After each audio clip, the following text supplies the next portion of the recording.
Isn't something important supposed to happen today? Oh, today's our big day! We're supposed to leave the Fortress of Mirapede! Come on, we've got to go complete the release procedures now!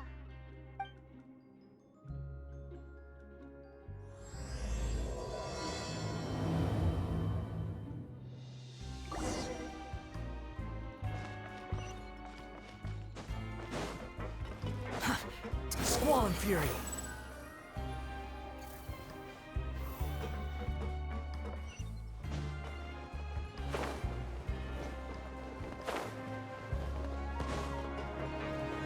Quit following me! Please, sign here. This document will be effective immediately upon signing, and you two may exit the Fortress of Mirapede via the regular channels. It's been so long since we've been to the surface. Let's hurry up and... Huh? What's happening?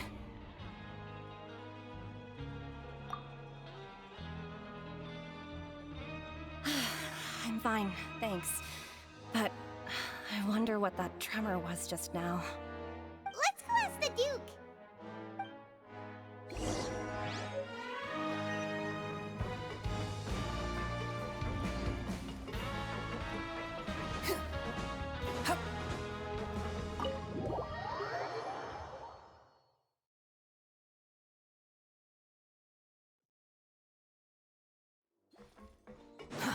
Too slow.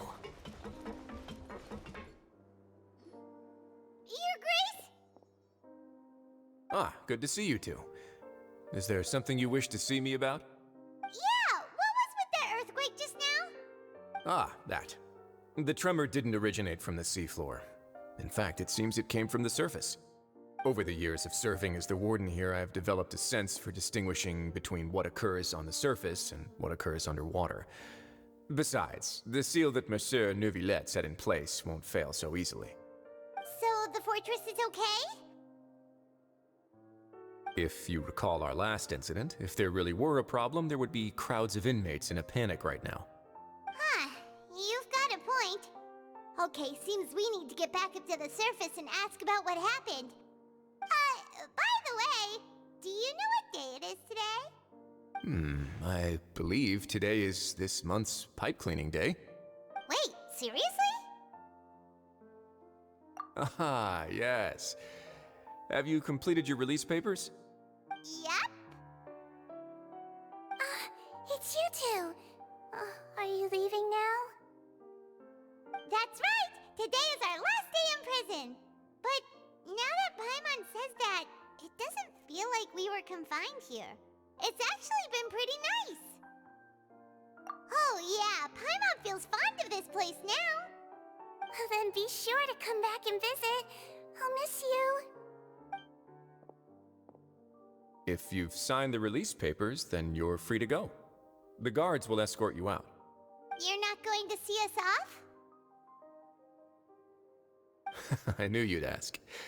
All right, sure. Let's go. Well, you actually agreed. No worries, you must be busy. Paimon was just joking. Ah, so you do have a polite side, I see. After being down here for so long, I imagine you must feel like you're lacking companionship. Shall I come along too? Yeah, don't worry, we'll come back to see you. Paimon really likes the cafeteria here. The chefs sure do know how to make good grub. I hope you won't be here as convicts the next time I see you. We'll do our best to stay out of trouble. Well, it seems our work in the Fortress of Mirapede is finished. That's the end of another chapter in our journey. And since Neuvillette was the one who asked us to come here, we should probably go report to him now. Next up, the Palais Mermonia. You're going to see Monsieur Neuvillette? Please pass on our kind regards. I'm sure just your regards will do, no? I believe it would be the polite thing to do. You're right. I've heard the Palais has been terribly busy these days. Tell him that I hope he hasn't been overwhelmed by the recent string of troubles.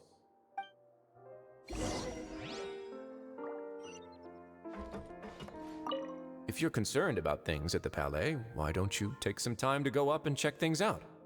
I believe you should still have some vacation time to spend. Thank you for being so understanding. It means a lot. It's been some time since I've gone to the surface.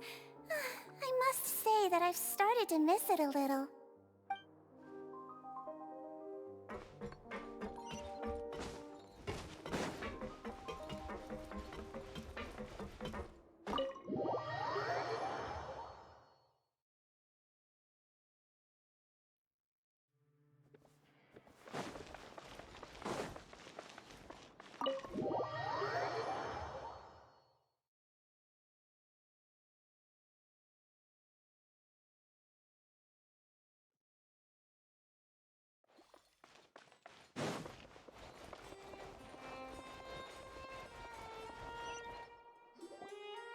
The Palais Mermonia sure is buzzing with activity today.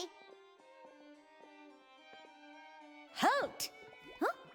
Oh, it's you two. Apologies. Monsieur Neuvillette did say you'd be welcome at any time.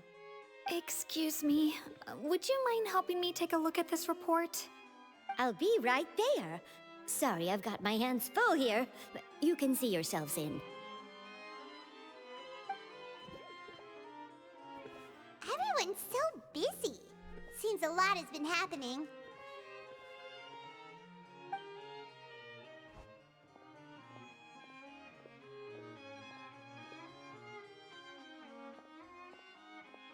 Neuvillette! Hello. You've come at the right time, but you'll have to wait for just a moment, as there are some urgent matters I must tend to first. In the meantime, please, have a seat. If you'd like to have something to drink, let the Melusine outside know. That's all right. We just ate. Very well, then. Let's take a break over there while we wait for him to finish his work.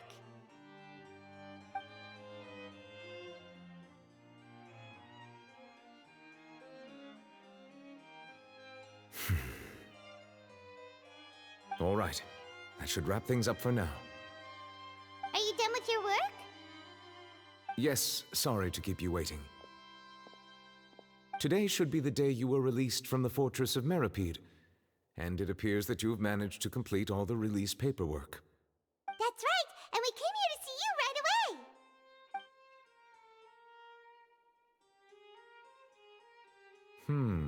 A massive whale. Do you have any idea what that might be?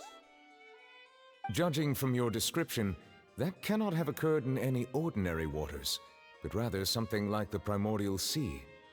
A whale of that size and shape cannot usually be found in the waters of Tevat. Therefore, we can only assume that Child is presently immersed in primordial seawater. Immersed in primordial seawater? But how? And is he okay? Most people wouldn't be capable of entering in the first place. I'm not completely sure how he could have gotten there myself. Yes? What is it? Ah, right! Paimon felt it too!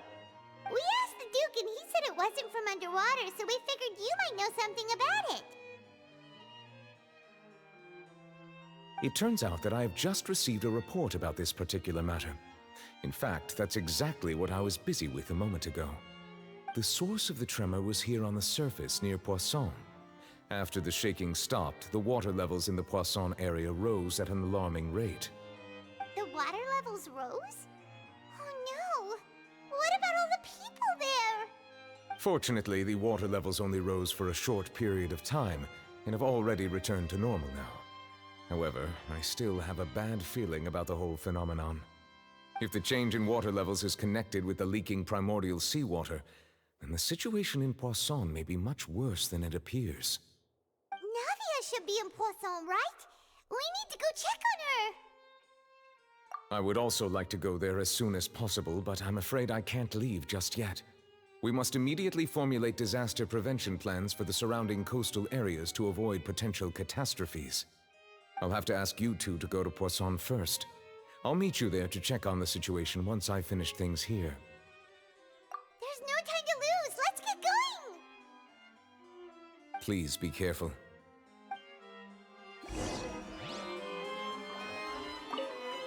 The two of you have my thanks. If you need any help, just let me know.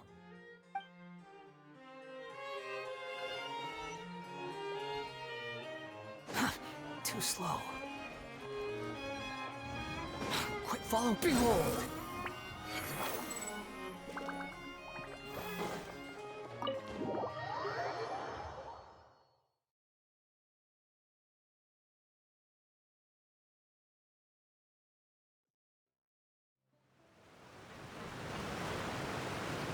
Oh no!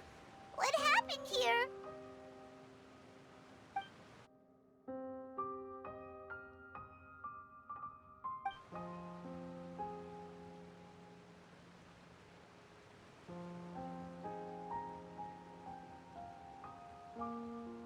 Nadia should be around here, right? We need to make sure she's still... Paimon means we need to check on her.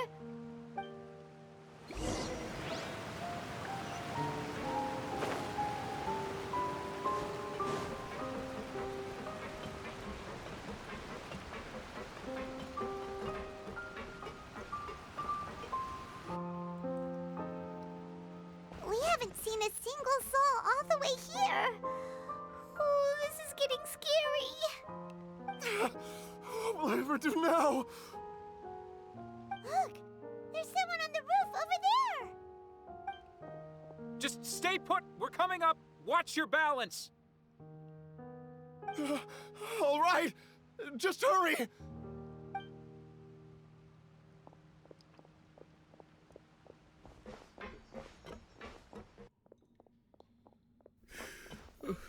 I'm not young anymore.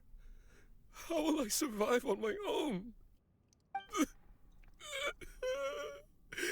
My Desiree! Oh, he looks pretty sad. My leg! My leg! How could this have happened? It hurts! Just hang in there. Help is on the way. You can hold my hand if it makes you feel better.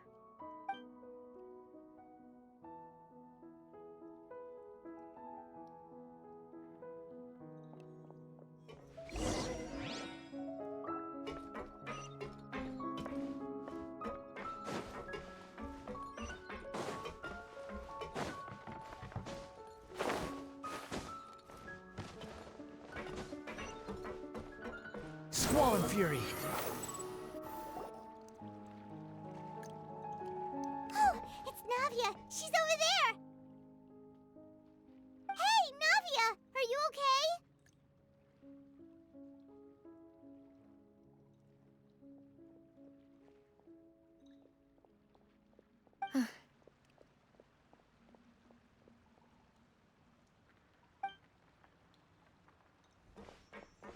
You're here. We heard there was a situation in Poisson, so we came as quickly as we could. Yes. As you can see, the water level suddenly rose. It caused quite the disturbance, in fact.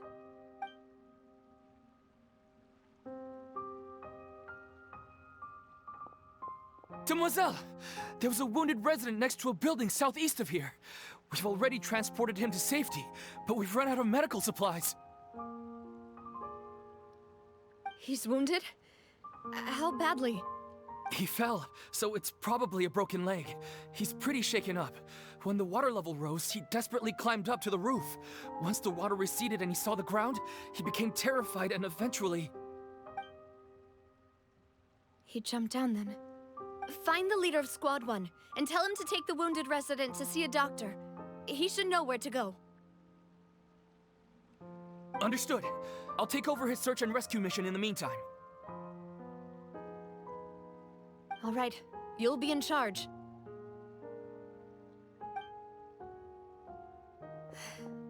I'm sorry. Where were we? The situation in Poisson? Ah, right. Allow me to explain. A little earlier, we suddenly heard a loud noise. At first, everyone thought that something might have exploded on an aquabus. But before we knew it, water started pouring out from everywhere. The rushing water seemed a little odd, almost like the unique color of primordial seawater. Some people didn't realize the danger and thought it was just ordinary water leaking from somewhere. Everyone on the street who happened to be close to the water didn't have a chance to escape. As the water levels rose, they suddenly disappeared. They were all dissolved. Those who realized what was happening started to flee in a panic, desperately trying to get to higher ground. Many were injured in the stampede, and some people fell from significant heights.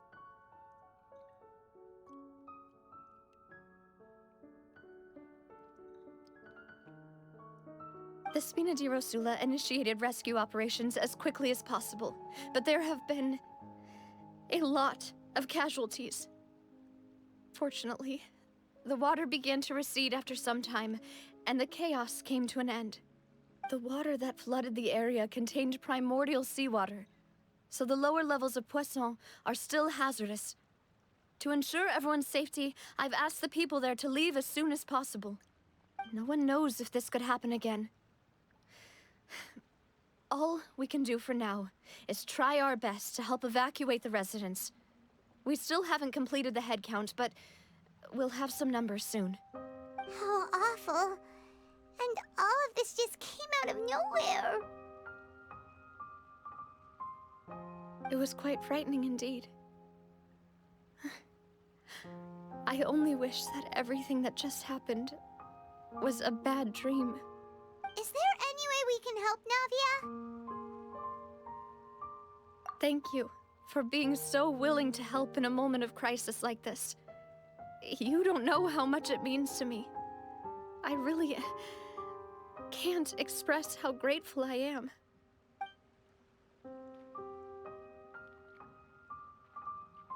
Don't say that, Navia. That's what friends are for.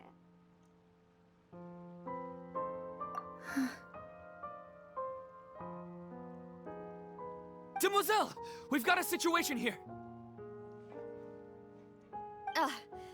I'll be right there. Sorry, I need to go for now. And off she goes. Seems it might be a while before she can take a break.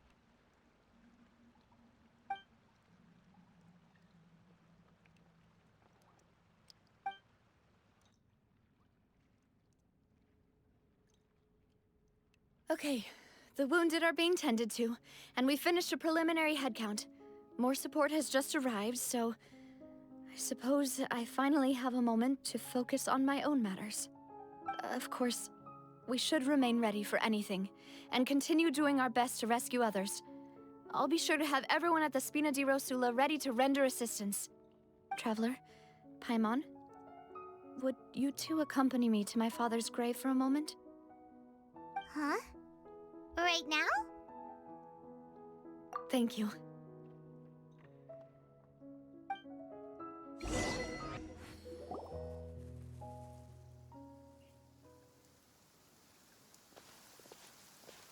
Not a lot of people here, huh? Well, given the time of day and the whole situation in Poisson, Paimon doesn't think there'd be a ton of people here visiting graves. Right. That's how things are now. The living are so exhausted that they've no strength to spare any words for the dead. Navia?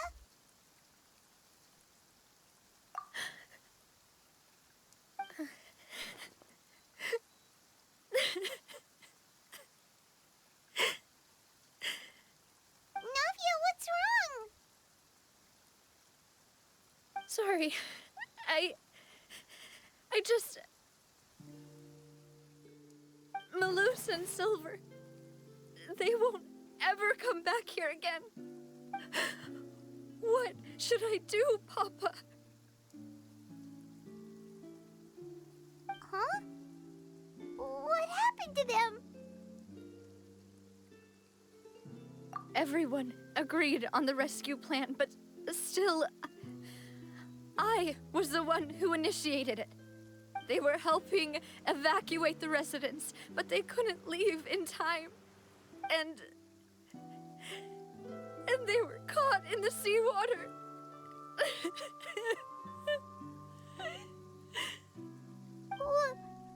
What should we do? I've known them for so long. And I know they weren't afraid. But I could at least hold a funeral for my father. And I know where he rests. But as for Malus and Silver, they're just gone. I just can't.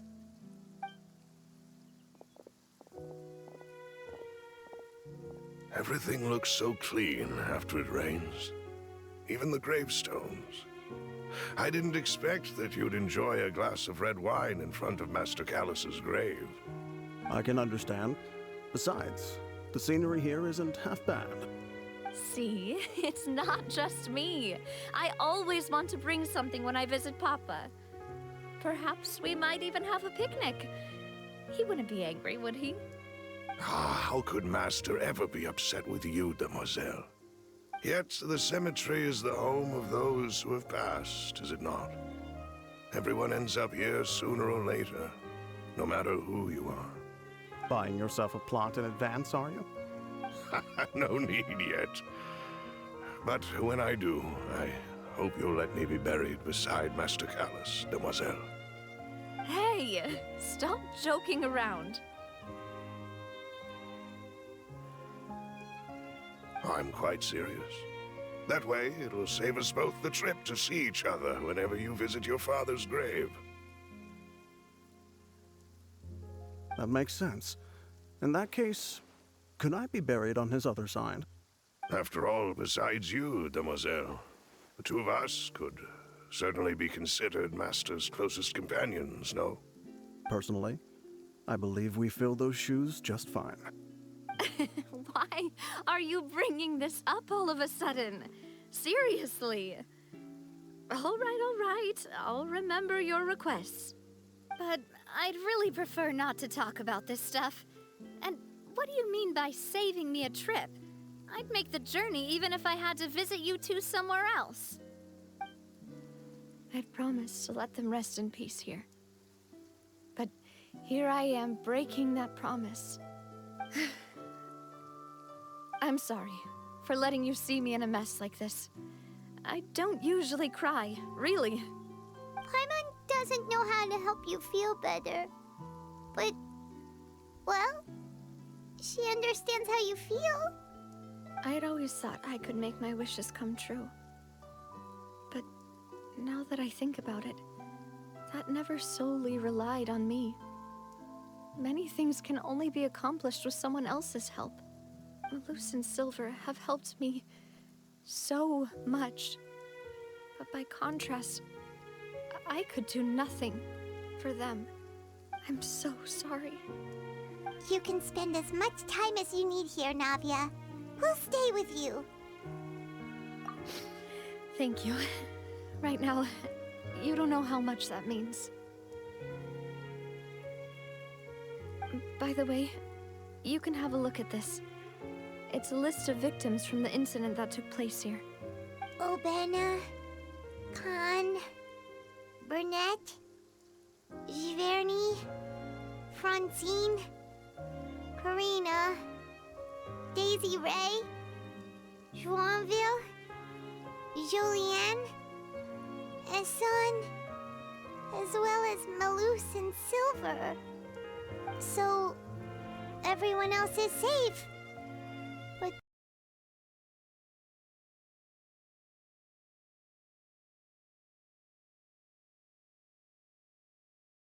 we lost Malus and Silver. But we were able to save more than we anticipated. The overall outcome indicates that the cost was worth it. right. Don't think that way, Navia. One person might be saved at the expense of another, sure, but that isn't something we should ever consider a trade. Malus and Silver were not the price for saving anyone. They're heroes. You're right. Thank you, Paimon. What you said just now was pretty amazing, actually. I'll remember your words. Oh, really? Seems you've become more eloquent in the time since we last met. The knave? What are you doing here? Is everything going well on your side? Yes, my people are carrying out the mission according to your request. All the residents of Poisson have been evacuated, and we're preparing to relocate them to higher ground. As for these supplies, we have everything taken care of. There is no need to worry. Thank you very much. Wait, do you two know each other? We just met recently. Right, Miss Navia? Usually, I would call this a coincidental encounter. That doesn't quite fit this time. Besides, it never even crossed my mind that a Fatui Harbinger would come looking for me. Thanks to the Knave, Spina di Rosula received generous support from the Fatui, which allowed us to complete the rescue and evacuation work so quickly. Mutual aid is essential to fostering positive developments. We were already in the area, in any case, so it was nothing. That said, I must say that you're a lot sharper than you let on. I'm sure you understand what I mean. I apologize for all the ways in which I tested you previously.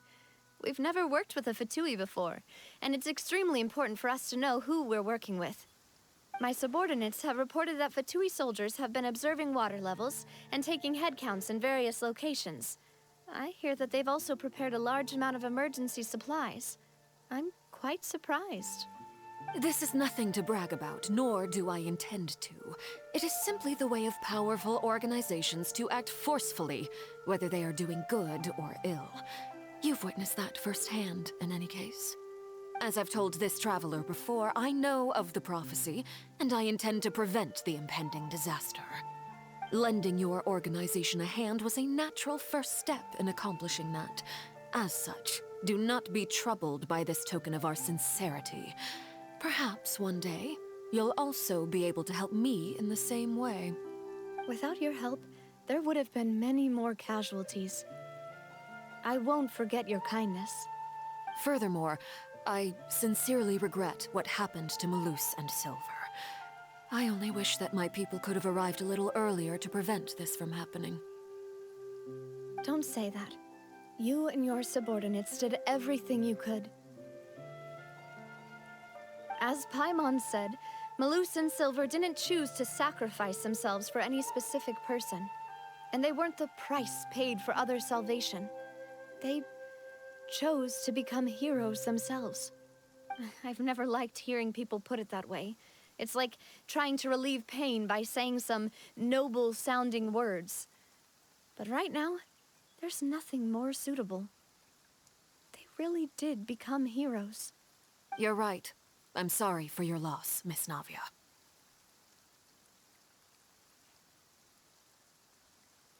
Water is life to Fontaine's people, and it also spells disaster. It's no wonder that people always say that prophecies represent fate. Fortunately, I've never been one for such opinions. So, you're one who will try to change fate, then? Of course. That is why I'm going to Hotel Bouffe de Thé. I still have some things to take care of, and the children need my attention. By the way, Traveler, Paimon, one more thing. All right, then we'll just... Huh? This isn't right. Paimon thought you would ask us to walk with you for a moment so you could tell us something in private. That is a clever and useful conversation technique, which I do like to use when necessary. But there's no need today.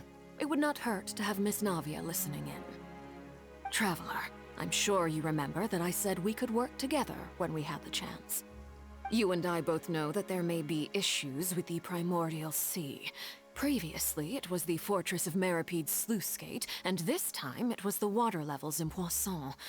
These are both signals. Indeed. Allow me to share the latest intel I've received from the House of the Hearth's intelligence network with you. During some recent investigations, a child claimed to have discovered some ruins near Poisson. The ruins date back to ancient times and seem to be worth investigating in many ways. Judging by the dating of the ruins, they may be related to the prophecy and the coming crisis. The situation is becoming more urgent, so any pertinent information will prove extremely precious. My people initially came to prepare for ruin exploration. Unexpectedly, this disaster struck, and at present, we're all busy prioritizing the rescue effort. So that's why the Fatui were already in Poisson. I wanted to take the children along, but unfortunately, Linny, Lynette, and Fremine have all been dispatched to higher ground to assist affected residents. Linny told me that outside of the house, the person they trust most is you. Which is why I want to give you this task. The House of the Hearth's members see each other as family, but Linny, Lynette, and Fremine said that they also see you as such, even though you are not from the house. I'm sure you already understand how earnest they consider their friendship with you to be. Oh, that somehow makes Paimon feel kinda happy. The intel I just shared about the ruins could fetch a high price. But since the children consider you family, it's only natural that I freely share it with you. Got it! So all we gotta do is go to some ruins, right? We can handle that. Excuse me, but may I tag along? You wish to join, Miss Navia? But are you sure you're up to exploring some ruins? You need to rest. Well, I'm sad, yes. But I can't just go back and plop myself into a chair by the roadside and do nothing. There's no point in being depressed while we still have a disaster on our hands. As my father's successor, I must live up to the hopes he had in me. Besides, I'm also doing this for myself. I need something, a distraction, to keep my mind off Malus and Silver.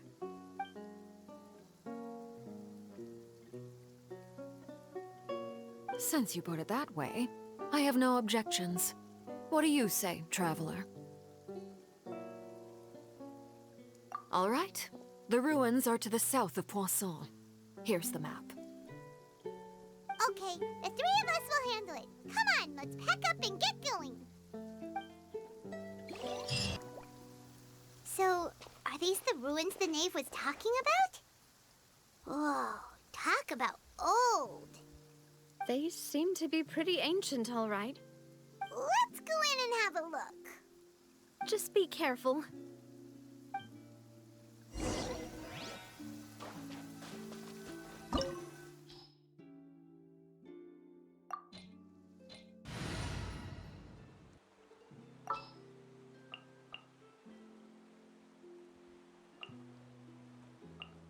Count me in!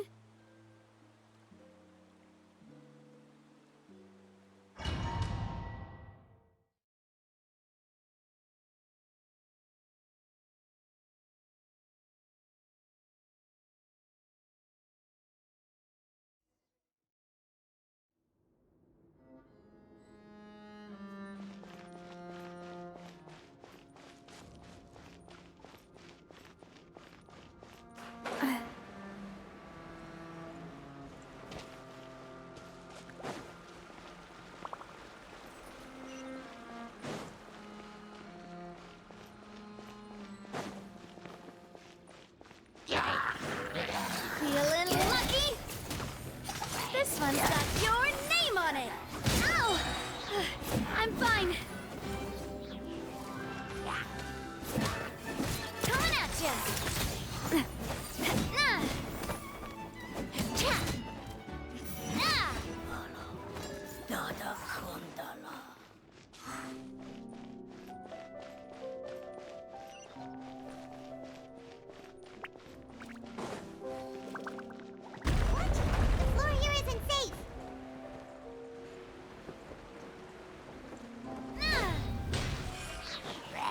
Umbrella warfare, I guess.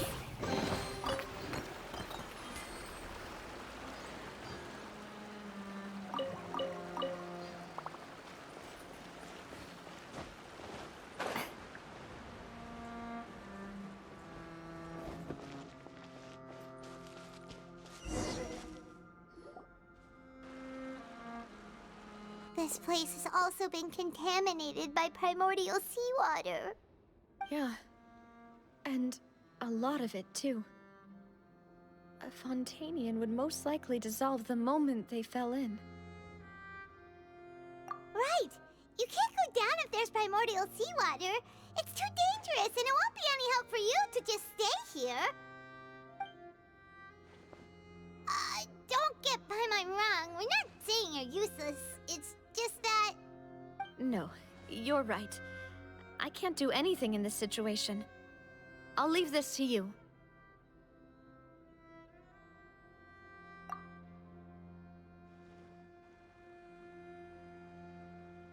That complicates things. Maybe the only way left is forward. In that case, do you want to wait for us here? The water levels here are unstable, and there's a chance the water will rise. So, staying here wouldn't be safe either. I'll go together with you. Perhaps we'll find the exit just up ahead.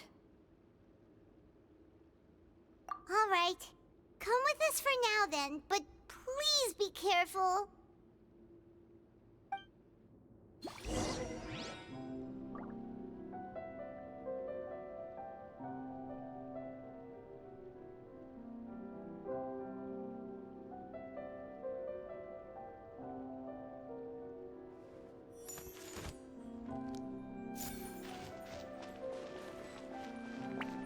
Oh no, it's a dead end!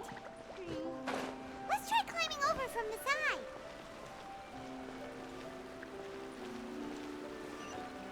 Hup.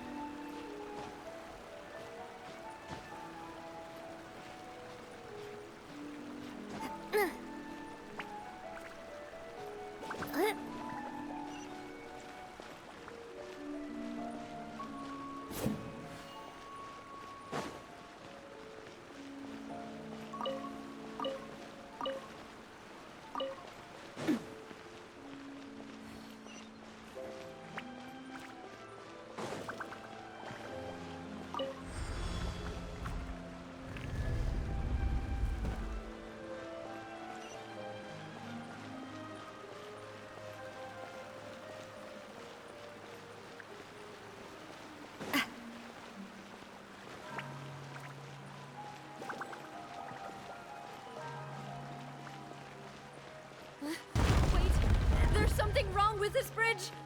Run!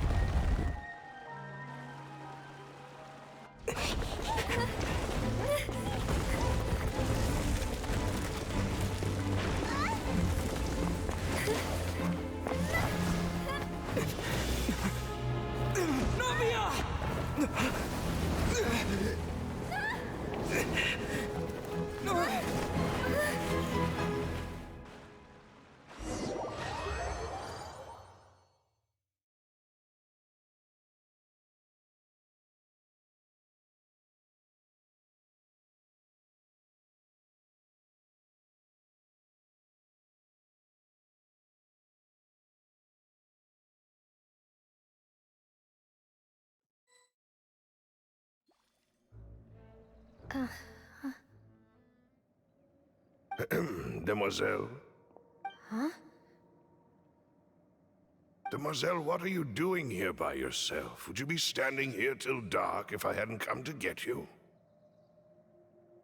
Maybe she just wants some time to herself, Malus. Oh, was I sleeping? Yes, it would appear so. I must be tired. That's quite possible. However, you were the one that suggested we go out for a walk. Oh, right. I nearly forgot. It must have slipped my mind when I dozed off. I haven't had a nap today yet. Have I? This is a familiar feeling, yet something's a little strange. Is something the matter, Demoiselle? Oh, no. No, I'm fine. I was just trying to recall why we came out for a walk. Do you remember Mr. Giverny? He'd requested our help before with foreign merchants who had a debt dispute with him, and we'd resolved the matter not long ago. We were headed to see how things were going with him at the moment. Ah, right. Yes. I remember now. Oh, Miss Navia. Ah, Mr. Malus, and Mr. Silver, too. It's good to see all of you. How have you been? I've been great. Thanks to your help, those bothersome merchants finally realized that I wasn't the one they were looking for. Why, I wasn't even the guarantor for that person. They were knocking at my door day and night. Even my neighbor, Obina, was getting fed up with them. Sometimes force is required to calm someone down and get them to listen to what you have to say. That's right. Oh, by the way, Burnett, what was it that you wanted to give to Miss Navia again? Oh, yes. One moment, I have it right here. Miss Navia, these are some flower seeds that I prepared. Please take them. They're a very good variety, and they'll become very big and beautiful once they bloom. I don't know what we would have done without your help, so this is a little token of our appreciation. I hope you won't refuse. Ah, did you cultivate them yourself? Thank you so much. I'll certainly take them. Malus, we do still have some empty flower pots at home, right? Why, we can have as many pots as you'd like, demoiselle. Perfect. In that case, we'll swap out some of the decorative plants for some of Mrs. Burnett's flowers. Very well. Wait. Something seems to be off here. Excuse me, madam. If I'm not mistaken, your name is Burnett, correct? That's right. Is something wrong? No, it's nothing. This is the first time we've ever met, but your name seemed familiar to me. I must have heard it when I was discussing things with your husband previously. I've heard this name before. Sometime recently, I'm sure of it. And why are there so few people around here? Where did everyone go? We must mind the time, demoiselle. We still have important things to attend to today. Huh? We do? Like what? Well, now, did you forget? Miss Navia, here you are. I've been looking for you. Please, come to the Opera House. Your trial is about to begin. My trial? Wait, why would I need to go to the Opera House? Yes, she's right, demoiselle. It's just about time now, so we should get going. Oh? All right then.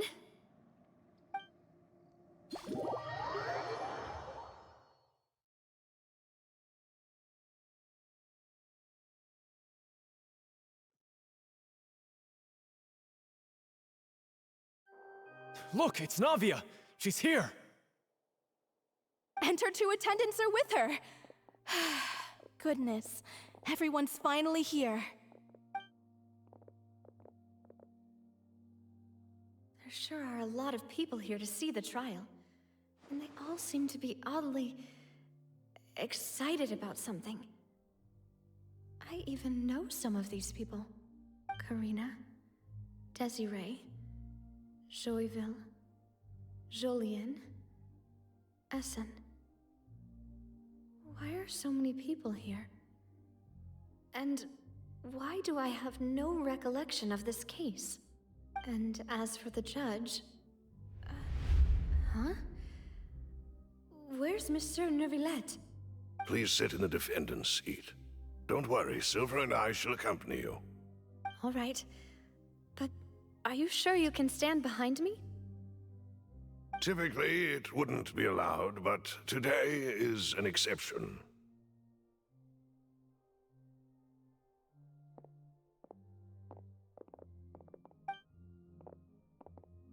Hey, what kind of place do they think this is? Come on, do they have any idea what they're doing? Seriously.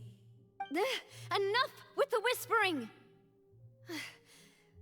Could someone please tell me where Monsieur Nervalette is?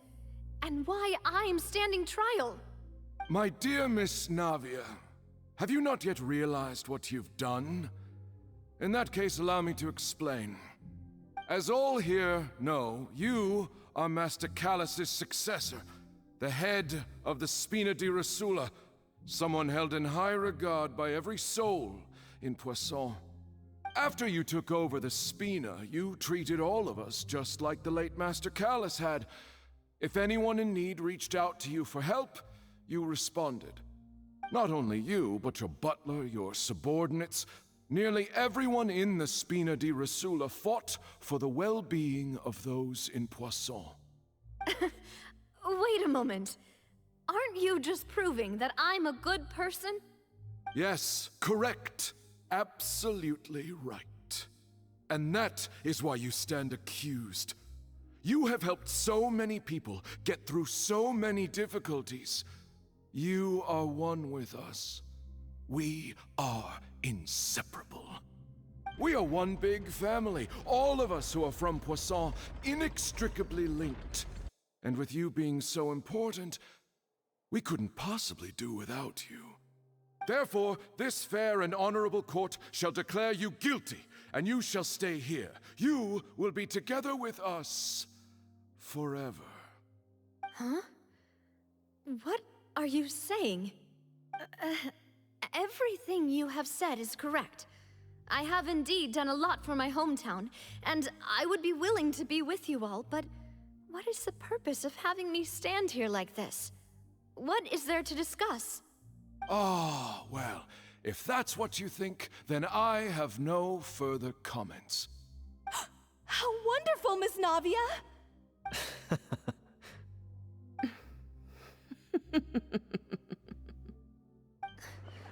I know all these people. Why are they laughing? I seem to remember now. Yes, I get it. This trial is... Wait just a moment. This isn't right! Malus? What was that, Mr. Malus? Our conclusion is very clear and unanimous. Let the court judge her now. She's guilty! Stay here, Navia! You're one of us! Demoiselle, don't admit guilt. This trial means to keep you here forever. I wish to exercise my right to defend Our Lady.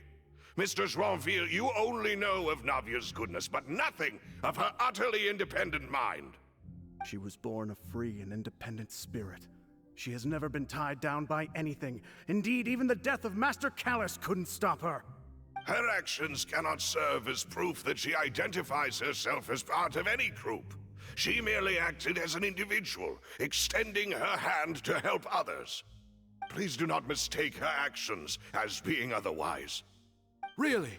As an individual, you say? Don't forget, we are all Fontanians here.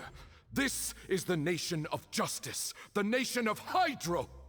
Even if Miss Navia only voluntarily rendered her assistance, that doesn't change the fact that her beautiful soul must return to everyone. Water accepts all, blends with all. It will surely accept her kindness. Everything is measured here in the nation of Hydro, and in the end, everyone shall meld together. Thus, when a unanimous opinion emerges, that opinion represents justice. Now I speak for everyone. Our opinion is consistent. Navia should stay. We and Navia are one. And you would call this justice? Preposterous. You are merely jealous that Demoiselle still has a chance to exist as an individual. Have you forgotten how much you all once longed to become individuals, to become independent? Do you mean to defy our justice? If your justice is flawed, then why should we acknowledge it? As you said, we can also have our own justice. Silver and I shall defend Demoiselle. And that is how we will enforce justice. Ugh, my head. It hurts. Demoiselle, Silver, it hurts. My head is spinning. All I can see is stars swirling in front of me. I remember now. Everything that seemed odd from the very beginning.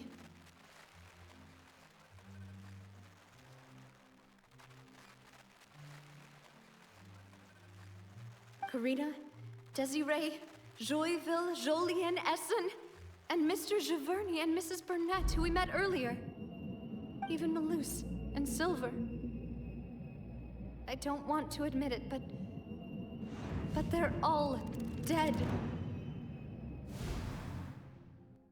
don't be afraid, and don't admit guilt. We will protect you to the very end. Absurd! Who are you to say that she cannot be judged? We are the majority, and in the nation of trials, the majority is absolute justice. We are the will of all. Don't let them escape! We shall keep Navia here with us! Mr. Malus and Mr. Silver, must you be so stubborn? How could the two of you possibly hope to stand against the collective? Do not resist. This judgment is fair and just. Navia belongs to us. After all that happened, she should not be left alone in Poisson. What are you saying? No more excuses!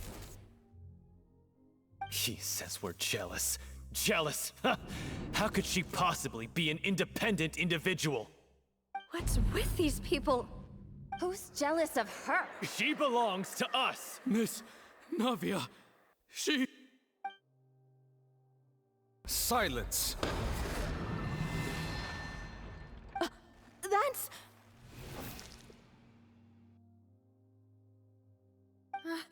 Monsieur Neuvillette! Such commotion is prohibited in the court. The accusations you just presented are nonsense and cannot constitute a proper trial. The court will adjourn for the rest of the day. In this, I shall hear no objections from any unauthorized party. Our thanks, Monsieur Neuvillette. Please leave with me, Miss Navia, while there is still time. But... Go on now, demoiselle. This is your only chance to leave this place. What, can't bear to leave us behind or something? Malus. My apologies. I couldn't resist making one little joke once I realized that this shall be our last goodbye. Malus... Silver... Quickly, you must come now! Goodbye, demoiselle. Farewell.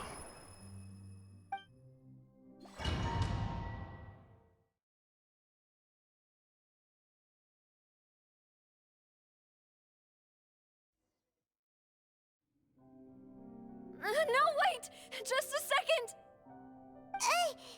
Navia? You're awake? Good. I must have been dreaming. Malus and Silver were still alive, and they were defending me at some insane trial. It looks like you're all right.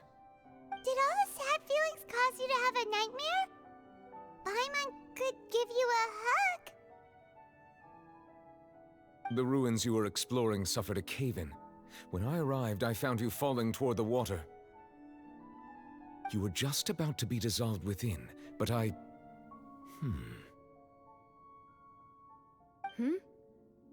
What is it? I think I saw 2 Oceanids protecting you. It was only for a moment, perhaps even a fraction of a second, but they gave me the chance to retrieve you. Were it not for their intervention, I would not have been able to rescue you before your consciousness dissipated. Wait, did you say Oceanids? You mean like what happened with Vache? Perhaps those 2 Oceanids were the people you saw in your dream. I always told them that they didn't have to protect me. To think that they'd keep doing so even after death.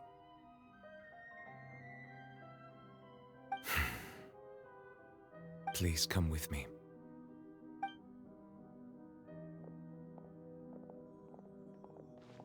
Neverlet, are you okay? Hmm? Oh, I am quite all right. Perhaps there's something we could chat about? Why do you look so stiff all of a sudden? Oh, Paimon knows. You're the type who feels awkward when there's nothing to talk about, right? I merely thought that we should give Navia some time to herself. Huh? Why didn't you just say so then? Don't you think it's even more awkward to call us over like this and then have nothing to talk about? I suppose so. Ah, Sigewinne. I hope all is well with her these days. Her work in the Fortress of Meropide has not been too much for her, has it? No way, don't worry. She's doing fine down there. She's an amazing head nurse. I see. Well, that is good. I have always worried that Sigewinne would need a lot of time to understand the world of humanity, just as I have. Oh, and the Duke also says hi. Even though Sigewinne made him do that. He hopes that you haven't been overwhelmed by all that's happened lately. Thank you.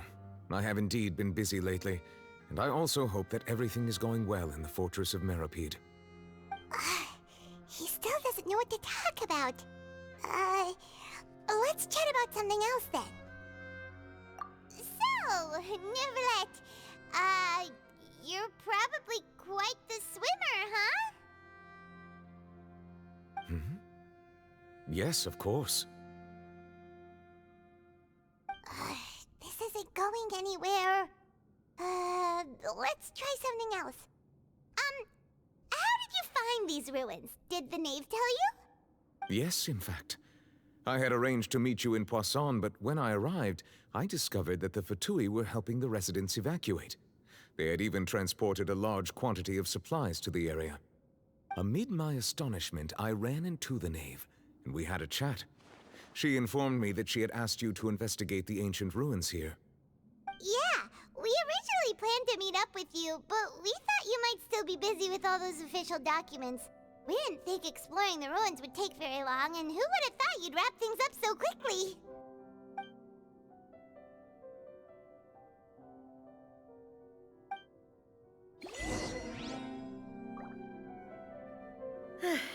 I'm sorry to have kept you all waiting like that. I'm feeling much better now. I guess we should get going again. Will you come with us, Monsieur Neuvillette? Yes, if you wouldn't mind my company. All right! Another one joins the party! Let's get going then!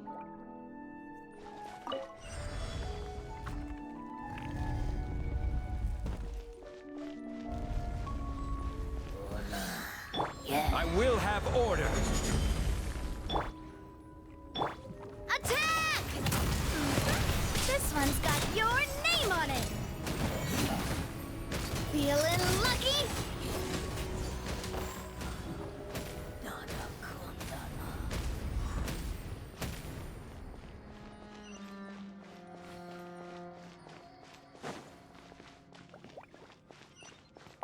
Oh no, another unstable path. Watch your step.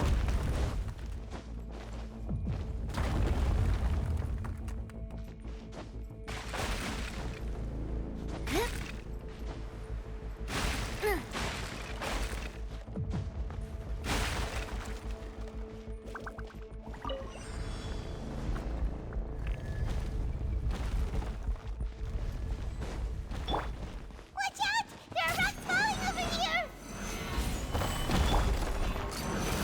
Lucky! Watch out!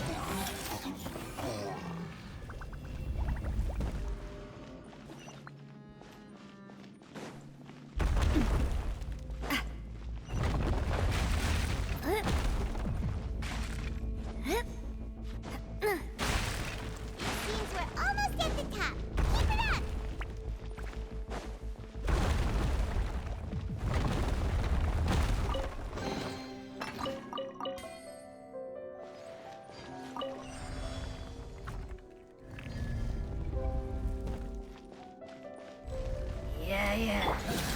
This is order. Solidify! This one's got your name on it! Ha! Feeling lucky? I will have order! Feeling lucky?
Looks like we've reached the end. This is the place. There should not be any other hidden spaces in the vicinity. The path sure had some twists and turns, but it turns out that this place isn't actually that big.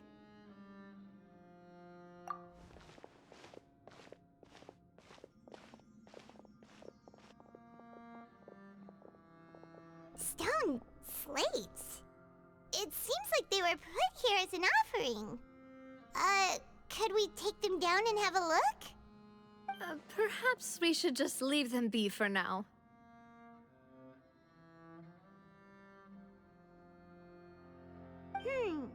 There are 4 locations in total, but only 3 stone slates.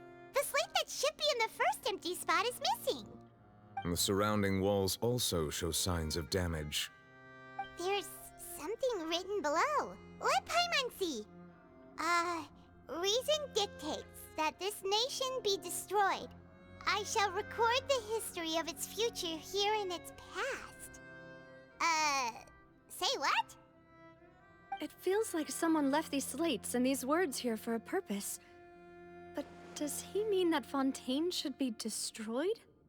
That would fit the circumstances dictated by the prophecy, yes. Indeed, the slate's contents correspond to it. Take the second slate, for example. There's a person kneeling here. She seems so dedicated. And there's a whole bunch of other people behind her doing the same. She's facing this... what is this? Some kind of island in the sky?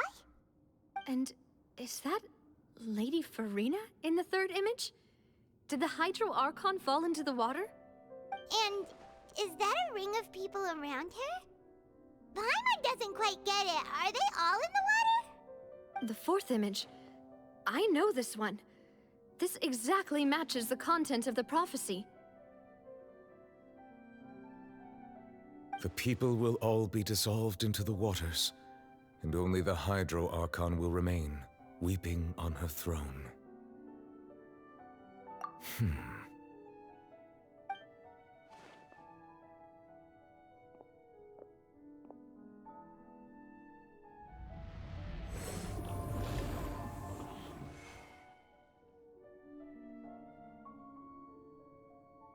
More information should be hidden in these slates, but I fear I cannot easily uncover it, most likely due to us missing the first slate. I am very sorry. Don't blame yourself, Monsieur Neuvillette. Deciphering ancient stone slates isn't one of your duties. Ooh, Paimon's getting the chills just looking at these slates. This says that it's the history of the future, right? That means the prophecy's sure to come true. I really hope it doesn't mean that. Still, Paimon feels like these images are kind of weird when you look at them together.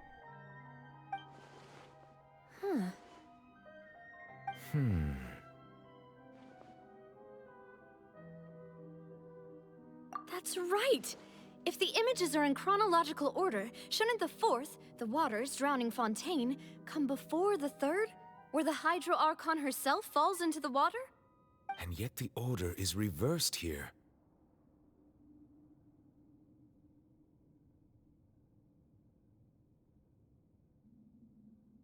If we go by timing, Lady Farina only emerges in the third image. That means that the person in the second image might be the previous Hydro Archon. Egeria, then. I had never met her, but her appearance here does match the records. The previous Archon kneeling before the floating island in the skies, as if confessing a sin. Did she herself commit that sin? And if not, why would she be in such a posture? Also, I'm still wondering why these ancient stone slates are here at all. Judging from their contents, could this place be the origin of the prophecy? Does that mean that someone, or some people, once saw these slates? But who would have created these slates and left these words here?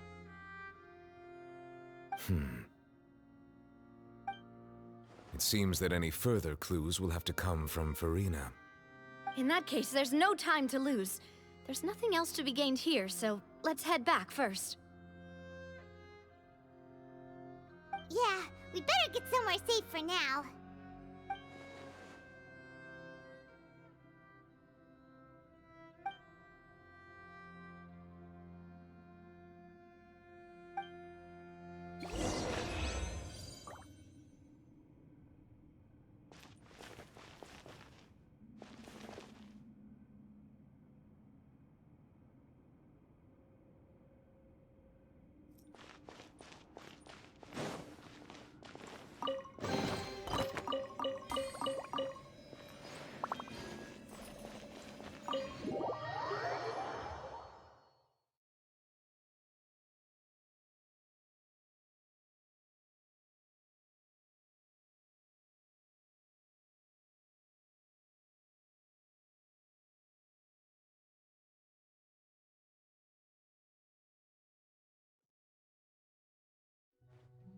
Let's split up here. I'm going to check on what's happening with the Spina. You know how it is. There's some things you just need to be there for yourself.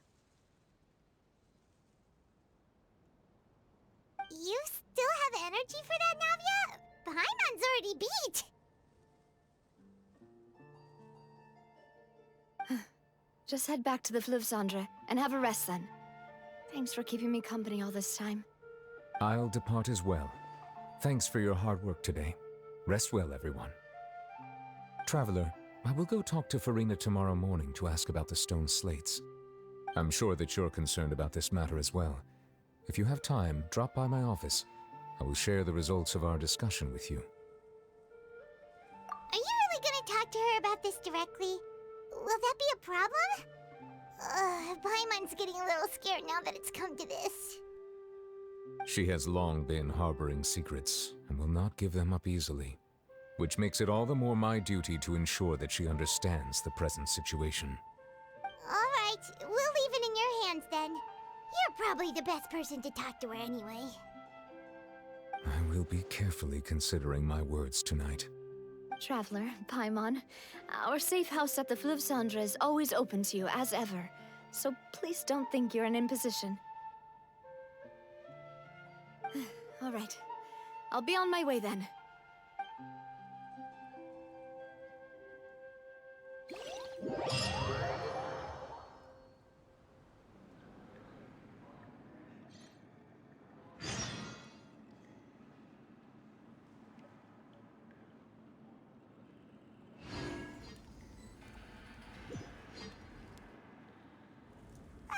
We're finally back! Welcome back. We've got a special menu prepared for you two tonight. Yay! And there's good food too! Navi, no, the boss is the best. Ooh, desserts! Nice, these are all Paimon's! Paimon's already starting to forget what happened today. Oh, that voice. Is that who I think it is? Huh? It's you two. What are you doing in Fontaine?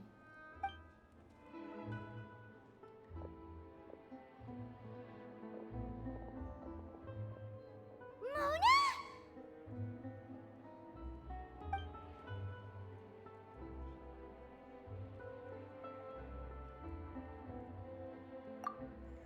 Seriously, nobody just uses a scry glass whenever they've got time to just see who they'll meet on the road. Still, we didn't expect to see you here. Wait, you're not a Fontainian, are you, Mona? Well, I have some business to attend to here, so I booked a hotel in the city. I was just out for a stroll when I bumped into you. Quite unexpectedly, if I might add. Why did you think I was from Fontaine, though? Is that because Magistus doesn't sound much like a Mondstadter surname? Yeah, let's go with that. Well, I used to have my own surname, which was, well, some other thing. Either way, the old hag told me when she took me as her disciple that the first step to being a great astrologist's pupil was to change that name. There was nothing for it, really. She really is amazing at astrology, so I changed my name to what it is now according to her wishes. To my surprise, however, Magistus is not the name of some ancient house or clan. It isn't? Nope. Although it is used by us in place of surnames, it generally just means great. Wow! Imagine including a boast in your name. Wait, are you gonna have to put that into your genealogy as well? I reckon so. In any case, I'd give my disciple a name like this as well, if I were to take one. Astromancer Barbeloth Trismegistus. Whoa, that's a long one.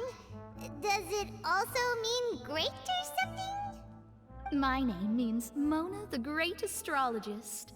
As for the old hag, hers is, in plain speech, the thrice-as-great Scholar of the Stars. Just take it as a title specific to astrologists. Thrice as great? That's so petty. I know, right? That's just how she is. She used to call herself Magistus, actually, but when she took me in, she changed her name to Trismegistus. Talk about excessive. Magistus is thus the calling card of our school, so to speak, which makes it about the same as a surname. It's all right if you don't get it. You can look into it further should you need to study astrology more deeply. That sounds terrible! But anyway, you're not Fontainian, are you, Mona? You're from Mondstadt, right? Well, I was born in Mondstadt, yes. My parents migrated to Dorman Port, and I traveled with the old hag for a while, after which I settled down in Mondstadt City. Oh, that's a good thing then. At least we know you won't be dissolved by Fontaine's waters. Speaking of that, I'm sure you're aware that a bunch of things have happened here in Fontaine, right? I know you're not a local, but I'd avoid getting too close to any water that looks strange all the same. There's something ominous about it. Well, the water, I mean. That was the main reason, yes. Just a while back, the Steambird invited me to take part in a panel and speak about the circulation of the prophecy as an astrologist. The invitation was sent quite early on. I don't think anyone expected Fontaine to be in this much trouble. What do you make of that prophecy, Mona? Just tell us what you think as an astrologist. Your word would go a long way to make things more certain and less scary. What I can tell you is that I'm an astrologist, and that this prophecy concerns the fate of Fontaine, even that of all Tevat. Ascertaining this is akin to reading the fortune of the whole world.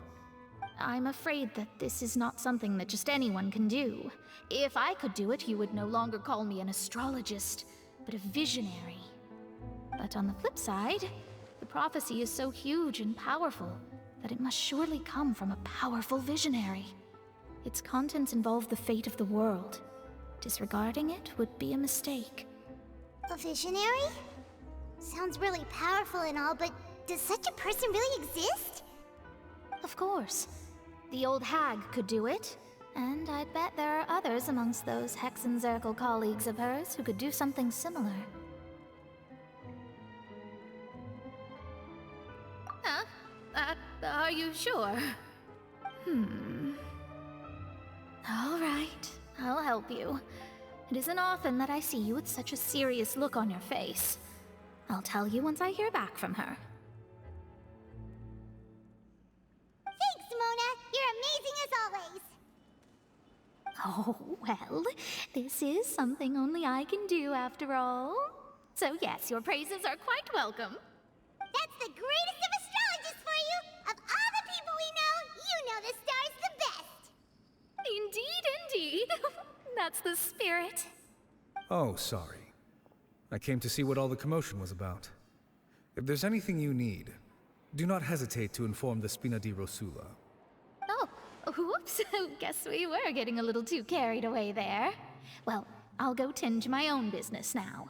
If I receive any news, I'll be sure to come find you two again. And there she goes, quick as rushing water. And here we are with the Spina guy giving us suspicious looks.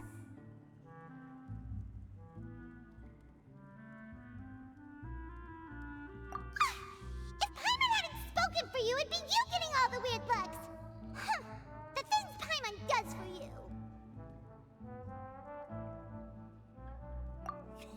That's more like it.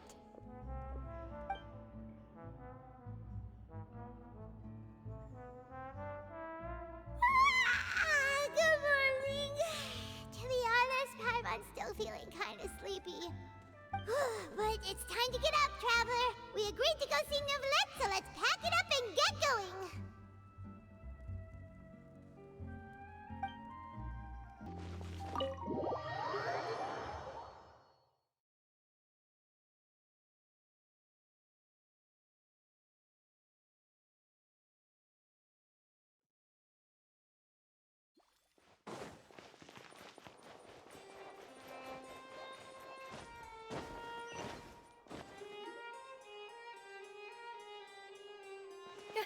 You're here! Finally!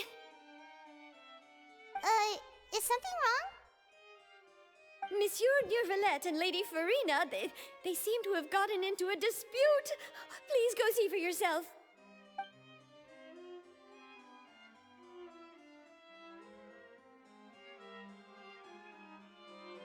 Like I said, I've already explained everything. And yet the problem has not been properly solved. There is little space for excuses between us. It is not my intention to offend you, but please, tell me where you stand. You are the Hydro Archon Focalor, are you not? Look at this. This is a list of the victims from the recent Poisson incident.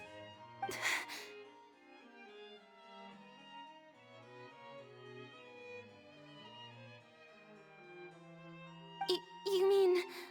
they're all... We did not arrive in time to avert this disaster, and I will not have it happen again. I will say this once more. You must tell me everything you know. Yesterday, I found 3 stone slates in some ancient ruins near Poisson.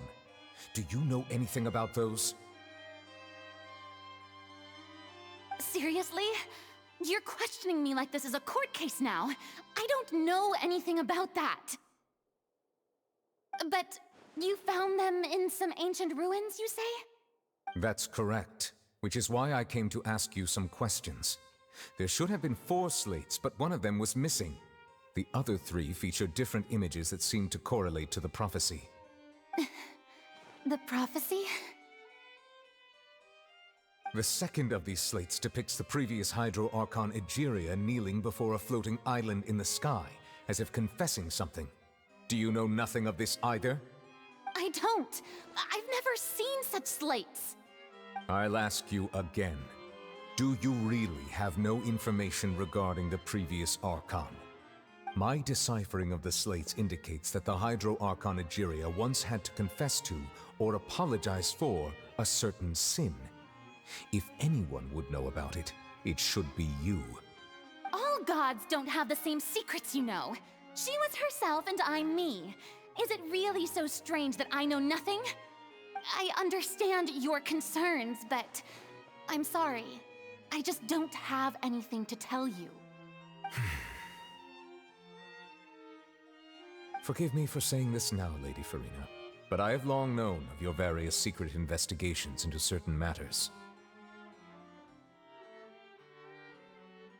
There are several indications that you have been investigating the prophecy on the sly.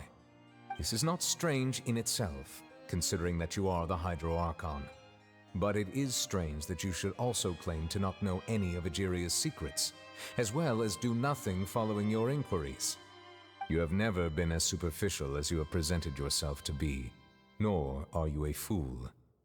And yet, your behavior is very inconsistent.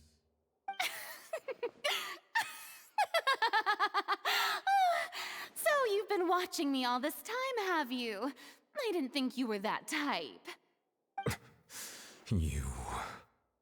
Well, since you know about my secret investigations, then you should know I'm actually working to take care of it. There's no point questioning or suspecting me. You're the Eudix, but you're still my subordinate. You should be following my lead. Just trust in me, you're Archon, and do as I say. Never mind whether you can truly convince yourself to or not. It'll all turn out fine. That's all I have to say. We do not discuss this matter again. Oh, the opera's about to start. Toodles!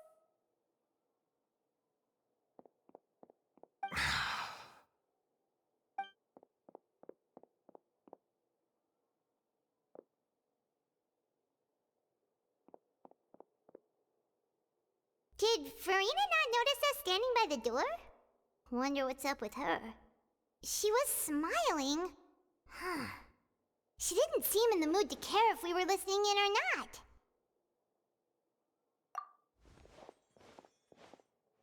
I assume you've been outside for a while now? Oh! You noticed! Seems Farina didn't even realize we were here.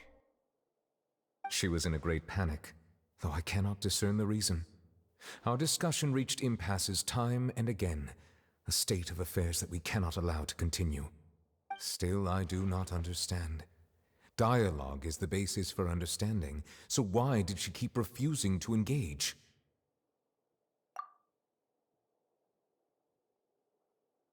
Everyone in her inner circle has noticed that she is hiding some secret. The issue is her attitude. I fear that she will not reveal anything unless absolutely forced to. We may have to create a situation in which she will have no choice but to speak. Oh? Like what? Normally, people will only reveal the truth when standing trial. Perhaps we must have the Hydro Archon experience just such a scenario. But Farina's seen so many trials, and she's really good at dodging questions. How do we make sure that she won't just slip away at the first chance she gets? We will need to consider this thoroughly, join forces with various parties, and then do what we can. If at all possible, I would prefer to recuse myself from this affair, but we must prevent the prophecy from coming to pass. This may be cruel to her, but all Fontaine is in crisis. The information a god possesses is too precious, and so we must take a chance on this. But who will lend us their aid to do such a thing?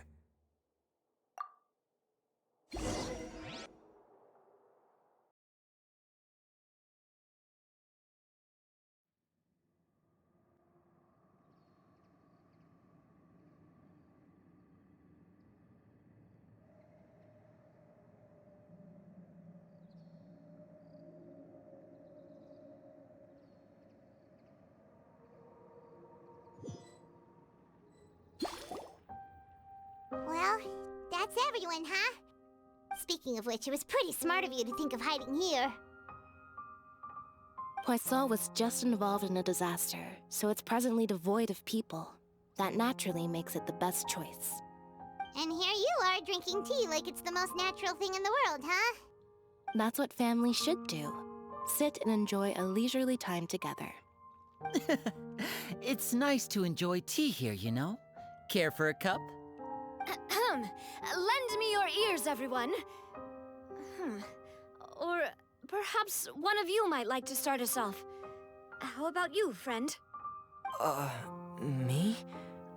No, I don't think I can. Then, how about you, good sir? I fear that I will cause the mood on this boat to become as somber as it is in court. Well then, I guess we're lucky we've got a local like me to organize things.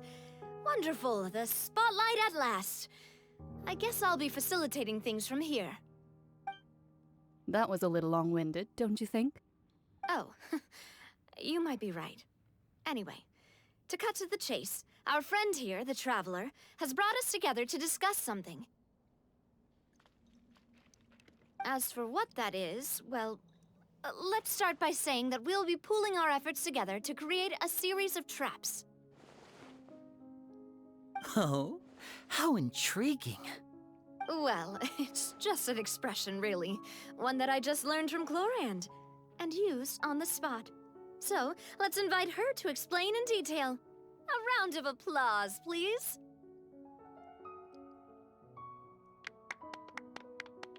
Huh? Didn't you say that you would be facilitating this? Oh, come now. Your work doesn't involve much public speaking, right? This is a good chance to practice. You might even pick up some fancy oratory tricks to impress your boss with in the future.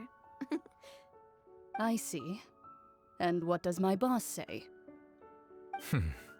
He is glad that you consider him your boss. Do go on.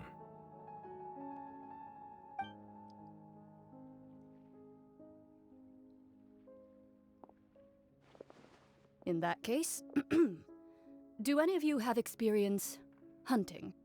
Not that I recall.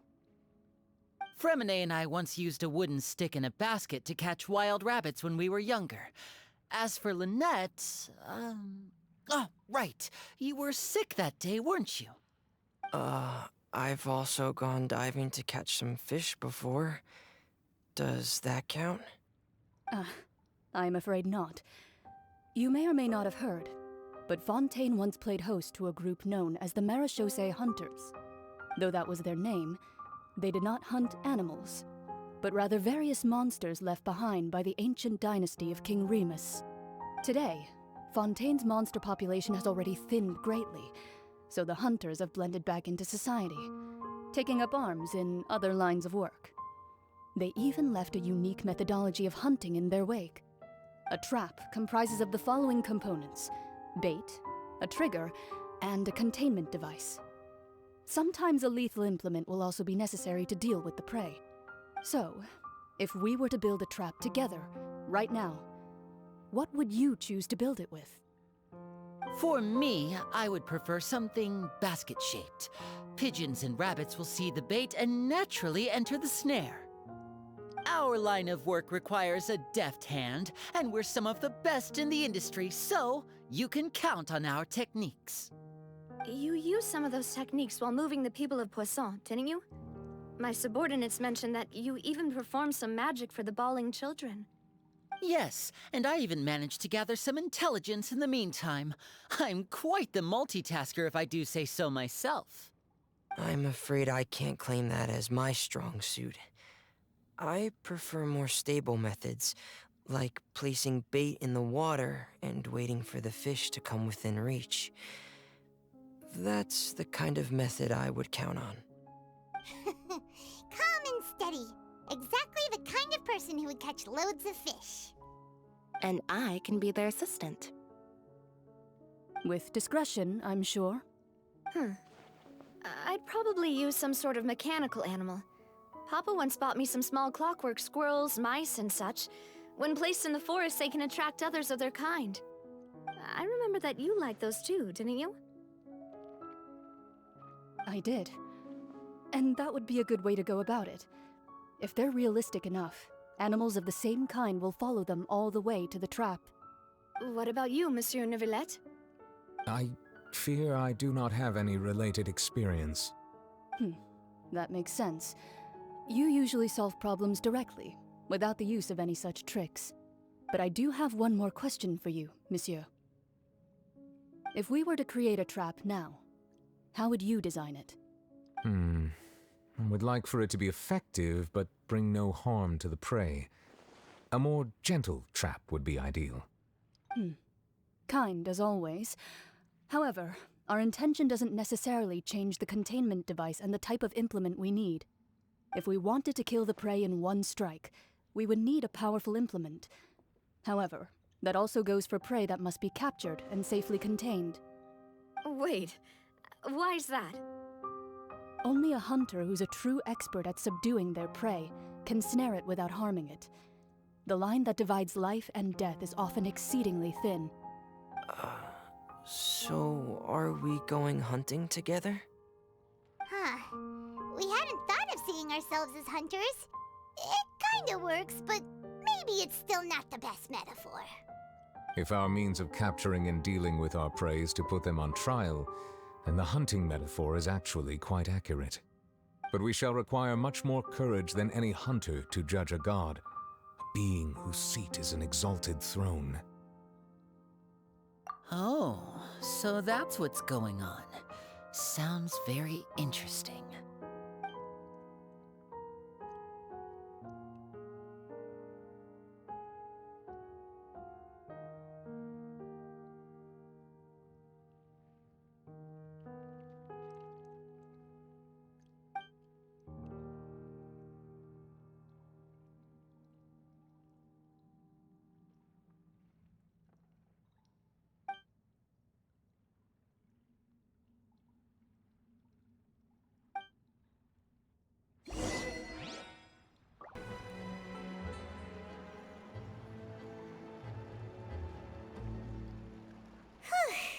It's been a tough few days, hasn't it?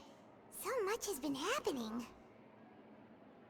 Paimon didn't think the meetings would go on for so long, but everyone seemed pretty fired up, huh? Paimon thought they'd be at least a little frightened. Well, Fremine was, now that Paimon thinks about it, but everyone else just looked a little surprised. Well... It's hard to say. Paimon doesn't have any experience with this sort of thing. But with you around, Paimon sure will do great. After all, you're the most reliable person in the world, aren't you?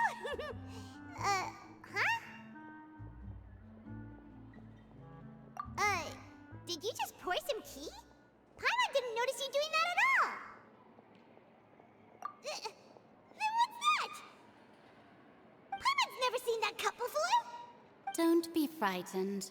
I'm just joining you two for tea. I merely refrained from saying anything till now. Who's that voice? But there's no one here. Aw, have you forgotten me already? Wait, you are familiar. You're the voice we heard from the sky in Sumeru. The voice from the sky, I fear that description is wrong. Though, not completely wrong. You're feeling lost now, just as you were feeling previously. I sensed that confusion and thus came to you. Guiding people is an irresistible hobby of mine, after all. Consider me a passerby, just accepting a commission from my friend's disciple on a whim.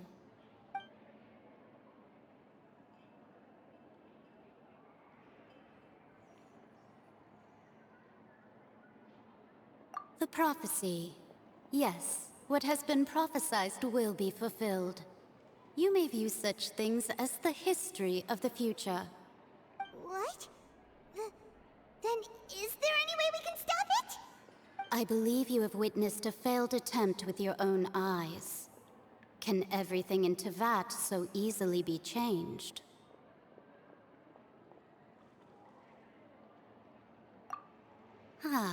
So you've caught on. Just as prophecies are usually only the future as seen from the perspectives of the gods, could things be happening in hidden corners where the gods' gaze does not fall? Are the things that you shall see different from the fate that the gods perceive?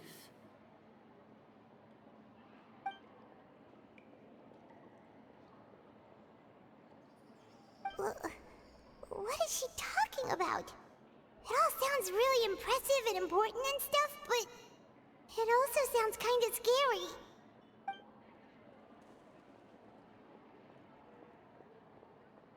I believe that you understand, right? Some things are insignificant, but others you must reach out to change. Ultimately, fate shall serve as your only guide, no matter what will happen in Tevat's future. All you need to do is to play your part.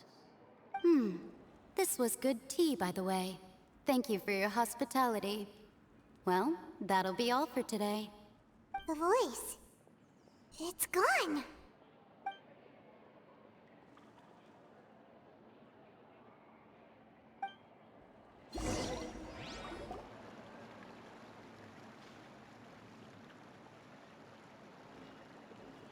What? I want to hear someone talking. All right, coming. Hey, it's you who's getting lazy, okay? Well, I see I've walked in on some lively banter. Fine, just fine. I went to take part in that Steambird panel. It turned out to be more interesting than I expected. Not all Fontainians are pessimistic about this. One journalist mentioned that sitting around and waiting for the end to come would be wrong, and that they should make their own rescue preparations. I agreed, so we had a brief chat with her. Did she have pink hair by any chance? Why, yes! It was Charlotte. You remember her, right? That daredevil journalist? I'm in full support of her view. Prophecies are very important, but how can people allow their lives to be commandeered by just a few words? That's right! Paimon's glad to hear something sensible for once. Ah, yes. About what we had discussed before. I did try, but I'm afraid I couldn't reach the old hag. I'll try again tonight, but I wouldn't get your hopes up. Huh?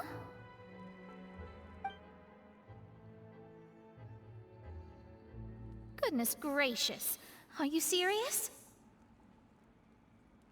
She said that even the god's gaze has blind spots. Pretty bold if you ask Paimon. Most people would believe the gods to be all-knowing, right?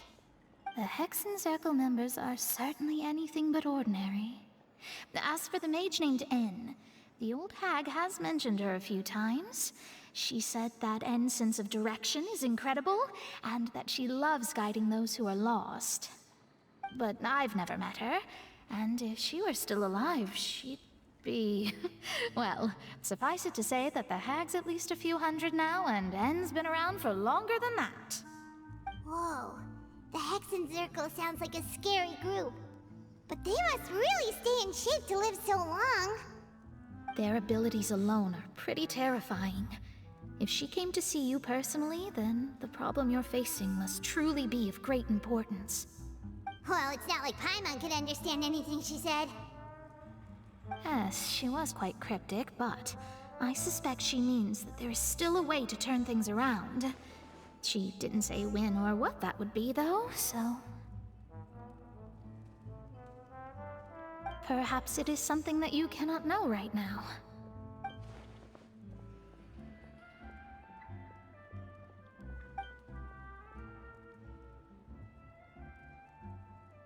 Traveler, Paimon, are you two all right? Oh, we're fine. We're just a little down right now. It kind of feels like the end is coming, you know? I see. I feel that same sense of desperation, too. I guess you could consider me someone who has often witnessed fate. So far as I have seen, it cannot be swayed. But even so, I still hope for, and believe in, miracles. Astrology is eternal and rational, but fate may not be. It is cruel, but it can also be beautiful. Perhaps that's what En was trying to tell you. Not to lose heart, and to believe that what you are seeing playing out before you is not yet set in stone. I did originally think of steering clear of all this, but I couldn't. Even if this is all futile, I still wish to help everyone. If we don't struggle to the last, then how can we face the end when it comes? Huh. You do have a point. There I go, talking about astrological principles again. Sorry about that. The moment I start talking about work-related stuff. I need to get going. It was worth trying to comfort you, even if only a little. I believe that you'll help those who are struggling in the same way I did. I suppose that might be why we always seem to meet by coincidence. Paimon feels kinda moved by what Mona said, but also kinda sad too. Hey, Traveler, Paimon suddenly feels like going outside for a walk. Let's go. Let's walk around the city, shall we? There's a few spots we always like to walk by. Huh? Our names are written in this newspaper. What's going on? Let Paimon see! The underwater stronghold, the Fortress of Meripede, has continued in its noble autonomy, but that does not mean that others cannot interact with it. My recent attempts to enter the fortress bore little fruit. Huh. Guess Charlotte still hasn't given up on that. Thus, did an Outlander friend become the focus of this report? A blonde adventurer with their white fairy, legends trailing in their wake. It is said that this mysterious traveler once visited the underwater fortress. So while the fortress's interior remains a mystery behind closed doors, do not fear, for the tales of the traveler contain surprises in spades. Journalist Charlotte's biggest scoop yet, the Traveler's Trail, World Walker. Huh. Charlotte took so many awesome photos of us and we never even noticed her. She hasn't been able to get a hold of anything at the fortress, so since we're easier to find, she's using us as the subject matter instead? Ugh, seriously? Well, fine. Those headlines and photos do look cool, so Paimon will forgive her this time.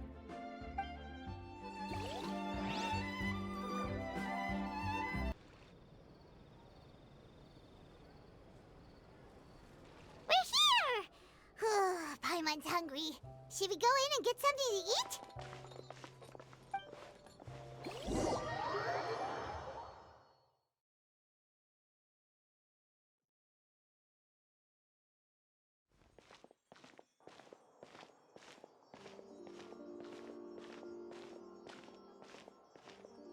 Hey, quick! Look! That's the limited edition only 16 slices a day cake! It was so delicious the last time we tried it! Despite the tense situation we were in, let's give it another go! I'm sure it'll be great! One slice of cake, please. Someone showed up after all! Oh, wait, you're the one from the Palais Mermonia. Oh, are you here to buy cake too? It seems Monsieur Nervalette was right. You really can eat. Wait, did he really say something like that? That's right. Even he has his own preferences when it comes to food. As for me, I love the cake and coffee here. Do you come here often? Usually every day. Every day? It's part of my daily schedule, apart from work. I shall have my cake and coffee. Then what if someone told you one day that this place would be closing soon, and you wouldn't get to eat cake here anymore? What would you think? But why would it close? Well, Paimon doesn't know either, but maybe the waters will rise tomorrow. You know, like in the prophecy. Oh, the prophecy. To be honest, I haven't paid much attention to that. No, still, even if there'd be no more cake tomorrow, that wouldn't keep me from having some today. No. It's the same for eating in general. You might not be able to eat tomorrow, but if you can do so today, then you should carry on. That's what people call living, you know. Huh. Don't be sad. Excuse me, could I have 2 more slices of cake to go? These 2 slices are for you. Sijuin said that this kind of expression you're making is what humans call being sad. Oh, you know Sijuin? I sure do. She was born before me, and she sometimes comes to the surface to teach us things about humans. She said that humans are creatures that are saddened easily, yes, and you can only lift their spirits by feeding them delicious food. So please try the cakes here. I've got something else to do, so I'll be going now. You two try to stay in a good mood after eating, all right? Bye.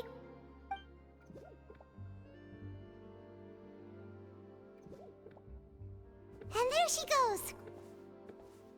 All right, let's dig in. I'm sure this cake will be delicious.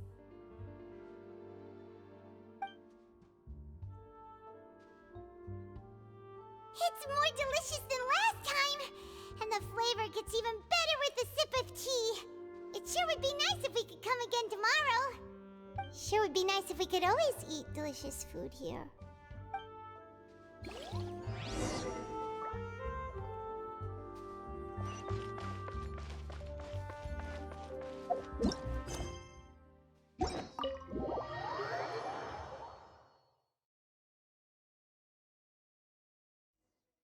Oh, we're near the Seabird office.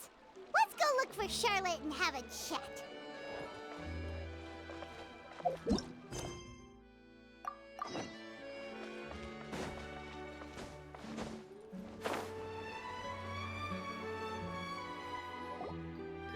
Wow! If it isn't the Traveler and Paimon! Oh, have you seen the article I wrote about you? Ha! You've got some nerve! You just used us to make some quick mora! Oh, you needn't worry about that. I heard that you were in Poisson some time back, so I sent you a letter to discuss just that. It appears you didn't receive it, though. It's all right, though. I've set aside the amount intended for you. I've even set the table with some food. Really? Oh, you're the best! You're almost a little too easy to win over, Paimon. If I were a journalist with ulterior motives, you'd be in trouble now, you know. Oh, Paimon knows you're not like that. Still, what brings you here all of a sudden? Were you looking for me? When Mona mentioned you, we thought of coming to see you at work. I see. It seems you've already bumped into Mona here in Fontaine. So she mentioned me? What did she say? She said that you're a real daredevil of a journalist. Nice. In which case, can this daredevil journalist dare to request an exclusive interview with the legendary Traveler and Paimon? Huh? So your article in the paper today doesn't count? Oh, of course it doesn't. That was more like live photography. What I'd like to do is dive deeper and ask you to talk about the things you've seen and experienced. Yeah, are we even qualified enough? Why not? If I say you're worth an interview, then you're worth it. But not right now, of course. I'll need a few days to prepare. Oh, in that case, we'll just chat when you have the time then? Oh, so that's a yes? Ooh, splendid! I'll tell the editor-in-chief immediately. I'll have to apply for lighting, a venue, some props, and... Whew, so much to get done now. Talk to you later. Wait, Charlotte, Paimon's still got a question for you. And what's that? If, just for example, Fontaine were to be flooded tomorrow, what would you do today? Huh, that's the prophecy you're talking about, isn't it? I mean, I do hear about it often, but I've never once thought that the day could be tomorrow. If you're seriously asking, then I might try and think of a way to leave Fontaine. Oh, but I'm still a journalist first and foremost. That means I have a duty to be reporting from the scene. And secondly, I wouldn't forsake my homeland that easily. From what I've seen, most people don't know what they'd do should the worst come to pass. In truth, it might be better just to behave like normal rather than worry over such an end. So in all likelihood, I'd probably still be prepping at the office for that interview of ours. I know what you're thinking. That sounds a bit sad, but I've always believed that it's best to do what you enjoy. Just think about it. If this nation really were to be suddenly destroyed tomorrow, but I still successfully finish an exclusive interview with a truly unique person, then the story I would wind up writing would truly be timeless. And then do you know what I'd do? Well, I'd write that story, send it for printing, and use messenger pigeons to get copies out to the various nations as soon as possible. I'm not a dreamer, nor am I a workaholic, but I do love my job, and I'd be proud of leaving such an article behind. I guess you could say that I was born to be a journalist. But anyway, that's my answer. And on that note, I'll get back to my preparations. That's so nice. All of a sudden, Paimon actually kinda envies her. Anyway, let's go and take a look at the sea, shall we?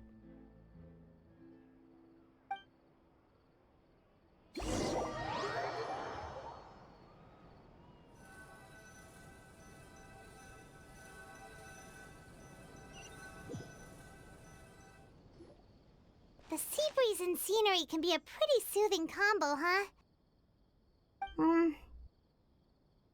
Paimon's been thinking. If it wasn't Fontaine, but all of Tevat that would be destroyed tomorrow, where would we go and what would we do? No, Paimon should ask, if you could choose, what would you like to do?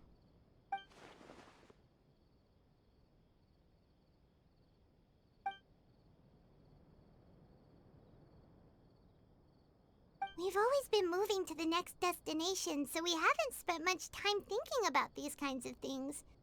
We didn't have to either, with us always being on the road and whatnot. You mean, still traveling? Huh. Wait, isn't that what we've always been doing?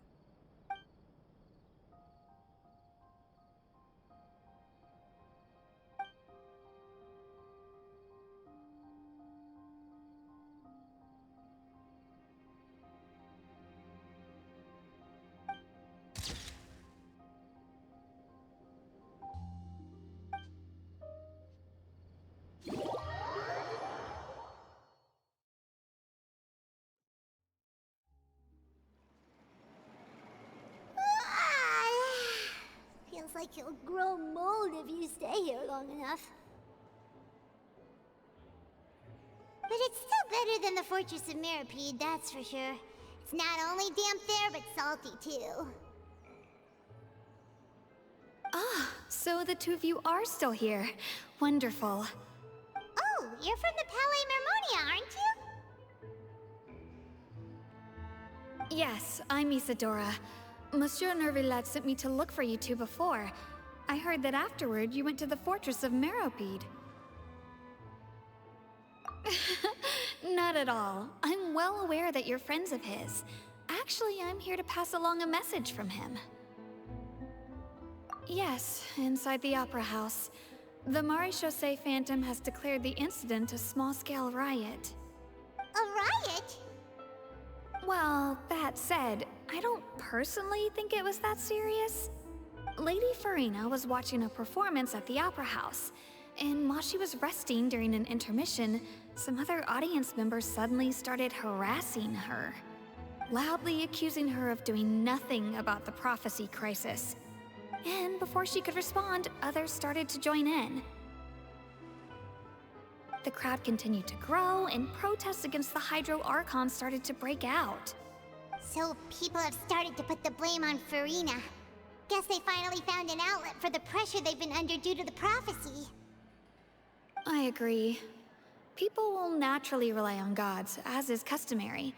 But the moment people feel threatened, gods are also the first to be blamed. So what happened after that? Is Farina okay? Seeing that the situation was spiraling out of control and that further argument was pointless, she claimed that she'd gotten tired of this and left in a hurry. The Marechaussee Phantom had their hands full maintaining order and did not catch where Lady Farina had gone. Only when things had stabilized did we realize that she had gone missing. So, you mean she's still missing? That's right. The Marechaussee has dispatched many people to search for her, but we don't have any leads yet. That said, I don't think there's much to worry about. She is a god after all. Even if she were to fall into the hands of rioters, what could ordinary people do to her? Good. Monsieur Nervillet sent me to tell you about the situation, but he didn't say anything else. Don't worry, this is more than enough to go on. Thanks for keeping us informed. Ah, is that so? Well, all right then. In that case, you two take care. I'll be heading back to the Palais now.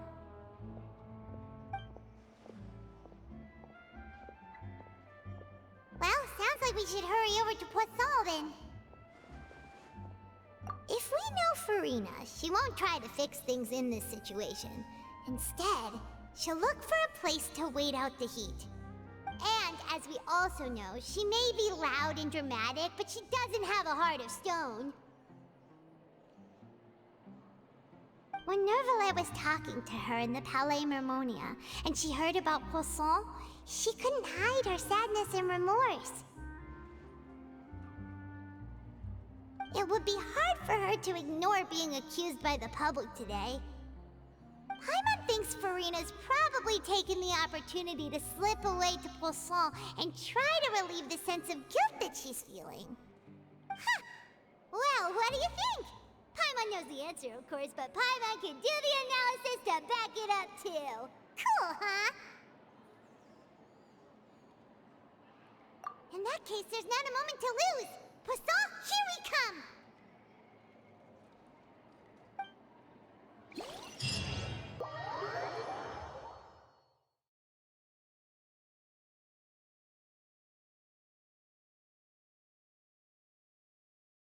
This place looks deserted. Guess all the survivors must have evacuated already. All that's left here are signs of devastation. Could Farina really be here? Let's try to find her as soon as possible.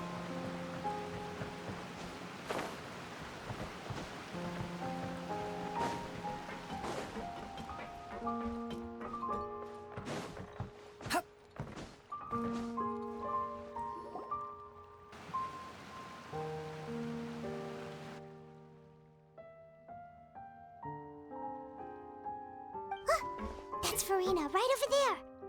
She really is here all on her own.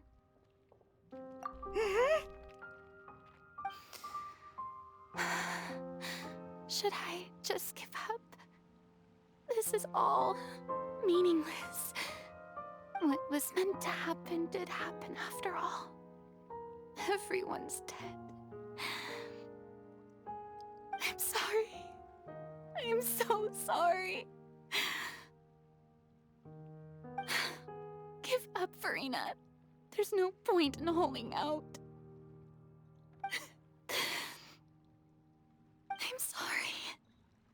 But what can I even do other than to repeat meaningless apologies over and over? Who's that? Don't worry, Farina. It's just us.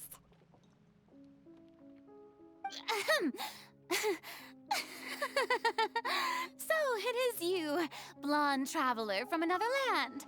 Why, I almost thought you were someone from that mob of my ignorant subjects. Come to kneel and beg for my forgiveness. Farina, you were crying just now, weren't you? The tear stains on your face are obvious. What do you mean, tear stains? Oh, I remember. The show at the Opera House earlier this morning was so moving. I'm still trying to process it. Who did that uncivilized rabble think they were, disturbing my enjoyment of the arts? They even dare to tout their Archon. I must teach them a lesson. I can just imagine their twisted and frustrated faces once they realize that I'm nowhere to be found. Oh, and I'm sure Nouvellette and those people from the Maréchaussée Phantom are freaking out right next to them, too.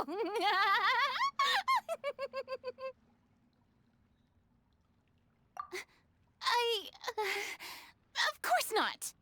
Hey, there she is! The Hydro Archon's over there! Quick, after her!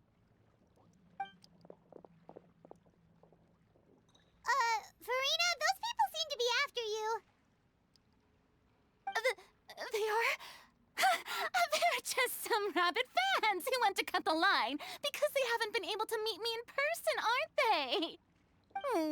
That's against the rules. I can't let them get their way. Farina just ran off. Quick, we have to catch up with her.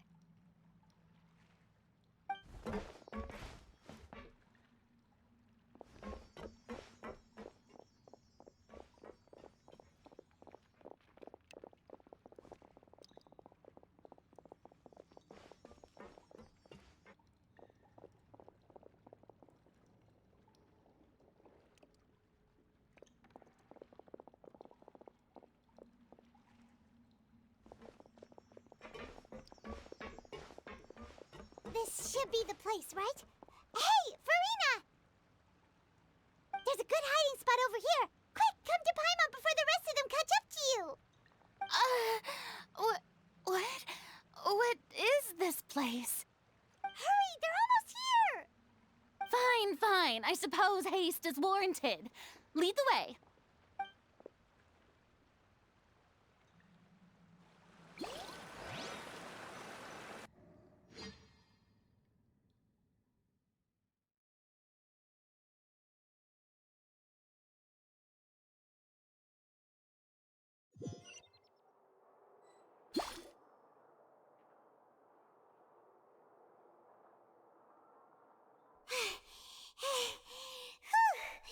Paimon's exhausted.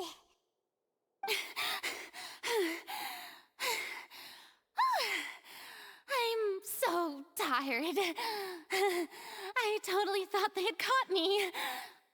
No, I mean, I merely gave in to the sheer enthusiasm they displayed.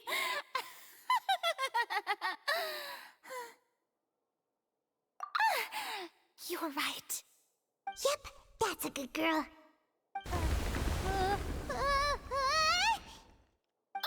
What's happening? The ground's shaking.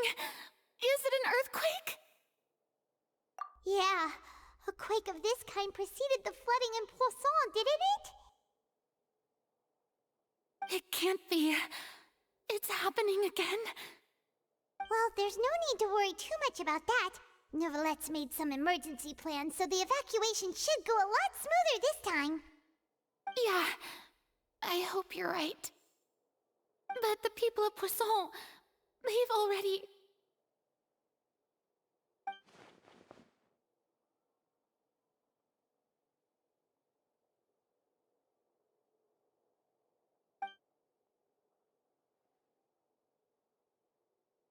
It's true. I've been investigating the prophecy for hundreds of years.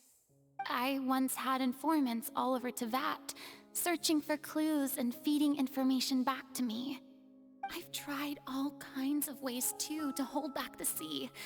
Anything to keep the coastline from advancing.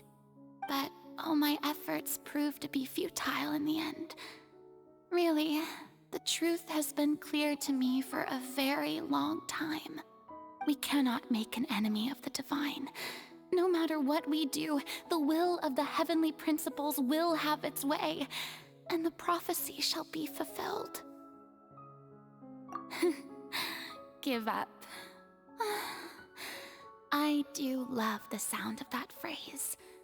It would mean finally coming to terms with fate, but also for me to finally be free.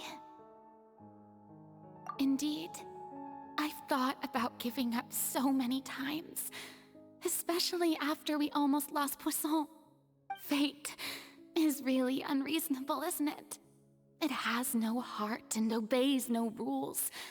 The prophecy has only just started to come true, and so many people have already lost their lives. But just now, it all became clear to me. I still don't have the right to come to terms with fate on behalf of everyone else. As long as the final moment hasn't come, it's still not too late. Don't worry. I will keep hope alive for everyone until the very end. Well, that's enough for now. I got the impulse to play the stricken maiden, but honestly, considering my rank and station, that wasn't a good fit at all. Don't take any of what I just said seriously. How could I possibly let Fontaine fall to the whims of trivial prophecy?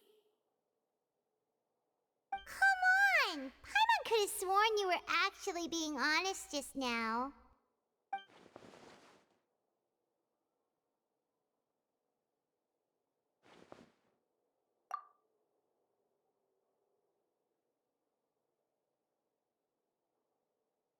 Share my burden.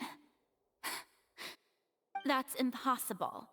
It was fated right from the start that this would be my duty alone.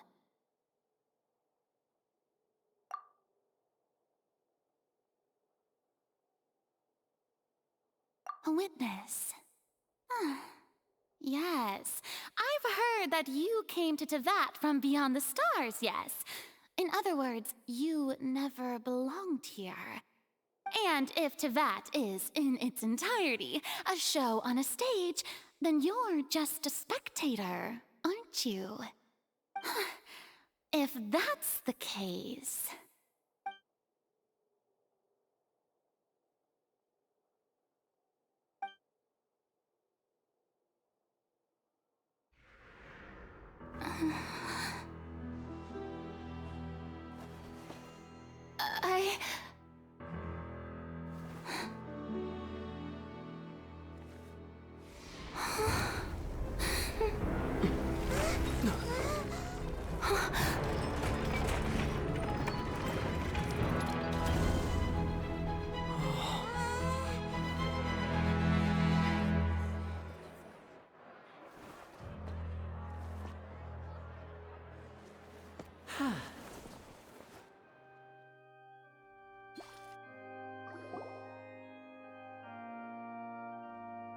Ladies and gentlemen, this concludes my opening performance. Now, without further ado, we may proceed to the trial of our god. So this is what it is. Yes, you deserve praise for the effort you took to raise the dramatic stakes. Do not forget, however, that I am Focalor, the god of justice, the embodiment of justice itself. Does it not strike you as even the least bit absurd to bring the very concept of justice to trial? May I interpret these words as your refusal to stand trial? In that case, you will have the opportunity to defend your honor through a duel. You would draw your blade against a god?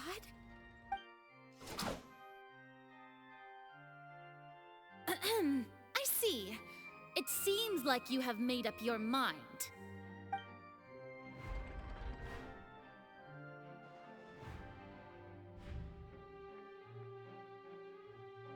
Paimon can't believe it. She just surrendered. What the heck is going on? Did I just see an Archon surrender to a human? Wow, how utterly humiliating. Lady Farina, what is the meaning of this? It would seem that there has been a misunderstanding. To be clear, the raising of both hands is not always an indication of surrender. Looking for excuses again, huh? I raised my hands just now to indicate my acceptance of the trial. No duel shall be necessary. I will admit that I've been running away for a long time. I'm sorry, everyone. I was unable to protect the people of Poisson. It is my duty to stand trial for my crimes. You are not the only ones to be disappointed in me. I too am exceedingly disappointed in myself. But now, it is time for the Hydro Archon to show you her courage and resolve. I, Farina, will use this trial to show the world the true meaning of justice! This time, I will protect you. Applaud and rejoice! One of the most outrageous and fantastical arcs known to the opera epiclese is now unfolding before your eyes. Mark my words, this shall be one of the most exhilarating and brilliant shows ever to grace the stage of Fontaine!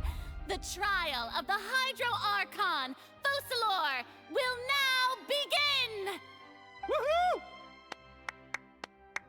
Oh, now we're making history!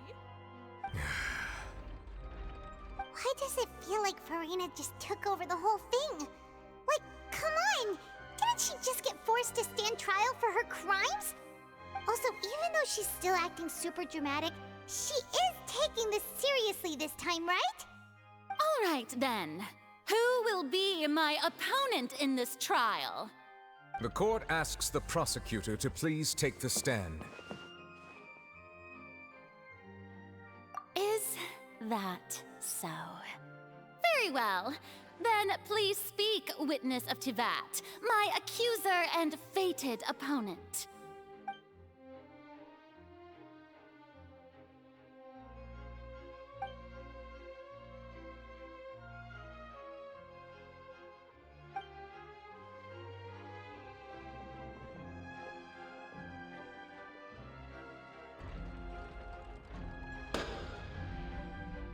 Also, please allow me to ask, as a final question before the trial begins.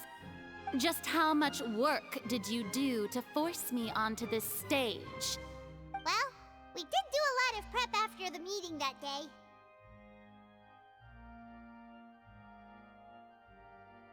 I can go over the tasks assigned to the Spina di Rosula, since they were rather straightforward and easy. Navia, the president of the Spina di Rosula. Most of the people who participated in the disturbance this morning were my subordinates. They changed into plain clothes and came to the Opera House as regular audience members, waiting for the perfect opportunity to incite insurrection against you. The people's resentment against their Archon has been building as more and more of the prophecy is fulfilled. A spark was all we needed to turn smoldering anger into a flame. Moreover, according to our understanding and analysis of you, when something like that occurred, you would likely flee the scene and head to Poisson by yourself. So, we arranged for a second group to lie in wait there. So, you mean, the ones who scoured the settlement for me were also from the Spina? And their goal was to force you to step into the giant magic box so you may personally participate in the greatest magic performance in all of Fontainian history. That's right. That house was a magic box, rather than someone's residence. As the super ultimate version of the setup that I used when I first performed at the Opera Epiclese, the volume of the box was increased by a whole order of magnitude, and the distance it traversed was the entire gap between Poisson and Aranias. Its cargo, of course, was an Archon instead of a human. My thanks, Farina. Without your help, we could never have pulled off such an extraordinary performance. You're welcome? Of course, this performance was only made possible with Father's support. The House of the Hearth spent a massive amount of labor in Mora to pull this off. We had to select a location, construct the giant magic box, dig a tunnel, and open up a path through the water. It was a lot of work for all of us. So, in other words, the earthquake that we felt within the giant magic box was just a normal tremor from the transportation of the whole house? That's right. It wasn't a sign of another disaster to come. Then, I can guess Nervilette and Cloran's parts. You gathered a crowd, prepared a stage, and made sure that the champion duelist would be immediately ready for a fight. Also that as soon as I appeared on the stage, the trial may commence without a hitch. Am I right? Yes, that is correct. Well, Clorand, I must commend you for your courage. Only the most outstanding champion duelist in all of Fontaine would accept a duel with an Archon without flinching. Thank you. As for you, Traveler, I suppose your role was to keep me distracted with conversation once you found me in Poisson.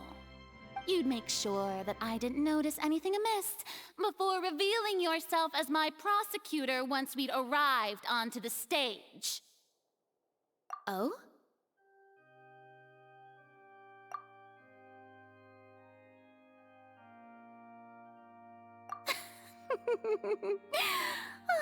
Is that so? Then I suppose I must have missed my final chance. It's fine. It matters not. What's done is done. The stage is already set, so there's no reason to disappoint the audience. Let's see this trial through to the very end.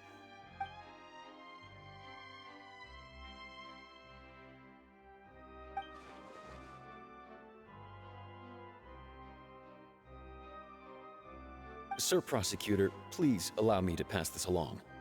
This is a document that Miss Charlotte applied for and received permission to share with you during the trial.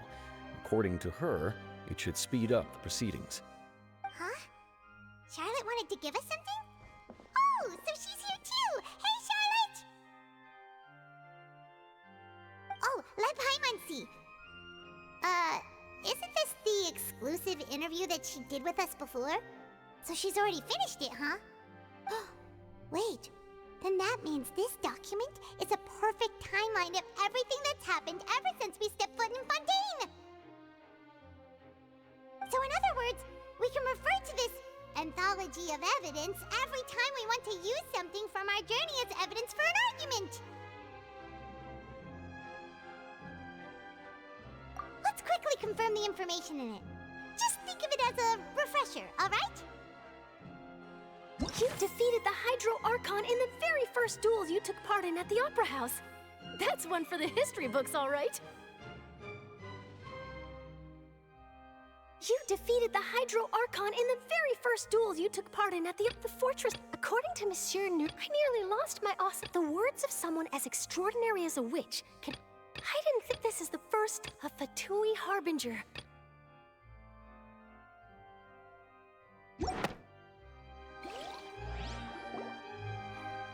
The prosecution and the defense are both in position.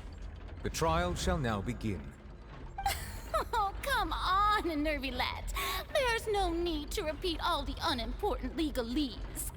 Just fast forward to the part where the prosecution lays out my offenses. As the defendant and the lead actress of this performance, I still haven't even been informed of my supposed guilt in all of this. Of course, it is only natural for humans to struggle to understand the actions of a god. However, you will need more than that to convict me of a crime. That's true, but my charge here is unrelated to your conduct as an Archon. Instead, I would like to charge you as a fraud who's never been the Archon in the first place. Wait, what was that? Lady Farina's a fraud? Hey, I came here thinking that we were going to try the Hydro Archon for forsaking her duty, but did I hear that right? She's not our Archon at all? Charge accepted. Lady Farina, do you plead guilty to the charge?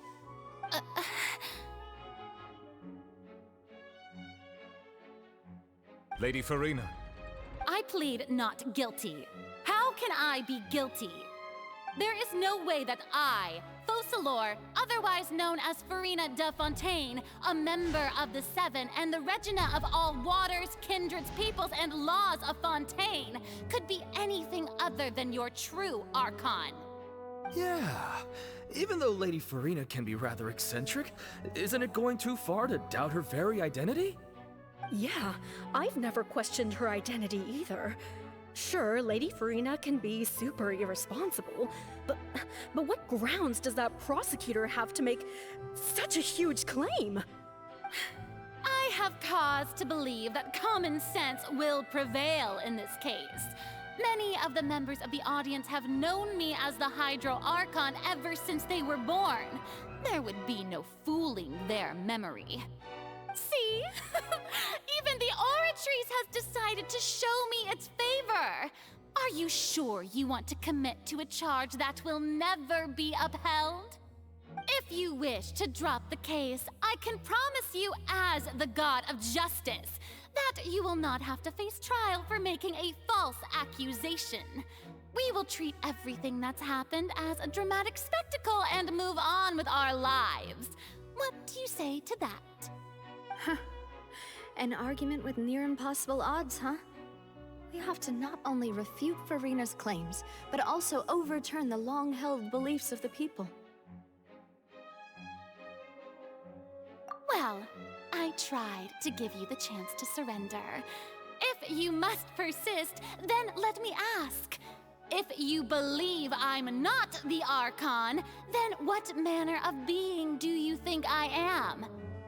And if I was not the Archon, then how did I manage to live for over 500 years?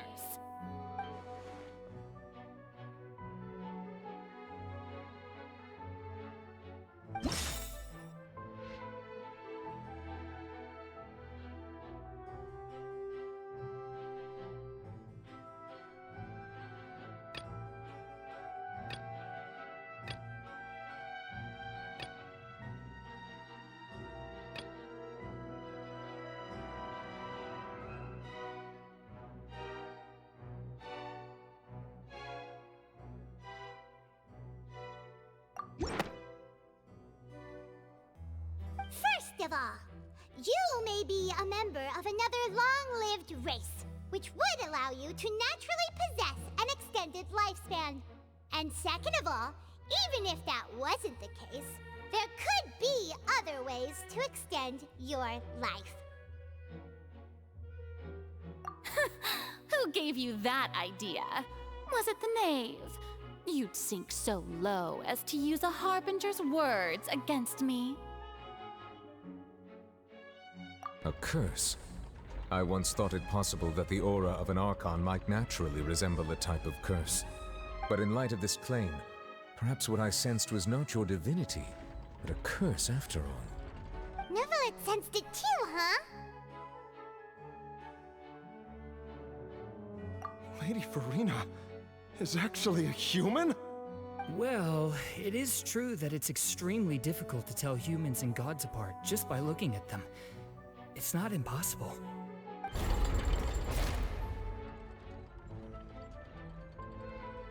Well, don't start celebrating too early now.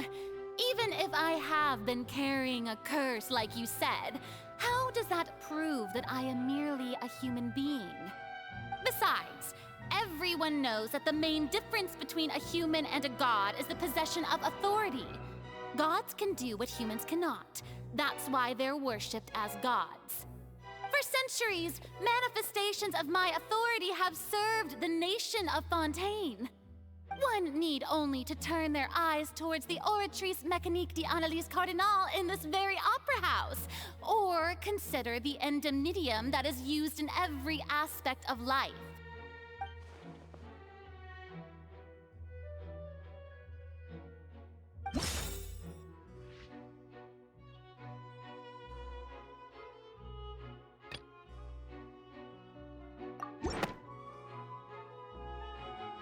You tried to reference the Oratrice, but weren't you as confused as all the rest of us when the Oratrice declared Child to be guilty without any proof?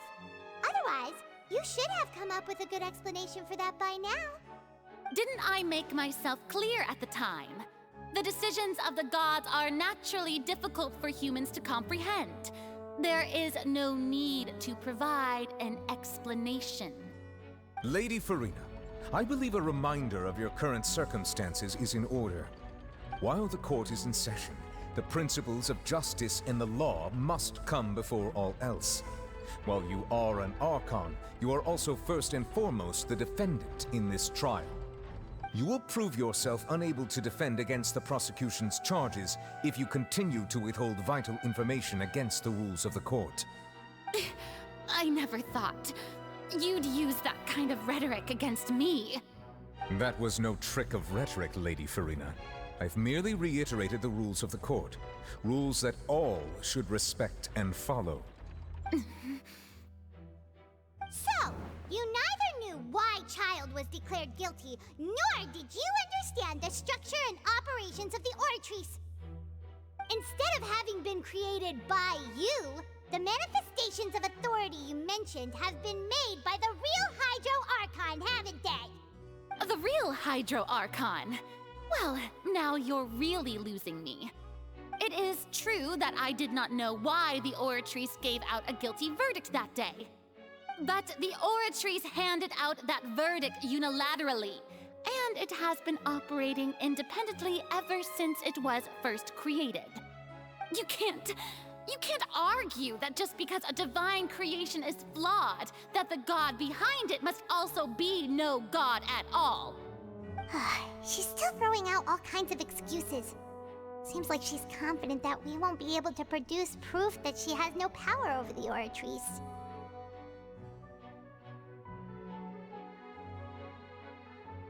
My power as an Archon. There are many ordinary citizens in the audience. How can I just carelessly demonstrate the formidable power of an Archon?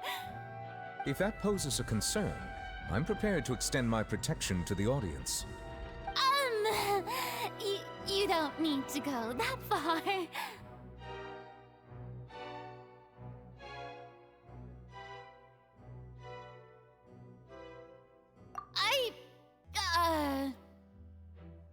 Aren't you the Hydro Archon? Or is it that you can't even wield the power of Hydro, much less the authority of a god? Indemnitium! Yes! It's all because of Indemnitium! All Archons derive their power from the faith of the people, and I've converted the people's faith in justice into Indemnitium! Thus did I give up all of my divine power to provide everyone with energy for their daily lives. Have you ever seen a more magnanimous god? Isn't that a huge stretch? Yeah, no matter how generous an Archon can be, how could they give up all their power? Can a god with no power even still be called a god? It seems like nobody's buying Farina's excuse. Hey, come now, everyone. Please don't stare at me as if I was a liar. I'm still the same Farina you knew, right? The one that you loved. Shouldn't you want to believe in me? Please? You've got to believe me. If what the prosecutor said is true, she really has committed a grave offense. Did she deceive all of us? And all of our parents and grandparents too? And all of our ancestors? Ever since they were born? Enough! That's enough. Tell me then, if I'm not the real Hydro Archon, then who is?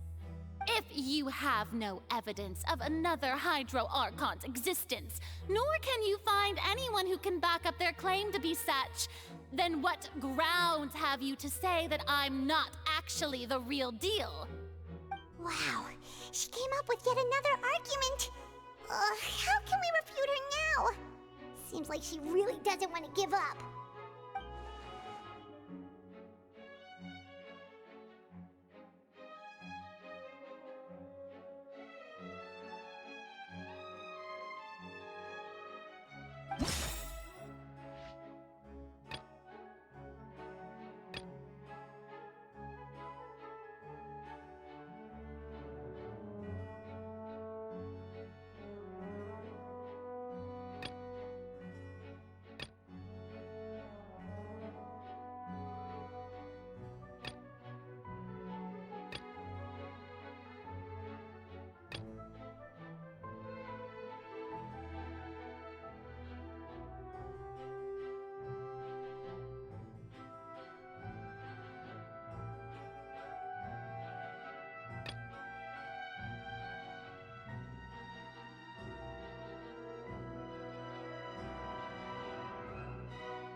doesn't sound right. Paimon doesn't think this clue can be used as compelling evidence to build our case.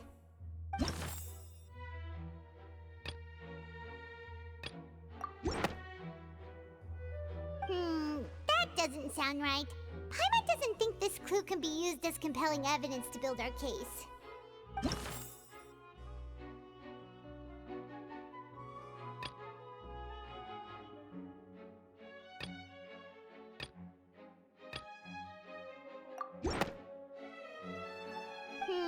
That doesn't sound right. Paimon doesn't think this clue can be used as compelling evidence to build our case.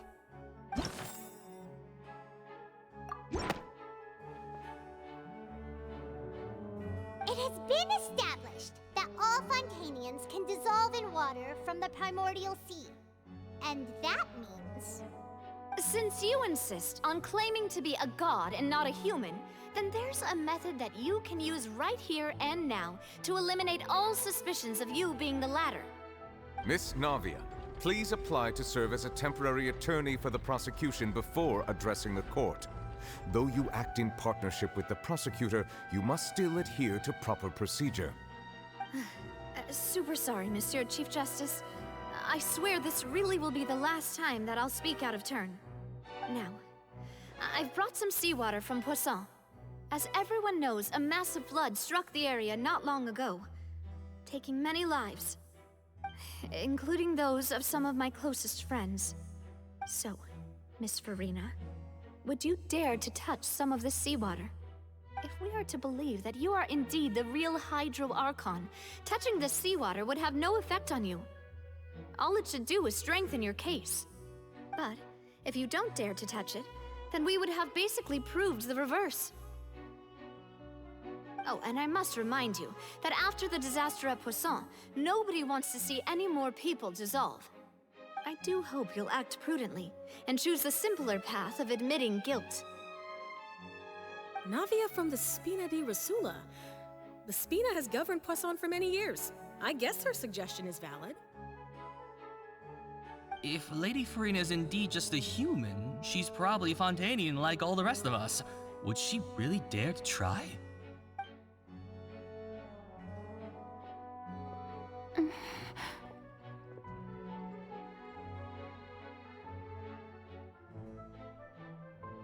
Lady Farina, this test has been unilaterally proposed by the prosecution. As it falls outside the realm of standard court proceedings, you possess the right to decline participation. Well, of course he had to tell her that. But refusing to participate is basically the same as a confession of guilt.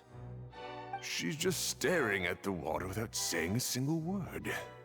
It really does seem like she's quite terrified of it. That could only mean... What's going on? Is she really planning to... that's not what we thought she would... Due to the inherent risk of the test, Lady Farina, you may...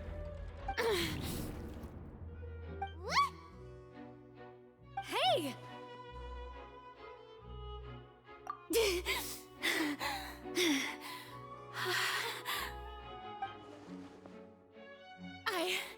I'm fine! Look at me, everyone! My hand is still here! I haven't been dissolved! Will you believe me now? I really am your Archon! I'm nothing like a normal human who would fall apart as soon as they touch this water! Really? Was this not the most obvious thing in the world? Miss Siegewien? If you're present, Miss Siegewien, please come forward and attend to the defendant. Siegewien? Don't be nervous. It'll just take a few seconds. Let me see. That should be enough. Please announce the results of your evaluation to the court, Miss Siegewien.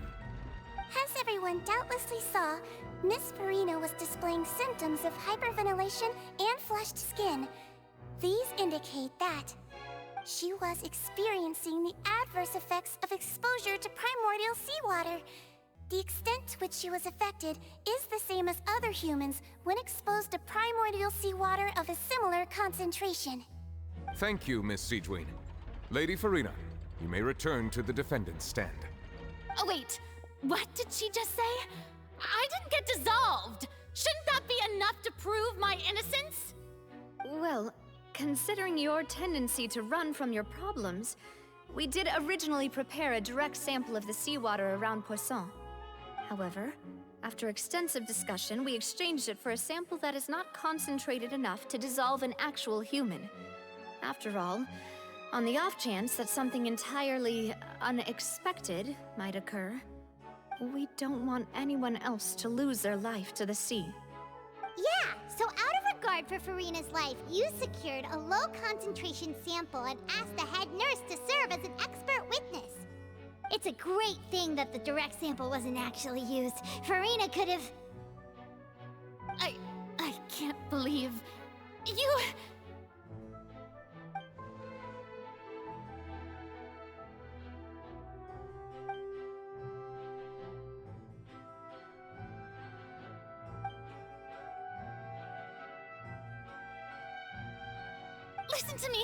Listen to me, everyone.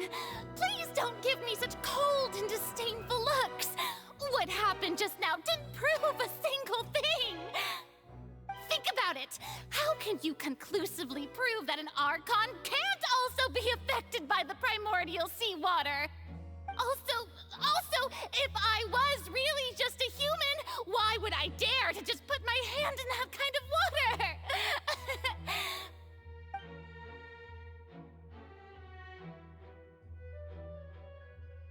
Please, anyone, just listen to me.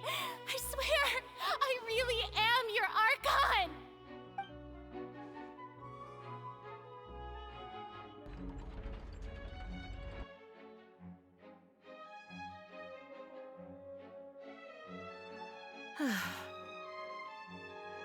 I don't think anything she says at this point will sway anyone.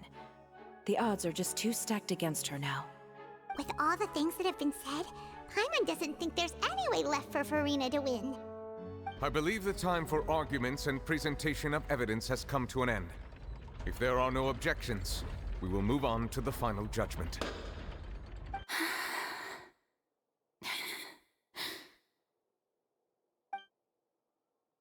I don't think anything she says at this point will sway anyone. She's too stacked against her now.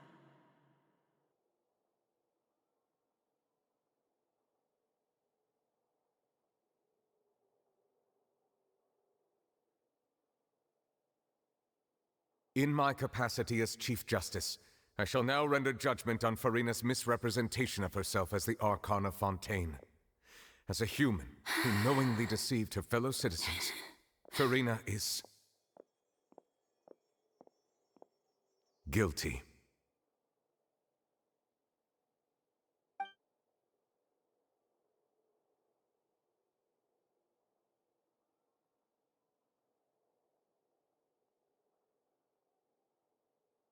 We shall now turn to the Oratrice Mécanique d'Analyse Cardinale to render the final verdict on the charges.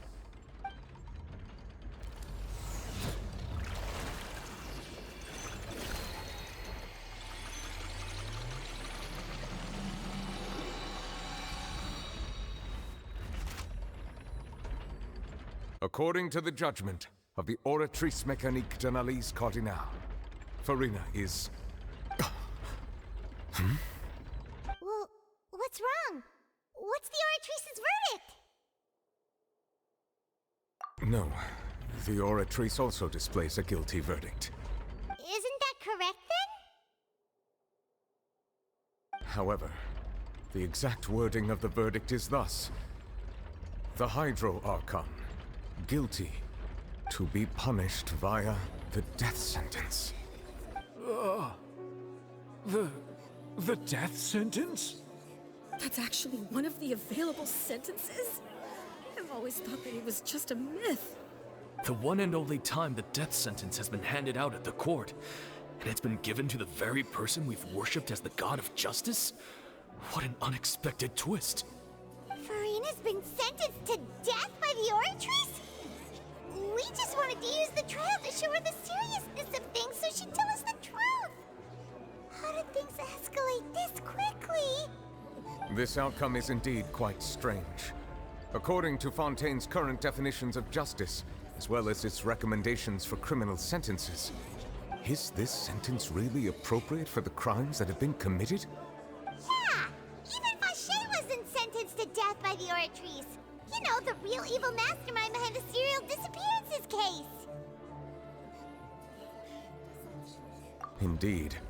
Not only is Farina's sentence overly excessive, the very point of our trial today was also to prove that Farina has never been the Hydro Archon in the first place. But now, the Oratrice seems to have deliberately invoked the title of the Hydro Archon. What does this mean?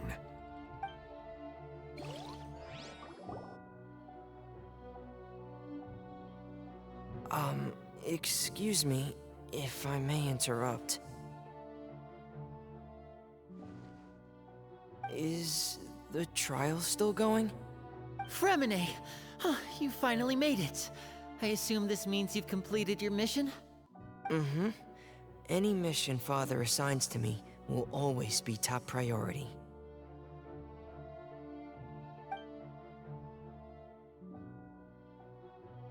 Is that the first prophecy slate? Huh.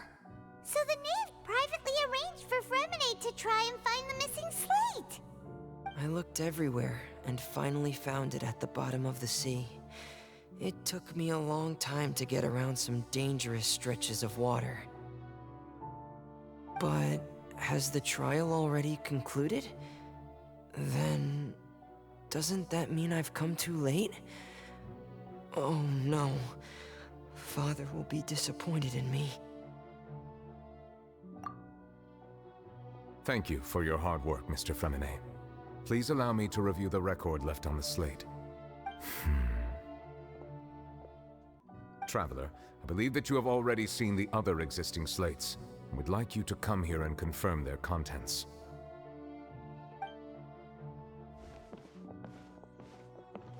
Huh? So what do you see? What is it?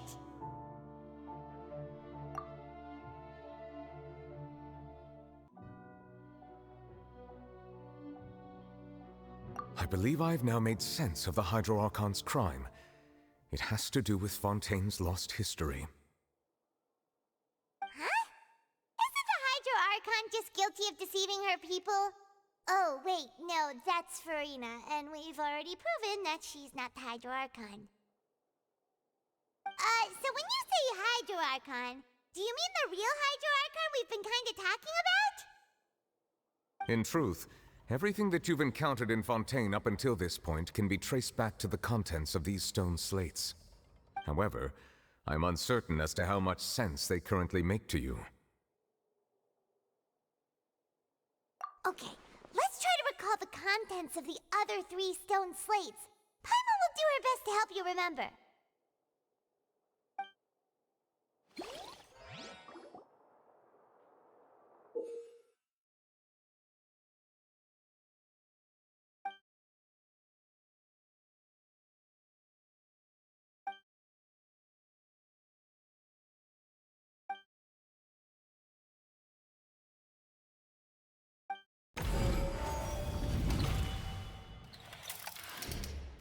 Stone slate describes what you just said.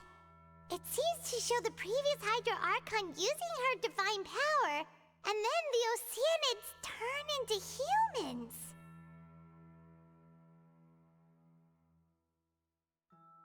Does that mean that Fontanians are transformed Oceanids? Oh, Paimon wasn't expecting that. But if Oceanids can turn into humans, then perhaps this process can be reversed as well. The second stone slate shows Celestia floating in the sky, and the Hydro Archon and her people worshipping it together. But the heavens still brought judgment down upon them. This must be the point when the Hydro Archon and the Fontanians were branded with their original sin. Does this mean that the original sin and the Hydro Archon sin are the same thing? The third slate shows the Hydro Archon sinking into the sea surrounded by many people. That reminds Paimon, didn't we also watch that happen to someone else? Well, the fourth slate is the prophecy the Fontanians have been talking about. People dissolving into the sea, the Hydro Archon crying on her throne, and so on. We didn't believe that such a crazy disaster could happen at first, did we? But after that incident, it was just a question of when and not if.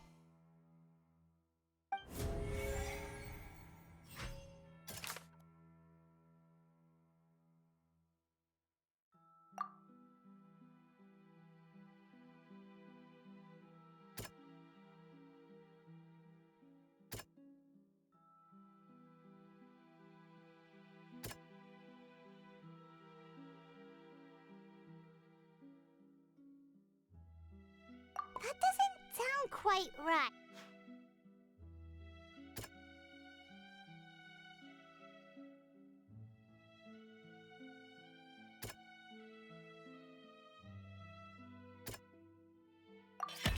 We know from the case of the serial disappearances of young women that Fontanians can be dissolved in primordial seawater. And the first stone slate tells us that long ago, the Hydro Archon used her power to turn Oceanids into humans. This might be the reason that Fontanians can dissolve.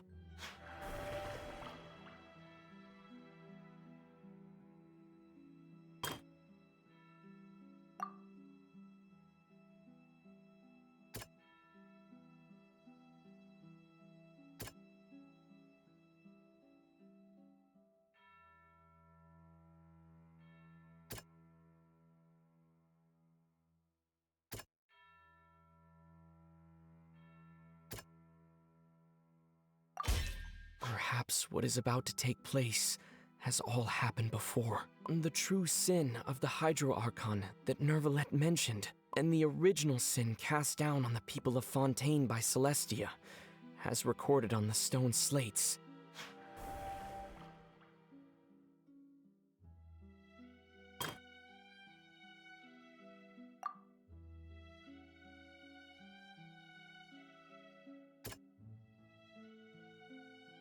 That doesn't sound...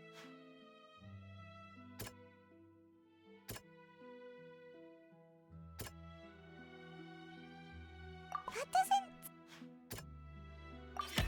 It's not as simple as falling into the sea. When Navia fell into the sea, her consciousness was subjected to judgment. The stone slates show the people gathered around the Hydro Archon in the sea. Could that be alluding to the same thing?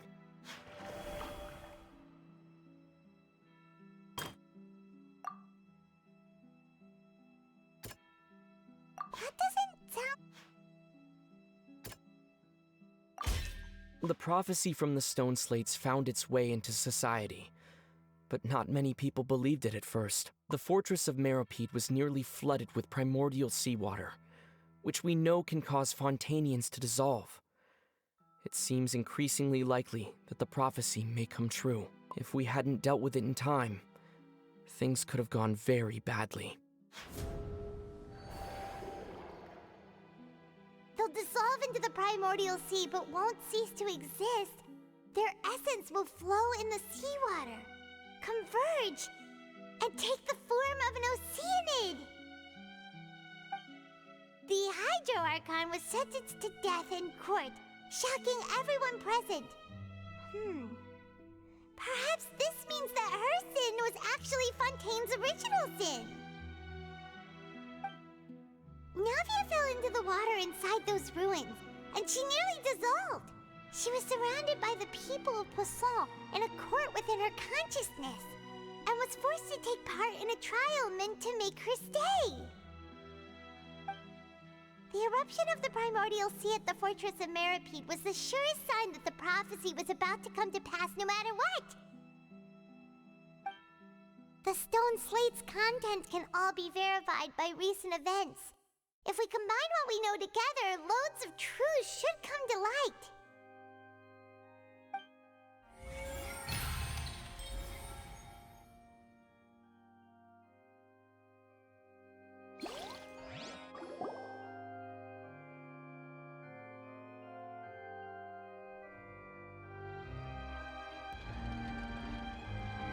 Huh?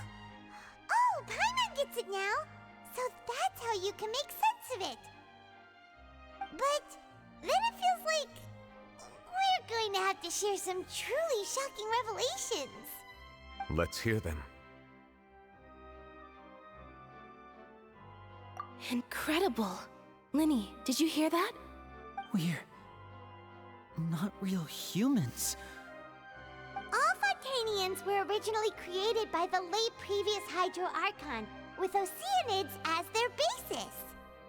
The evidence for that can be found in how only Fontanians could dissolve in primordial seawater, and how all the girls Vacher dissolved were also turned into Oceanids.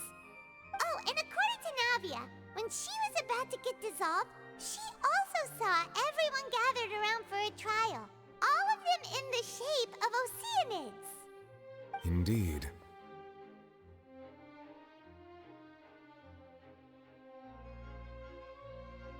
Yeah, and it follows from the content of the first slate that she probably angered Celestia by creating humans without prior permission. That could also explain why the Oratrice judged the Hydro Archon to be guilty. It's to account for that ancient sin. The Hydro Archon's true sin was creating us? And yet, after many hundreds of years, the Hydro Archon's creations have turned around to try to judge the Archon within the Opera Epiclese. The twists of history are often the most unexpected of all. Yeah, isn't the image here just like when Navia fell into the sea? So wouldn't it be trying to show the image of the Hydro Archon also falling into the sea once the prophecy has been fulfilled in the fourth slate? In the end, the people will all be dissolved into the waters, and only the Hydro Archon will remain weeping on her throne. Only then will the sins of the people of Fontaine be washed away. Did Paimon get all that right? You've made some keen deductions. I must say, given how much you still don't know, it is impressive that you've already managed to connect so many pieces of the truth. However, while you were able to decode all the information on the slates, they've also been etched with an additional layer of hidden information using a different power source. When we were at the ruins, I tried to decipher the hidden information recorded in the slates. But since we only had 3 slates at the time, I was unable to come to a full conclusion. Now that the slate collection is complete, I shall make another attempt to decipher the narrative recorded within. If everything goes well, we should finally be informed of the unadulterated truth.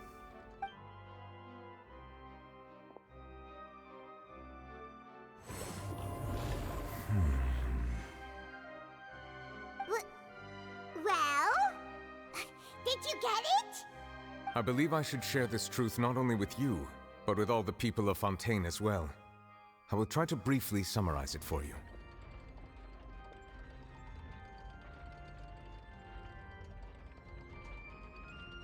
Your hypotheses regarding the origin of Fontanians and the sin of the Hydro Archon were both correct. In the Fontaine of old, the previous Hydro Archon sensed the yearning of her Oceanid familiars for life on land.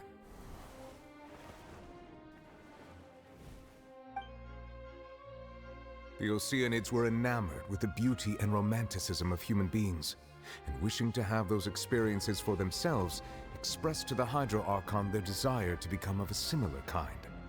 However, even though water as an element is intricately linked with the power of life, the Hydro Archon, as one of the 7, did not possess the authority to create a new form of human life. Not one to give in, she eventually found a way to create permanent humanoid bodies for her familiars by appropriating the power of this planet's primordial sea. She poured primordial seawater into the Oceanid's blood vessels, creating humanoid mimics in the process. But if Fontanians were to ever come into direct contact with water from the primordial sea, the power within their bodies would escape these artificial restraints and return to the sea. As a result, their forms would collapse, and they would be reverted to their original forms as Oceanids. Of course, the Hydro Archon never received permission from the heavenly principles to create a new human race. And thus, The Hydro Archon and all of her creations came to shoulder the original sin of appropriating the power of the primordial sea. That is the true history of how the people of Fontaine first came into being. So we were all Oceanids before we turned into human beings? That's way too much information for me. I think I'm just going to pretend that I never heard a single thing. Wait, but if that's the truth, we can't let the Hydro Archon be sentenced to death. After all, her only sin was creating us. This really might be too much information for your regular Fontainian, but it does answer a lot of our questions. Alas, your hypothesis regarding the third and fourth stone slates was inaccurate. The slates' respective positions are, in fact, correct. A key point of the visual on the third slate is how all the individuals depicted in the water are humans rather than Oceanids. They have not been dissolved, which implies that the water depicted in this slate is not water from the primordial sea. The nation of Fontaine is the nation of Hydro, as well as the nation of trials and justice. Instead of being the literal element, the water in the scene symbolizes judgment and justice. You may also recall Navia's experience. When she fell into the sea, her consciousness was surrounded by that of many others who intended to hold a trial to determine her fate. Therefore, the meaning of the third slate is that the people of Fontaine shall try the Hydro Archon at the court of justice. Yes, it refers to our present situation. I think I'm following now. So, what you're saying is, even though we decided to put on this trial to avoid fulfilling the prophecy, in truth, everything we've done has happened exactly as the prophecy foretold. So now, it seems, we're the ones making sure it comes true. What should we do? Huh. No matter what, the prophecy will be fulfilled. Is this what it feels like to be a prisoner of fate? If that's the case, does that mean the scene in the fourth slate will also be fulfilled soon? Traveler, I would like to point out another small fallacy in your deductions. About the fourth slate, you probably thought that the eruption of primordial seawater beneath the fortress of Masquerade served as the surest sign that the prophecy was about to come to pass, yes? However, I believe that rather than being a sure sign, that eruption could in fact only be a small warning of something far worse to come. As for the root cause of the catastrophe, I believe you've already encountered it once before.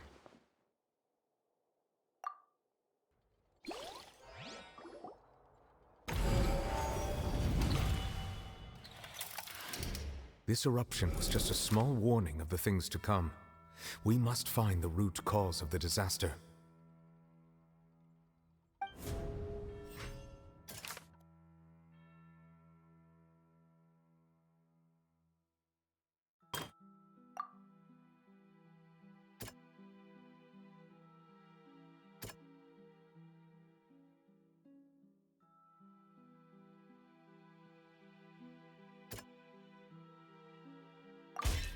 It was both dream and reality.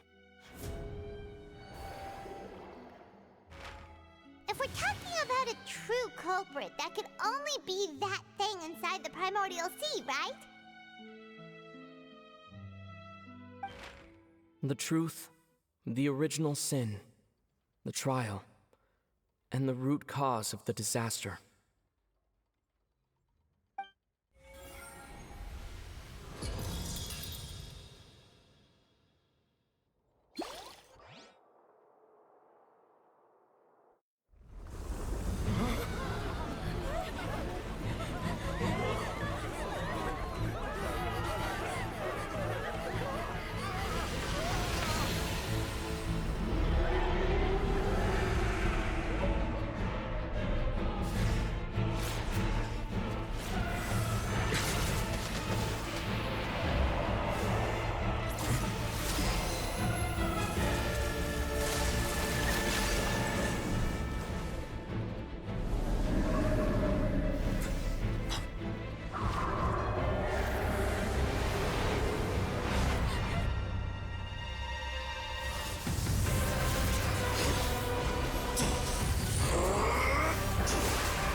whale you saw in your dream?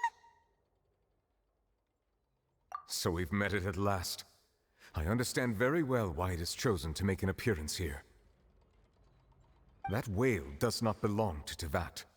It is a monster that has traversed the stars, weeping all the while. It has been greedily consuming the energy from the planet's primordial sea, using it to grow. That is the main cause for the rising sea levels. And once it has finished consuming all of the energy contained within the sea, its next step will be... You said that when the Hydro Archon first created Fontanians out of Oceanids, she filled their blood vessels with primordial seawater. Precisely. That whale finds the blood of Fontanians nigh impossible to resist. Therefore, when it left the primordial sea, it decided to make its next stop a packed opera house full of food. Food in the form of Fontanians. We just barely managed to push it back, right? In that case, won't it come back to target the people again once it's managed to recover its strength? That is correct. Indeed, it is more accurate to say that we should thank that Harbinger for buying us some time. Without him, the whale would have likely come onto land far sooner. From the way he looked, he must have been fighting the creature for quite a long time. That battle maniac.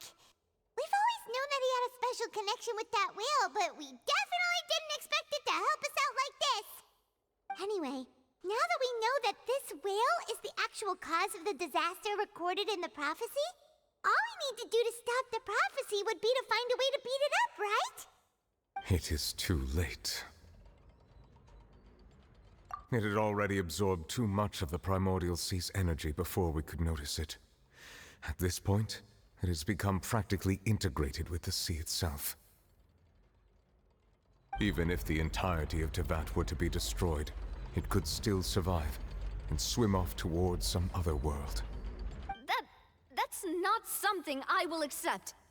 We've already done everything we can, and we even found the true culprit. We've come so far. You can't just tell me that the last hurdle is some impossible foe. That's just not fair. Indeed, that's not how a grand performance should end. I'll fight it to the end, no matter what. So the prophecy will be fulfilled no matter what, huh?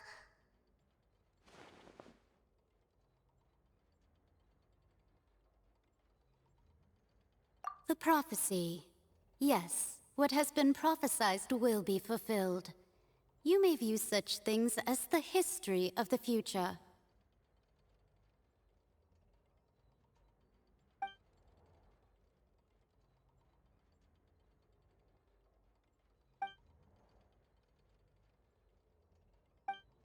Just as prophecies are usually only the future as seen from the perspectives of the gods, could things be happening in hidden corners where the gods' gaze does not fall? Ultimately, fate shall serve as your only guide, no matter what will happen in Tevat's future. All you need to do is to play your part.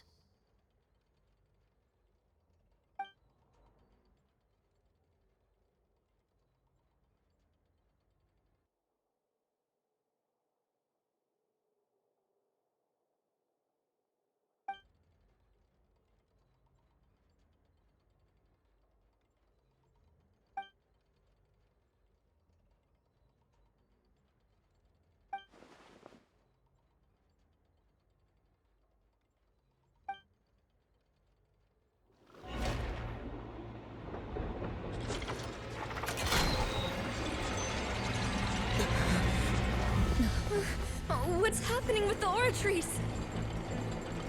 I believe it is preparing to carry out the death sentence.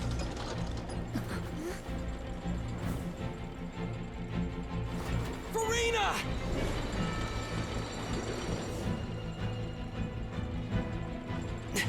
No, I still need answers.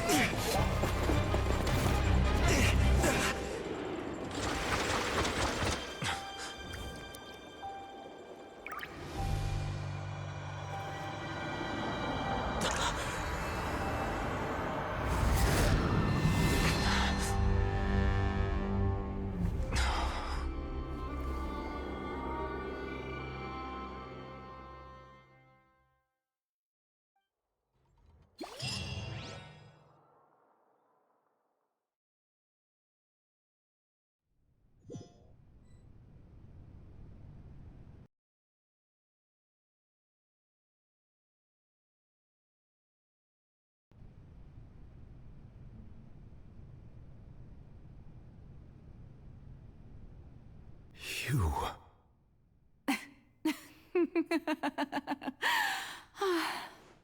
Sorry.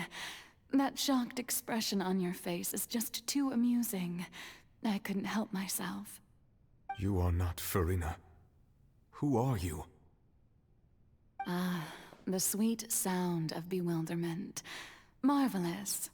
A sure sign that my attempt to deceive everyone was a resounding success. But to answer your question, I am Focalor. You know, the god. Focalor? Why did you deceive us? Oh, that wasn't my goal, of course. Goodness, no. But I had to fool everyone else too, if I was to stand any chance of deceiving the heavenly principles. Deceiving the heavenly principles? It's all because of that pernicious prophecy. Dreadful, wasn't it? Everyone doomed to dissolve. Fontaine condemned to be flooded. One was not amused. In fact, one was positively bemused when that problem was thrust upon me by my dearest predecessor. That's the former Hydro Archon Egeria, for the uninitiated. It hardly gets more disastrous than a preordained national catastrophe, now does it? She knew full well that the prophecy would surely come to pass. And as one of the seven, she also knew full well that one defies the heavenly principles at one's peril. So yes, as you have no doubt surmised, it was a rather impossible situation that I found myself in. I spent a terribly long time mulling it over, alone on the ocean floor. And I was almost growing barnacles by the time I finally realized there was only one possible solution to this confounding conundrum. I had to outwit the heavenly principles, allow the prophecy to be fulfilled, ostensibly at least, while saving everyone at the same time. I'm a genius, I know. I can only assume that's why Egeria chose me as her successor. Although, looking back now, it was hardly the inheritance one dreams of. Between the task of saving the nation, the quotidian duties of the Hydro Archon, and not to mention the original sin of creating a new race of humans, I dare say she left me quite a colossal mess to clean up. But one can only play the hand one is dealt. I did not choose this, any more than I chose to be one of her Oceanid familiars. So you were also once one of the Oceanids, transformed into a human by Egeria's hand? Yes, I was. I always dreamed of becoming human.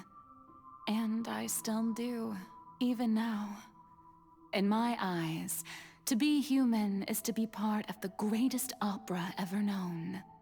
After becoming a god, I separated my divinity from my body and spirit, leaving behind only a self that was as naive and bewildered as my past self on her first day as a human being.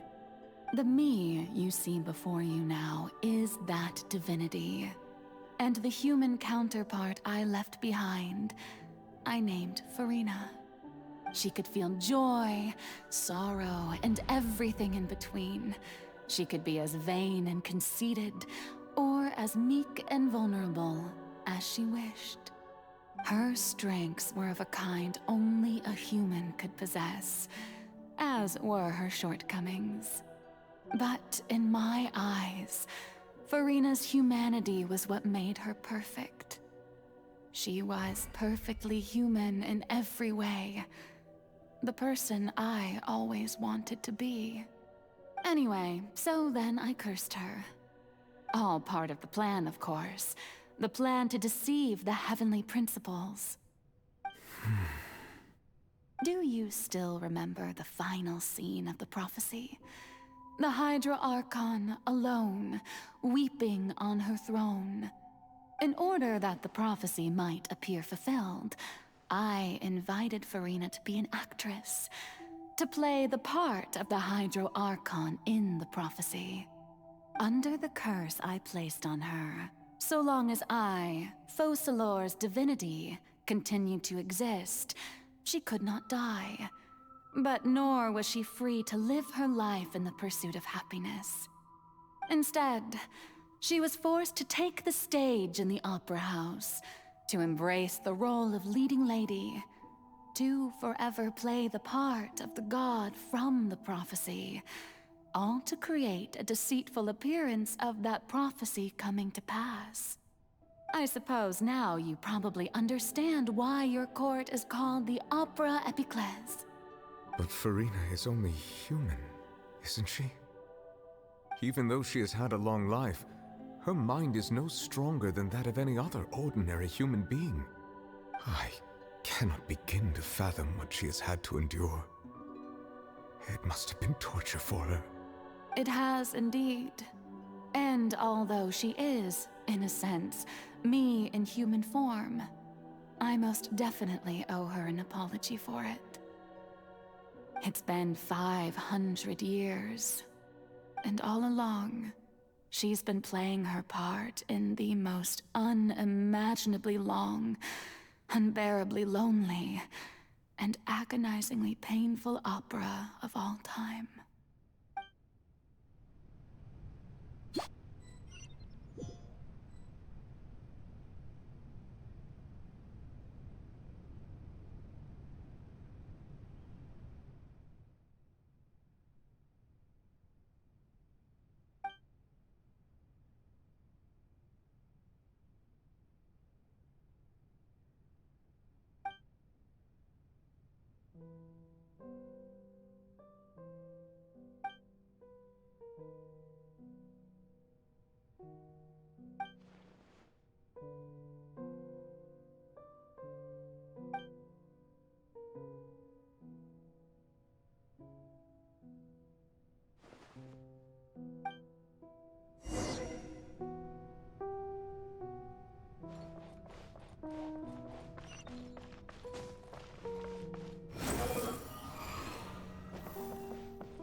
Oh, who permitted you to come onto the stage?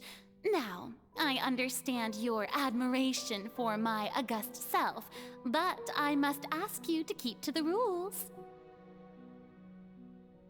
All right. It is not my intent to reprimand you. There is no need to state your name. Just be off with you. Do not distract me from my performance. Oh, do not jest. Can you not feel it? I am Focalor. The eyes of countless Fontanians are upon me. I must, at all times, display the utmost elegance and nobility.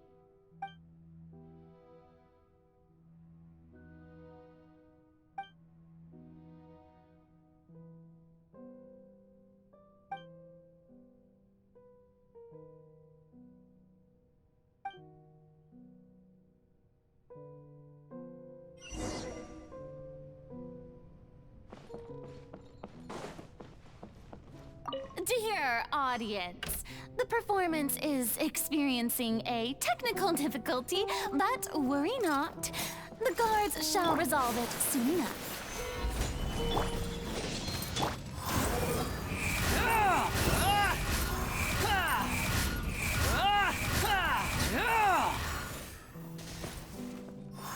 Hey, what gives? The audience is still watching me, you know. Guards! Wait, where are the guards? Guards! Dare to mess with me? Gears of the Squall and Fury!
Farina. Farina. Huh? Who's that? Who's calling me? Where are you? Be not nervous. Be not afraid. I am before you. Wait a moment. You're mirror me? How can this be?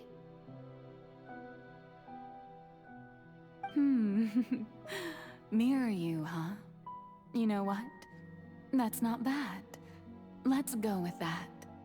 Mirror me? What do you wish to say? The prophecy. Have you heard of it? What prophecy? Wait. I know. I think. I don't know why, but it's in my head somehow. The people will all be dissolved into the waters, and only the Hydro Archon will remain, weeping on her throne. Only then will the sins of the people of Fontaine be washed away. Oh, very good. You know it well. What's going on? I can't seem to remember anything clearly. The only thing I know for sure is this prophecy. Will it really come to pass? Yes, it will. And that is why I've come to you. Disaster will come to Fontaine sooner or later. Things will develop just as the prophecy declared. There is no escaping it. But doesn't that mean everyone will die? I'm a Fontainian just like them. Will I dissolve too? Oh, don't worry. Magical meetings exist in this world precisely to give people a chance to turn things around. It is the reason why you met me today. I will tell you how to save everyone, but you may have to suffer somewhat. Oh, so there's still hope after all. Goodness, you frightened me. You spoke so much and with so much certainty. As for the suffering, well, I will admit that the first thing that came to mind was, why do I have to be the one to suffer? But if the prophecy will come true, I'll also die anyway, right? So if I've already met you as my magical meeting in this world, if there were scales, with all the people of Fontaine on one side and my pain on the other, is it not obvious where the scales should tilt?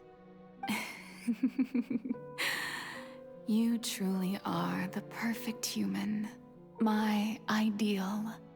I suppose this would also be the justice that belongs to you. Huh?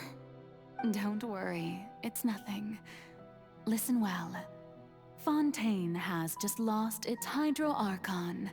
I need you to play a role, that of the new Archon. Play as a god? That's right. You must begin a never-ending masquerade. You must never let anyone suspect your identity. If you can keep it up, then I shall have my way of defying this prophecy. But should your identity be revealed, then all hope will be lost. But how will I do this? A human assuming the role of a god without being exposed. Don't worry. What you must do is not to turn yourself into a real god. You simply need to play the role of a god as humans imagine them to be. Being a human yourself, I'm sure you already know what such an entity would be like. Remember, your true challenge will not be pursuing divinity, but contending against humanity. I'm still not sure I understand, but I'll try. I'll try to do this. So, how long am I going to have to play this role? To accomplish this mission, you will have to stay on the stage for many, many years. You will endure and not grow old until your task ends. But I promise you, all will eventually end in a magnificent and dramatic trial, and everyone will be saved. A trial, huh? How exciting. I'll be looking forward to it.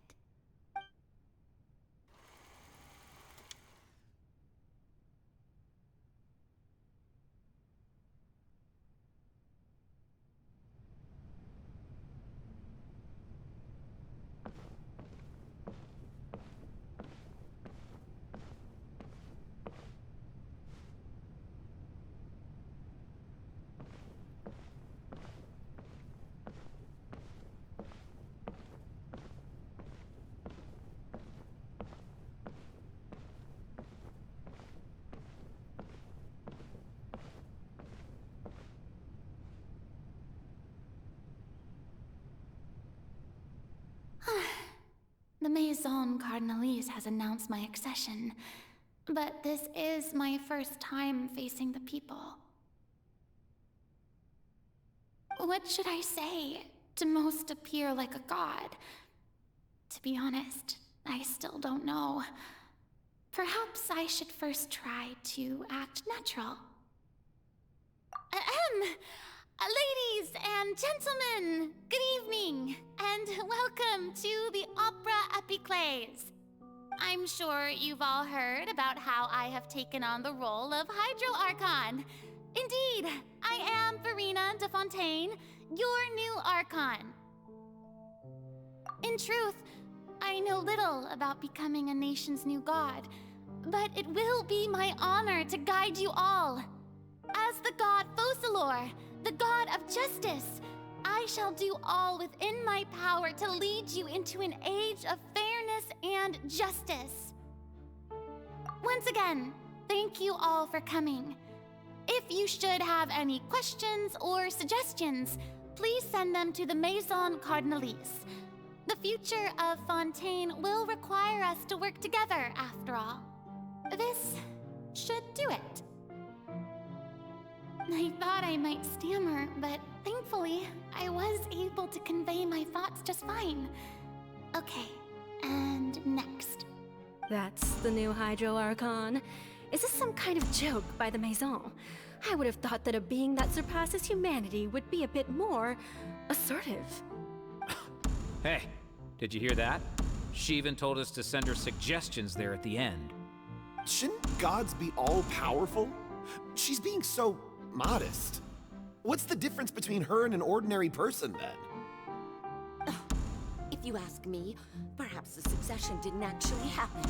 She might just be a Maison-back puppet. Wait, what's going on? Why is everyone suspecting me of being a fake? Oh, this is bad. If I get exposed here, there'll be no saving the people from the prophecy. Right. Mirmi said that I just need to play the role of a god as humans imagine them to be. Calm down, Verena. Think. What do the people want? How would they imagine a god to speak and act? Assertive, with a strong sense of presence. One who can dispel all doubt. That is the character I'm fated to play.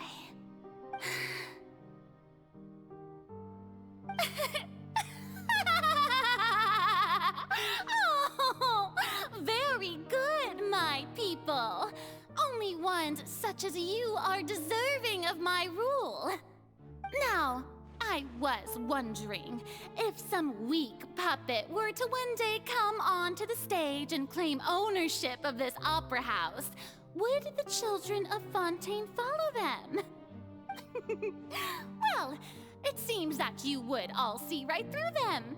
Having passed my test, you are qualified to witness wondrous trials alongside my august self, here in this opera house.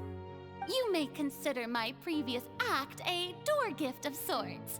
I thought it was a debut that suited the atmosphere. Now then, let us be reintroduced. Ah, so that was just a performance. How could I have forgotten that we were inside an opera house? Her personality. It's quite shocking, to be honest, but I suppose it's a better look than before. Such a fascinating and bold deity. How wonderful! Our future may yet be bright after all. It seems I've turned them around. Best follow this flow and restart my accession speech. My dear people, whether you acknowledge me or not, whether you trust me or nay, I say to you, keep faith in your ardor for justice.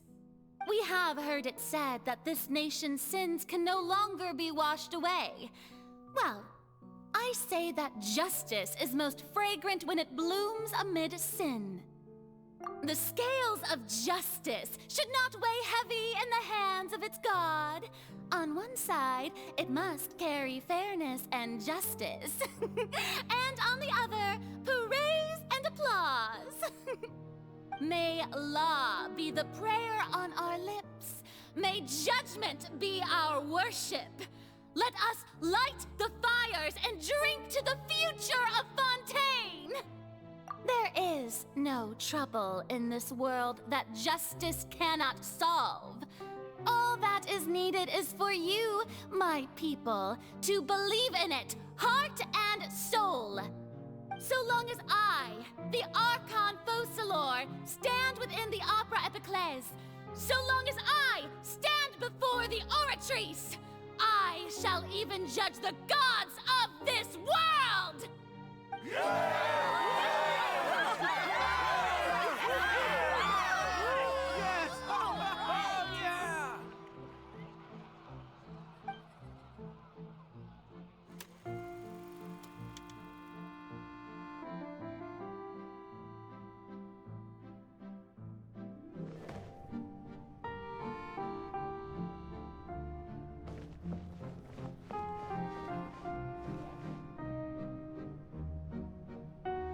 Lady Farina, here are today's case reports, as well as a summary of the follow-up for your perusal. Come now, was I not just at the Opera House in person? Leave these kinds of things to Neuvillette. Besides, none of these trials were the one that I'm looking forward to the most. If I may be so impertinent, what kind of trial are you truly looking forward to? A magnificent, dramatic, and wondrous trial. A trial to end all things. How could you hope to understand? That's true. I fear I lack the ability to grasp your divine thought, Lady Archon. No need for fright, and do not take what I said before too seriously. Go now, do your duties. The trial I await. It will come one day.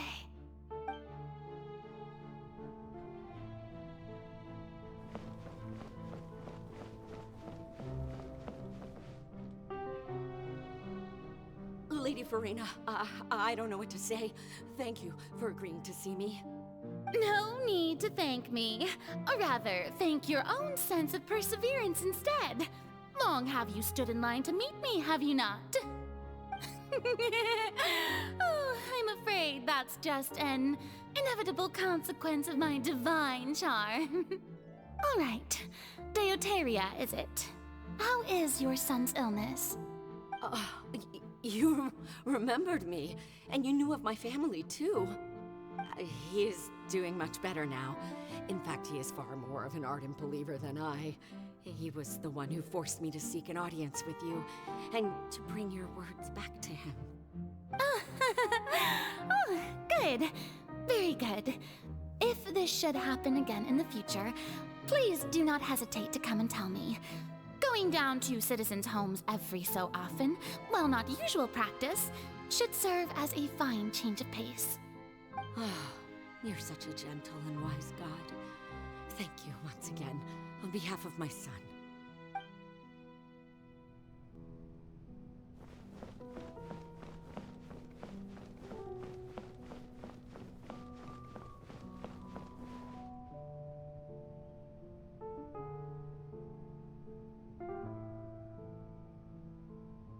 Lady Farina, here are the latest hydrological reports. As for the specific parameters you asked to take note of, I'm afraid things still don't look good. I see. It's as I thought then. As your god, I did already expect this, but I wanted to see how far your human wisdom would allow you to analyze it. All manner of signs indicate that the prophecy will still come to pass. Forget it. That's not something you need to worry about right now. Well, as I understand it, the Fontaine Research Institute is also trying to find a way to counter the rising water levels. Really? Have they found anything? I'm afraid that they haven't found any effective solution thus far. Oh, is that so? Well, no wonder. This issue has reached the realm of the gods, after all. Still, their spirit is praiseworthy.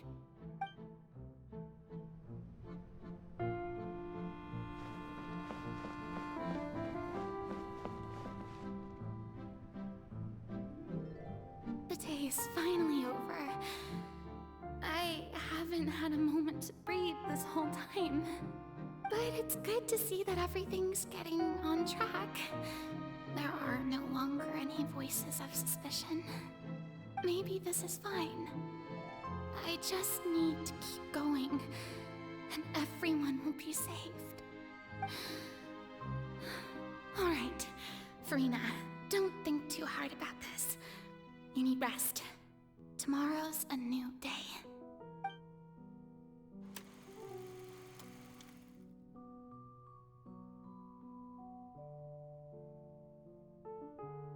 Lady Farina, here are the new trial reports for the latest cases, as well as a summary of the follow-up.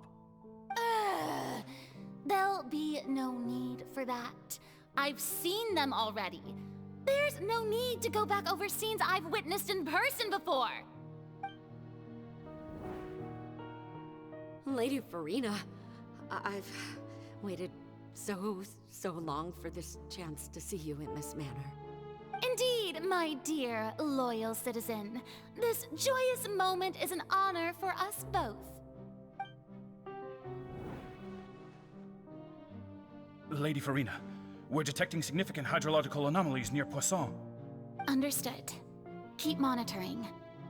Keep me informed should anything come up at the Institute.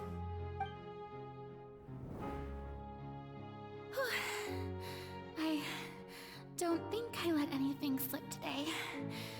I must show the people that there is nothing to worry about. I just don't know when these days will end.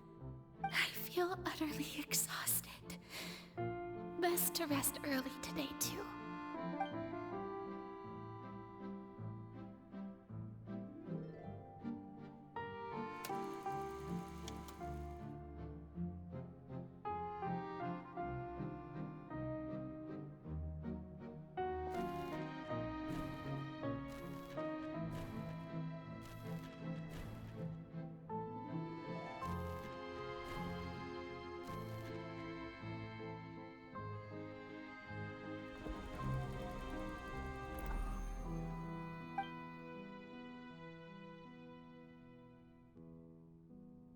Lady Farina, it's like a dream being able to speak with you up close like this. I've heard that the first member of our family who was honored to receive an audience with you was Madame Dioteria, almost 20 generations ago. And what a fine family yours is indeed. It brings me great joy to meet such a faithful believer. A descendant of a line most ardent. Surely you exaggerate, Lady Farina. My lady? What is it, good citizen? Oh, are you crying? Uh-huh.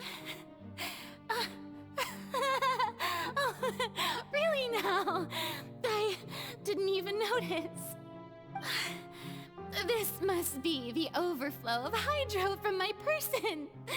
Well, can't quite help being the god whose dominion is the waters, can I? No wonder. No wonder. A manifestation of your power, then. Oh, Archon, I am honored to have witnessed it. Honored indeed.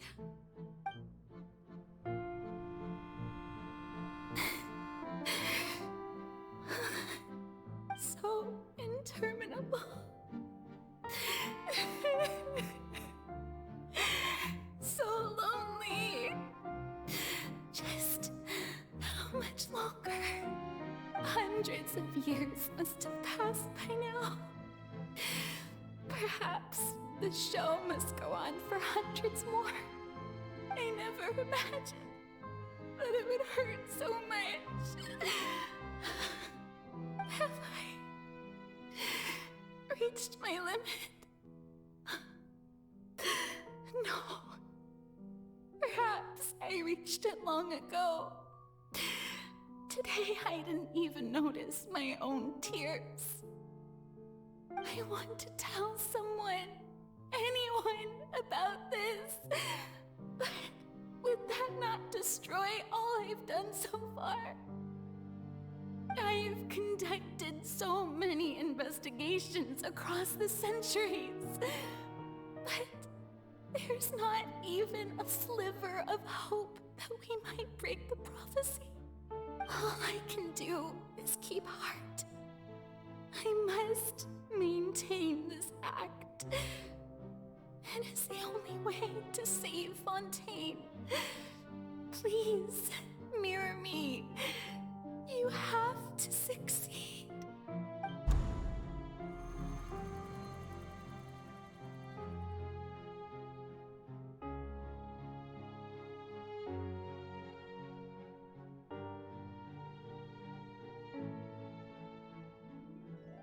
Farina, you don't have to shoulder this burden alone.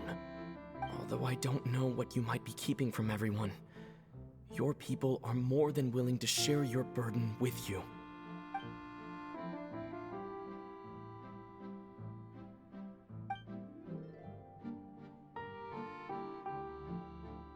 Share my burden. That's impossible. It was fated right from the start that this would be my duty alone. But even if your burden doesn't need to be shared, you can still choose to confide in someone. Just share it with me. I'm what you'd call a witness. A witness? Yes. I've heard that you came to Tevat from beyond the stars, yes. In other words, you never belonged here. And if Tevat is, in its entirety, a show on a stage, then you're just a spectator, aren't you? If that's the case... He's right. I could confide in him, couldn't I? But if things don't play out as expected, the people of Fontaine will be the ones to pay the price. No, Farina. You shouldn't be selfish. But what if it's really all right? Farina, you've worked so hard for so long. Surely it would be okay to put yourself first for once. Just this once. Is it such an outrageous thing to do anyway? To find someone in whom you can confide your frustrations and sorrows? Surely it could not hurt. If you let this opportunity slip through your fingers, it might never come by again.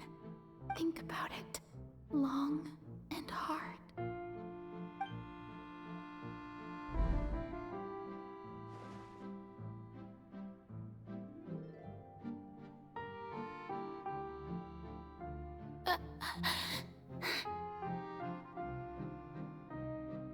No, I have nothing to say.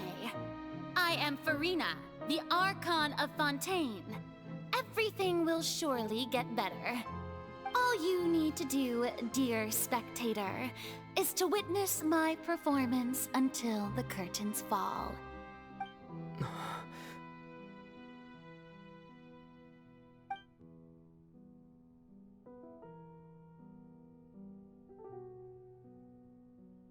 fine.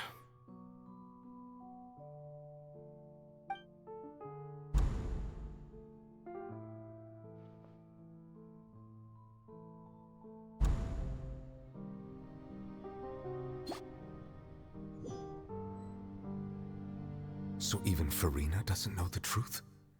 You've never once let her in on the full plan? Yes, it had to be done. To deceive the heavenly principles, you must first deceive yourself. She did very well. If she had let her resolve falter even once in these 5 centuries, Fontaine would have been doomed to the most tragic fate. It seems that trusting humanity was the right decision after all. I believe that I understand how your deception works, but that is only half the truth, is it not? How would you build on this foundation to save the people of Fontaine? That is the most important thing. Ah, good. Of course, the Iudex of Fontaine has pinpointed the crux of the issue. I'm sure you've long sensed that the Oratrice is no simple machine, yes? I've always suspected that it had its own consciousness. And Lenny did mention that he heard a human voice within the core chamber. It now seems that that person was you, hidden within the machine all along. Am I right? And then I became one with the Oratrice, taking Fontaine's gnosis with me. Yes, it would seem so, wouldn't it? Alas, your understanding of this device still lacks sufficient depth. In truth, it is no enactor of justice. It is, in fact, a device created to kill the god of justice. I beg your pardon? Oh, you have it. And to be more precise, not only will the Oratrice take down the god of justice, it will also take down the divine throne upon which she has been placed. I mean, did you think I would be the sort to enjoy peaceful repose while Farina suffered? My work over these last 500 years has been to constantly accumulate indemnitium within the Oratrice. But really, some have already discovered that only a small fraction of the energy generated by the device was ever used to provide power to Fontaine. The vast majority had to be, accumulated to enact this death sentence. It was all a part of your plan then? Both the trial and the sentence? Indeed. This power, accrued over 5 centuries, could have sustained Fontainians for millennia had it only been used for that purpose. Almost all of it has now been stored within the Oratrice. But only power of this magnitude could hope to destroy the Hydro Archon's divine throne, shaking the rules established by Celestia and breaking through the institution that is the Seven. So the Oratrice's call for death was for neither Farina nor Focalor, but for the Hydro Archon. The destruction of that divine throne. If I do not misunderstand your intent, you must be... Returning what's rightfully yours to you, of course. In other words, this was all done to return the authority of the Hydro Archon to the Hydro Dragon of this planet. But...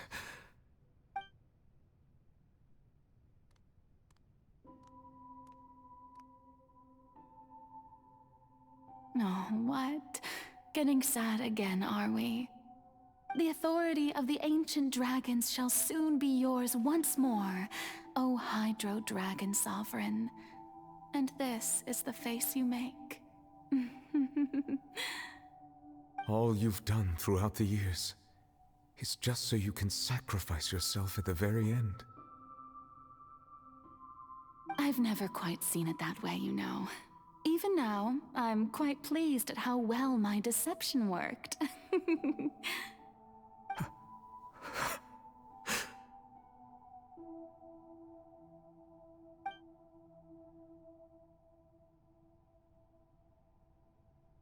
Hydro Dragon, don't cry. I must say, had it been within my rights, I would have loved to judge the heavenly principles themselves. Were they not guilty of essentially the same crime? Egeria stole the power of the primordial sea, and the heavenly principles stole the power you ancient dragons possessed. I, for my part, am the god of justice. And is it not just that your original powers should be returned to you? Speaking of justice, I have always believed that justice lies in the process of pursuing human existence itself. So, if the theft of the primordial sea's might was Fontaine's original sin, then, leaving matters of procedural right and wrong aside, the descent of the Fontanians as humans and their right to exist in this world would be Fontaine's original justice.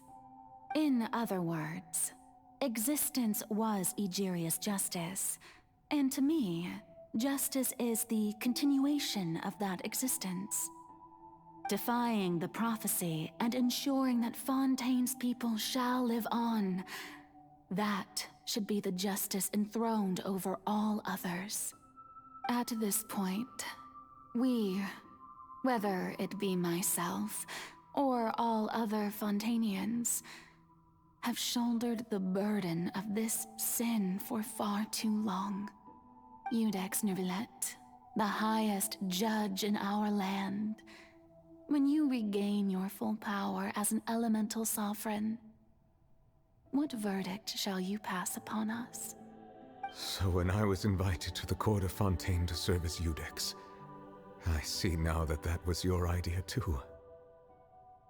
At last, I now understand the true purpose behind this position.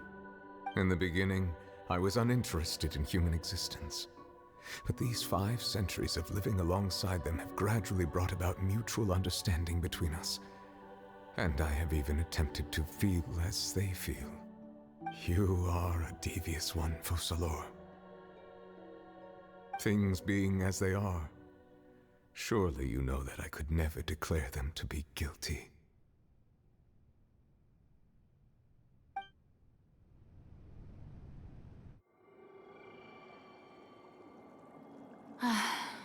The hour of my execution is almost here.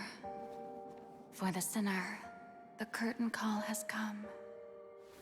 I know I may not sound it, but faced with death, I find myself a little afraid. Perhaps this is one thing both gods and humans have in common.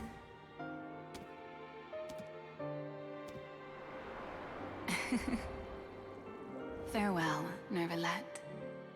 I hope you've enjoyed the part you played these 500 years.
I, Eudex Nouvelet, hereby declare,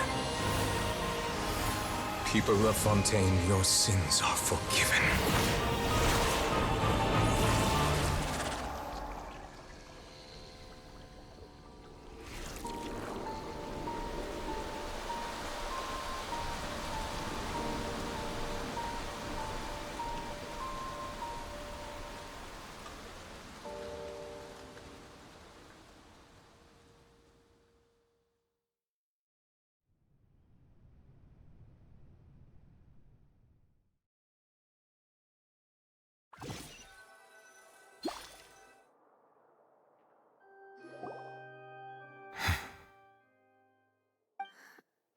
What just happened?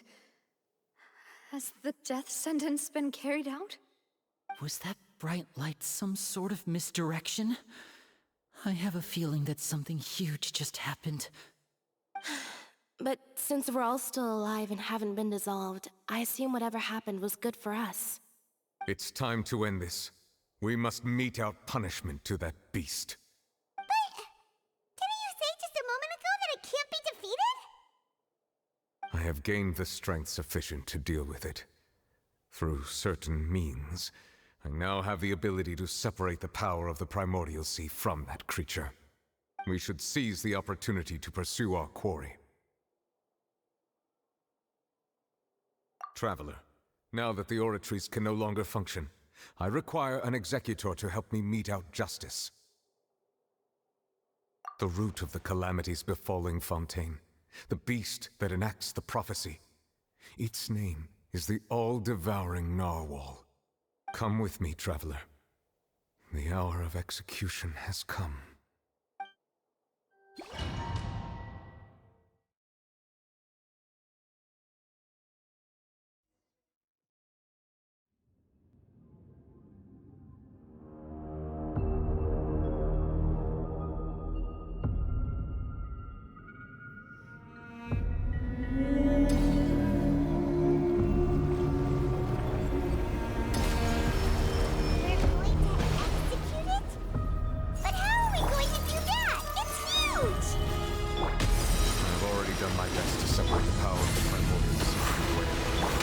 Considering the size of the beast, I cannot reach the power source. Unless we can find a way to attack it from within. I shall share a part of the ancient dragon. We shall look for an opening together. I can feel its sorrow turning into hostility.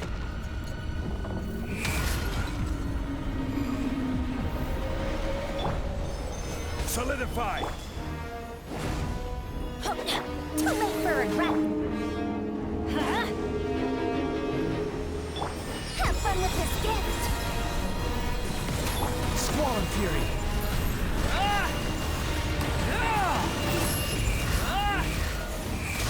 The all-devouring narwhal cannot resist its instinct to devour.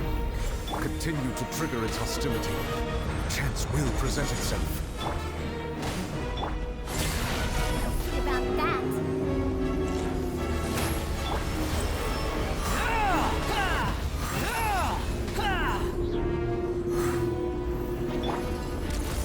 Stabilize! Adventure time!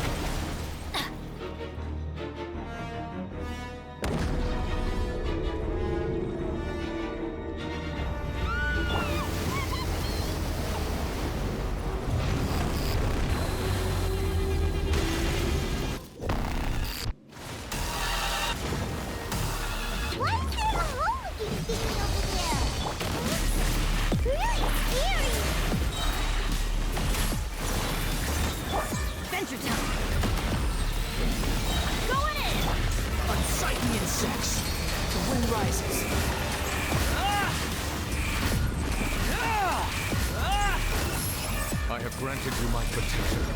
Do not fear. Seize the moment and use my powers.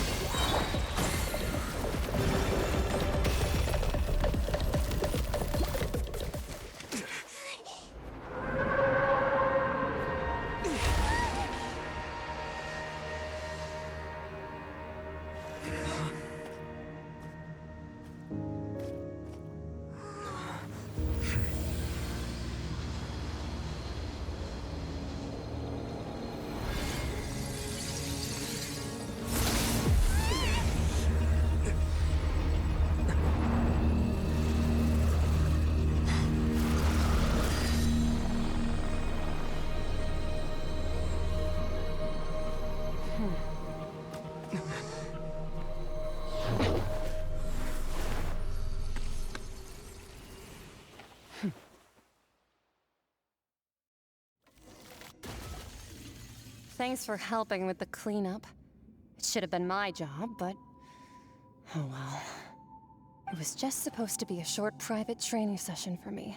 I didn't think that my disciple and my master's pet would start brawling in the meantime. Well, actually, I had a feeling that it would happen at some point, but they bumped into one another earlier than I thought. What a blunder. I suppose I'll have to swing my sword 3 million times as penance. That power. Who are you exactly? Paimon has an idea.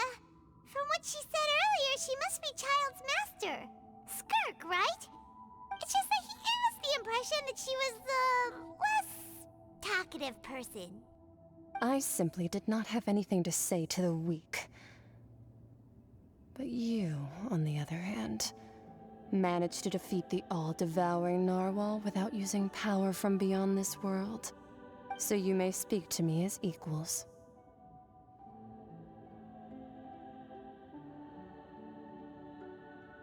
I have to agree. It's a strange use of a planet's primordial waters just to raise an all-devouring narwhal. That kind of power is wasted on it. It's not cooperative. It eats too much. And I have more important things to do with my time than pet sitting.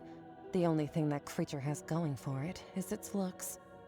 All in all, it fails as a pet. Miss Skirk? I think you might have missed the point.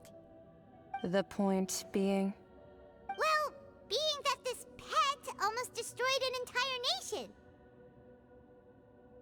So what sort of person is your master? Well, Child's master's master. Wait, is that right? Oh, right. So you don't know him.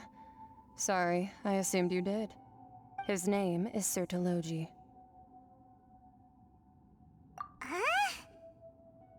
I am unfamiliar with that name. Huh. So Master isn't sufficiently famous. How should I describe him then? Have you heard of the name The Fowl? The Fowl? Still nothing? Well, how about the Visionary? Vetterfulnir then? Or Gold Rhine-daughter? Ooh, that one we've heard! Rhine-daughter's part of the Hexen Circle. She's Albedo's mom, right?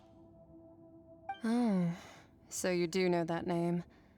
To be honest, I also heard all of those names and titles from my master.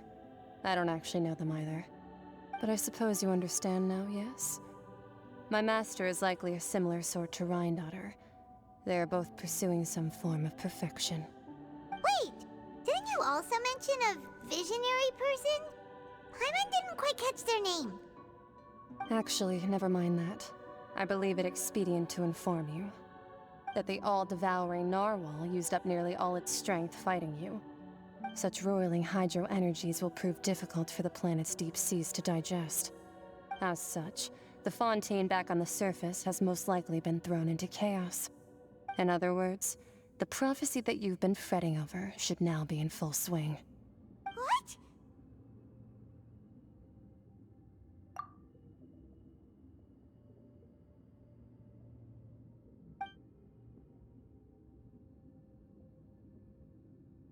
Not to worry. Focalor has already managed to deceive the heavenly principles.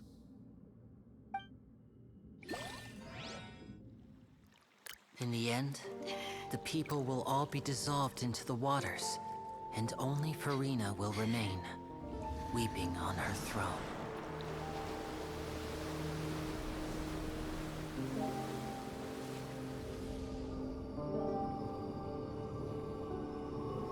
Only then will the sins of the people of Fontaine be washed away.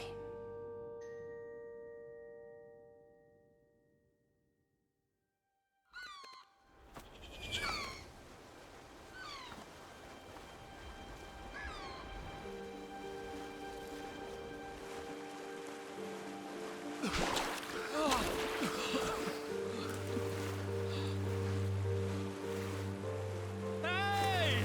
Help! Over here!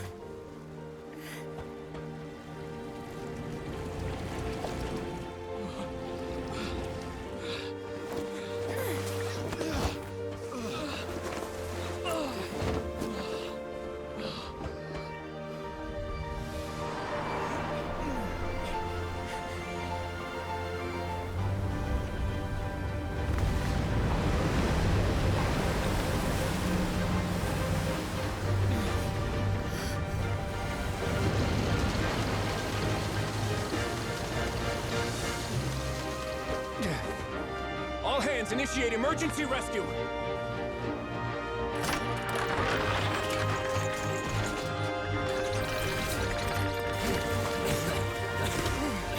Hurry!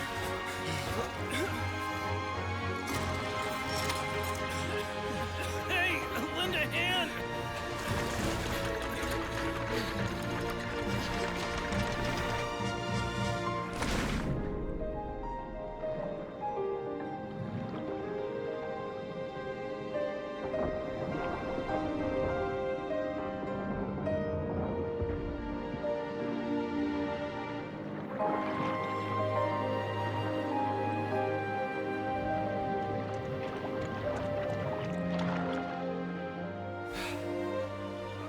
Look! The water's receding!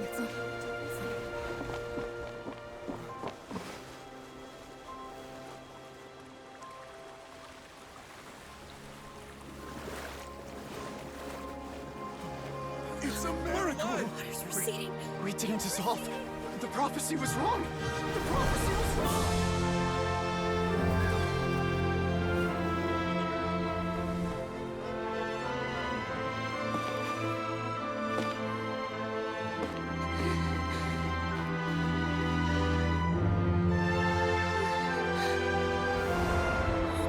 Are you alright?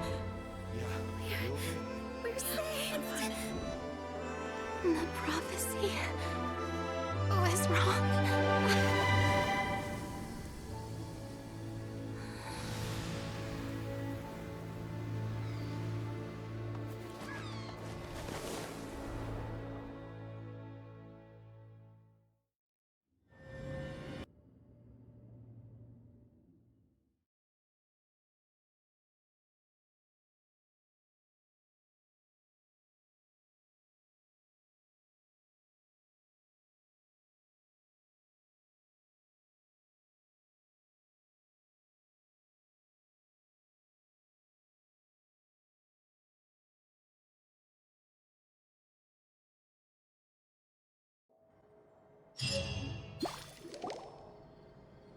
The soil renewed.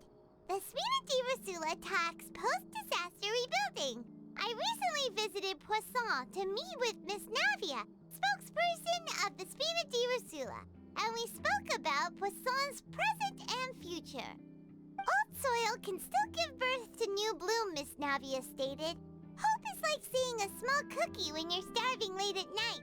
You just need a little of it. Skyship Winglet, Booner Brain of the Fontaine Research Institute. The various disputes that have arisen on account of Mr. Edwin have suddenly become a shield over the Institute, with Jurier turning out to be a once overlooked hidden gem. People always call the first researcher mad, but few know what to call the second. And should that latter person achieve a miracle, they would find it all the harder to find a word with which to classify him and his team. Wow! Paimon barely recognizes the people in the reports. Are those really Jurier and Navia? They sound like real big shots.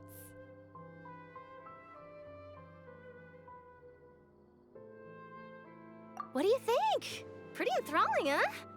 The Steambird's idea was pretty simple. With the disaster just having passed, we would print a free edition packed to the margins with good news to calm people down. The value for these big scoops lies in their inevitable follow-ups.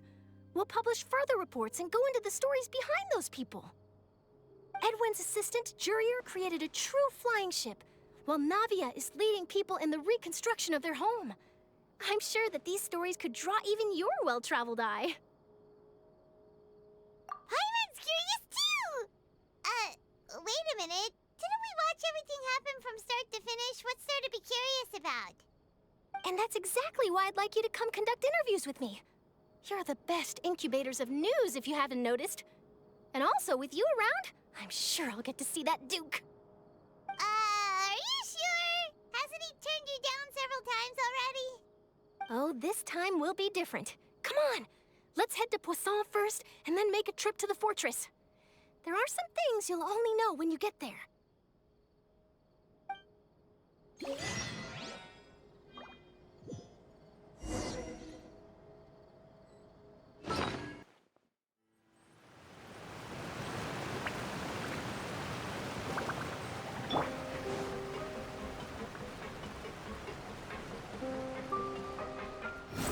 Squall and Fury!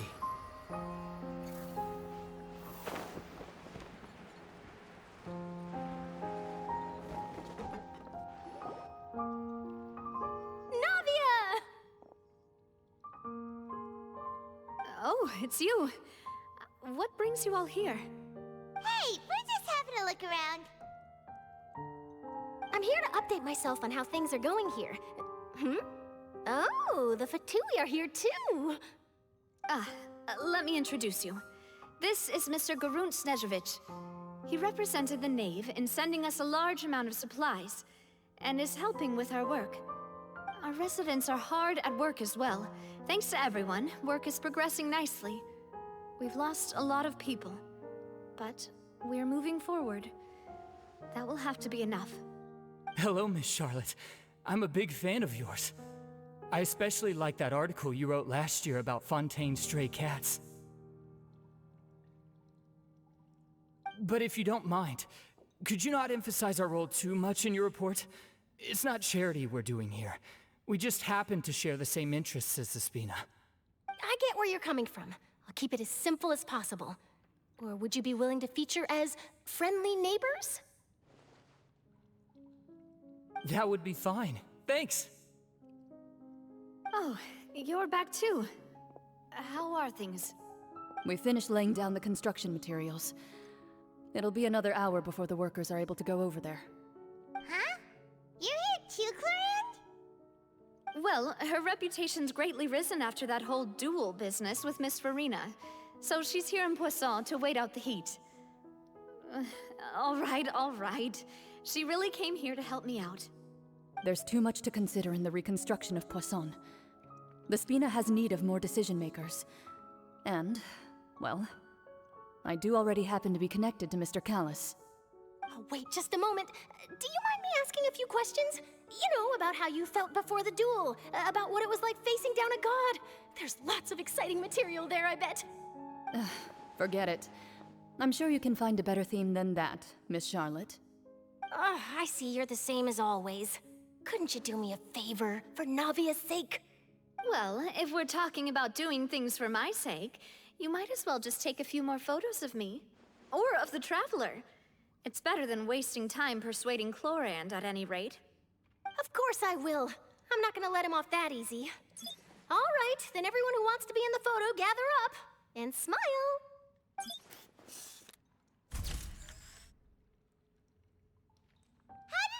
Was it a good shot? Did Paimon look cute in it? Not bad. Your addition really helped the composition of the picture. All right, hang on a moment. Let me snap a few more shots.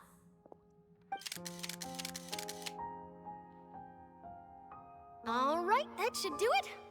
I'll be back here later anyway, so let's call it a day. You're very quick. Speed is of the essence when it comes to the news, and freshness is the key. Also, not to brag, but I'm pretty good at building connections.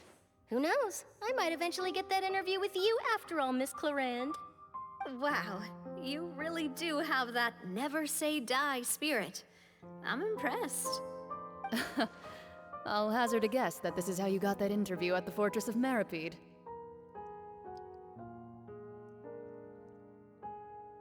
Whoa, you're well informed. Let me make a guess too. I asked Sijuin, who told Monsieur Nervillet, and he told you, right? That's a very complete information chain. In truth, all Monsieur Nervillet asked me was, when did the fortress become so friendly towards the media? I told him that it was best not to speak too soon. There's no guarantee that Ridesley will make a personal appearance. You're right. I've got to treasure every moment I have with them. In which case, I'll be making a move first. Stay safe now. And tell me if you hear anything interesting. I'll treat you to afternoon tea in exchange.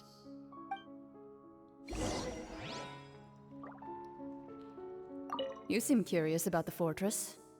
Of course. That Ridesley.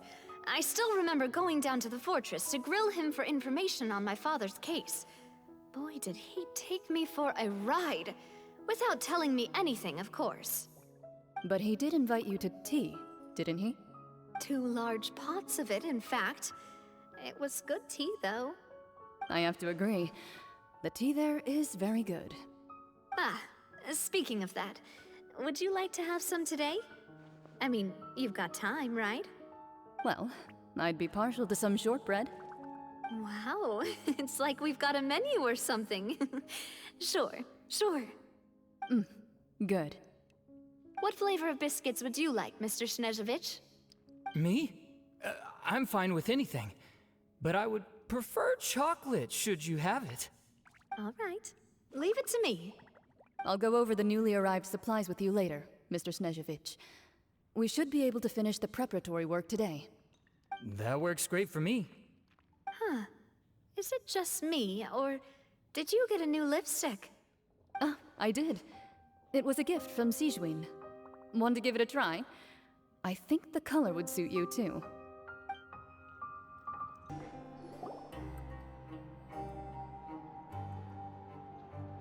Wow, guess we're here again, huh?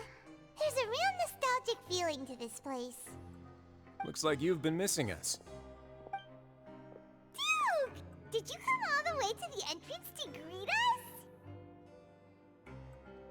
Of course. I'm here to welcome you and our dear Miss Charlotte, whom our good head nurse recommended to me. It's an honor to finally meet the much-rumored Duke. Thank you for consenting to my visit to the fortress, sir. No need to thank me. But that said, I shouldn't be the focus of your interview. I trust you recall our agreement?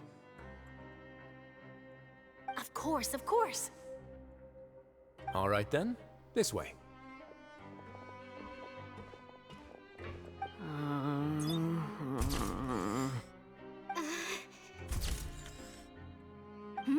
Hey, no need to be so nervous.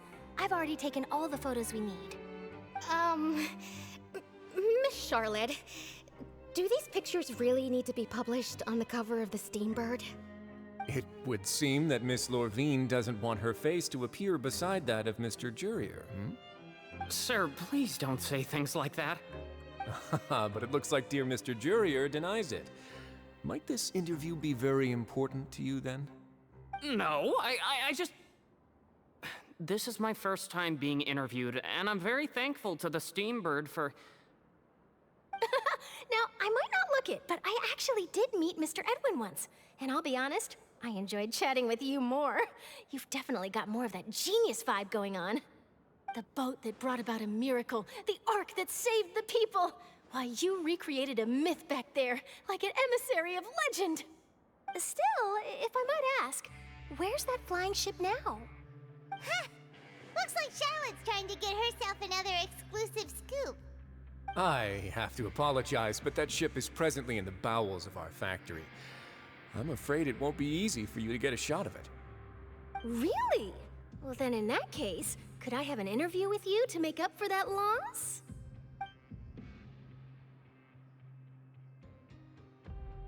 You already know my answer, I'm afraid. Best you interview our head nurse instead.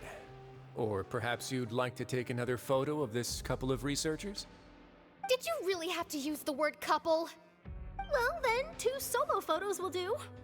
Is my hair messed up? Please, someone help me have a look. Things sure are getting pretty lively here. We've seen this kind of thing before. Oh, seems like everyone's here. Would any of you like to try this new drink I came up with? Ah, Sijuin. Hey, Miss Charlotte. Why don't you, take some pretty photos of our head nurse? Sure. Come on, Miss Sijuin. Over this way. Let's find a brighter spot. Huh? Sure. Do I have to smile? So, how have things been at the fortress?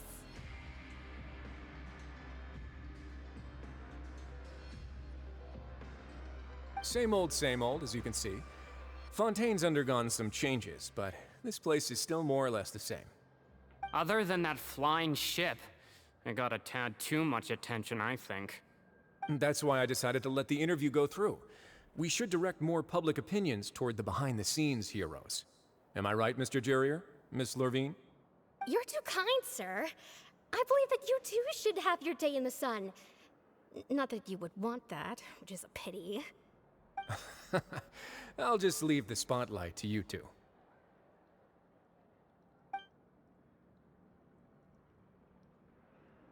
I see. Lots of things happened that day, huh? Anyway, regarding that Harbinger, I'm not sure you remember, but his 3 young followers are still waiting for his return. He sure did win them over, huh? I'll tell them that there's good news and bad news. The good being that their boss seems fine, and the bad being that they must face extended sentences for abetting his escape. Oh, actually, what about you? Are things gonna change for you too? What change can there be?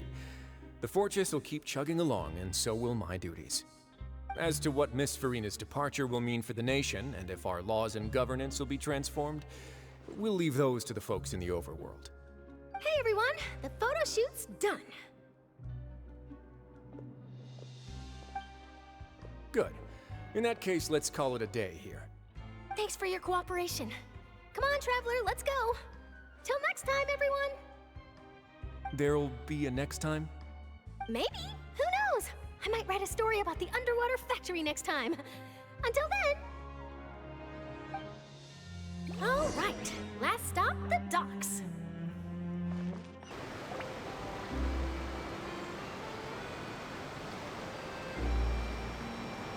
I didn't see them! They really are here! How did you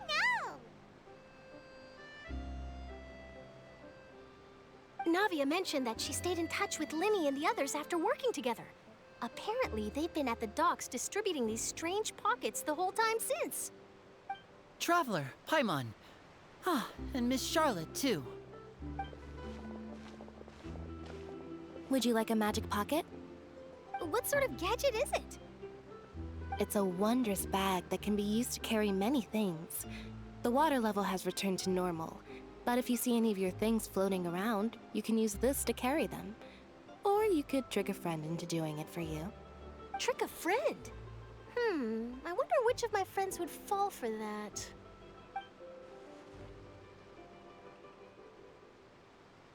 You could just make a friend like Fremine here. Isn't that right, Fremine?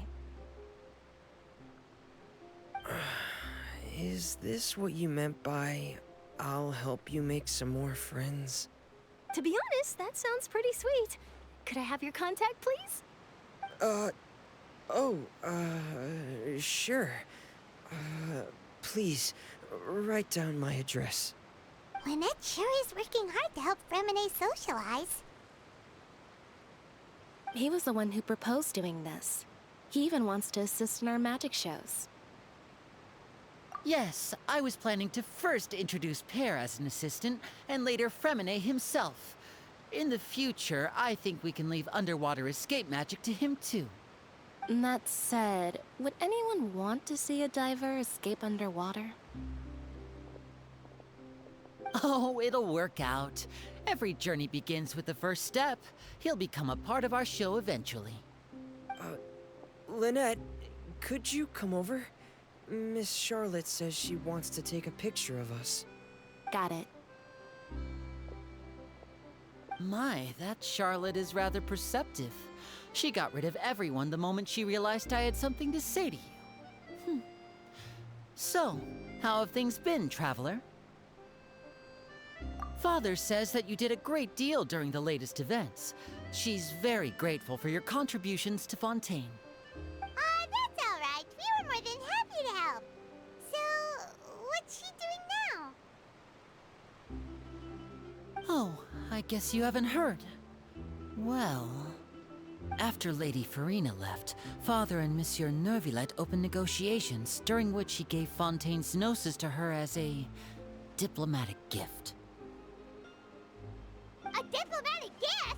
A gnosis? Yes, I was quite surprised at first myself. But when I thought it over, there were actually a number of things going for it. It could have been done as an apology for the incident with Lord Child, or as thanks for his help in tying the all-devouring narwhal down. Furthermore, Father did also lend significant aid to Fontaine and Poisson. Well, that's true, but this is a gnosis we're talking about. I would agree, but I've also heard that it seems that Monsieur Neuvillette has had a significant change of heart regarding the matter. So there's some reason for this that only Neuvillette knows about? I suspect you'll have to ask him about that yourself.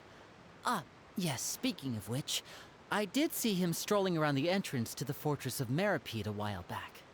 Isn't he real busy and stuff? Paimon didn't think he'd have the time for that. But back to the topic. The Gnosis was given to the knave, right?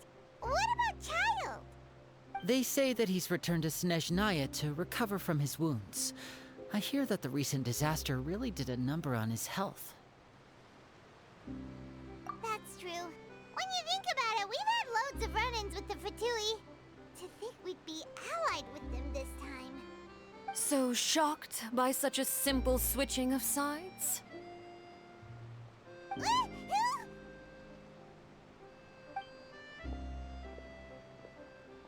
Father!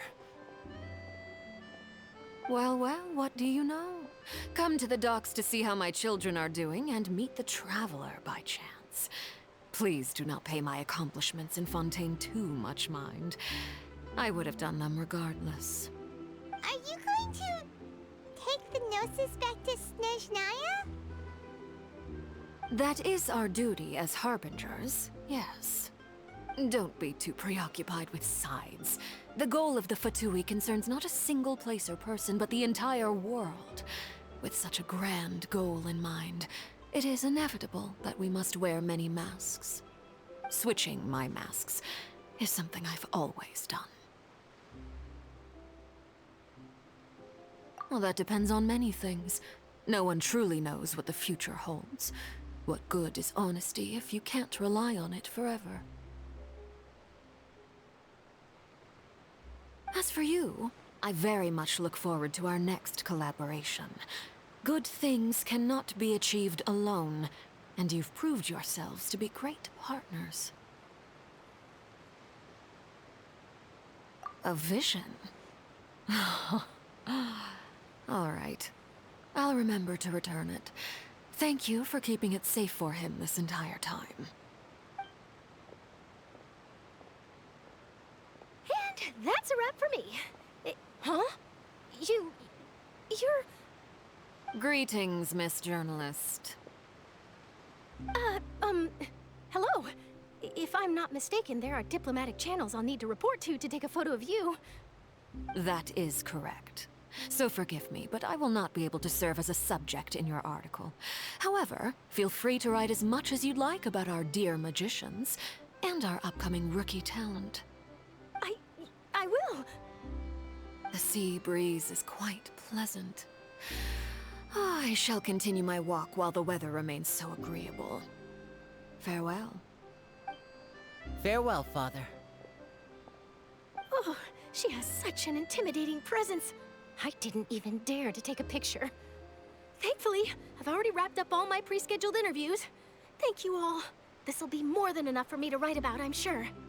Don't be too nervous. Why don't you take a magic pocket before you go? Here, Traveler, Paimon, you take one too. To move things about? That's right. Funny. I was giving out magic pockets when we first met too. And what do you know? I'm doing the exact same thing right now. So many things have happened, but the pockets are still the pockets. I guess this must be life.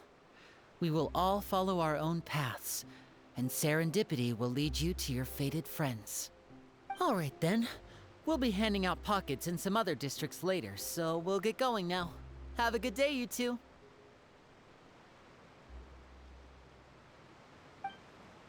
Well, guess we sent Charlotte off. Should we go see what Neuvillette's doing? As long as he's not so busy that he doesn't have time to chat anyway.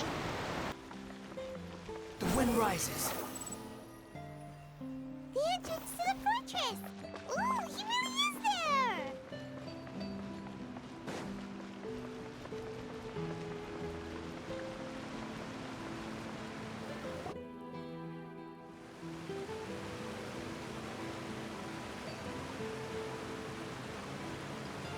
So, you really are didn't think you were going to have free time this hour of the day. Really? Oh, I suppose you must have met Mr. Linney. He took the time to greet me earlier when he passed this way. In any case, you came at a good time. I was just considering reaching out to you to set up a meeting, so I may explain some things that I haven't had the time to before. Aw, Paimon's glad that you remembered. Thank you for keeping us on your mind, what with you being busy and all. Alright, let's have it then. How was Fontaine actually saved? The whole business is still quite the mystery to us. It is strange how words can often leave a bitter taste in the mouth when it finally comes time to say them out loud.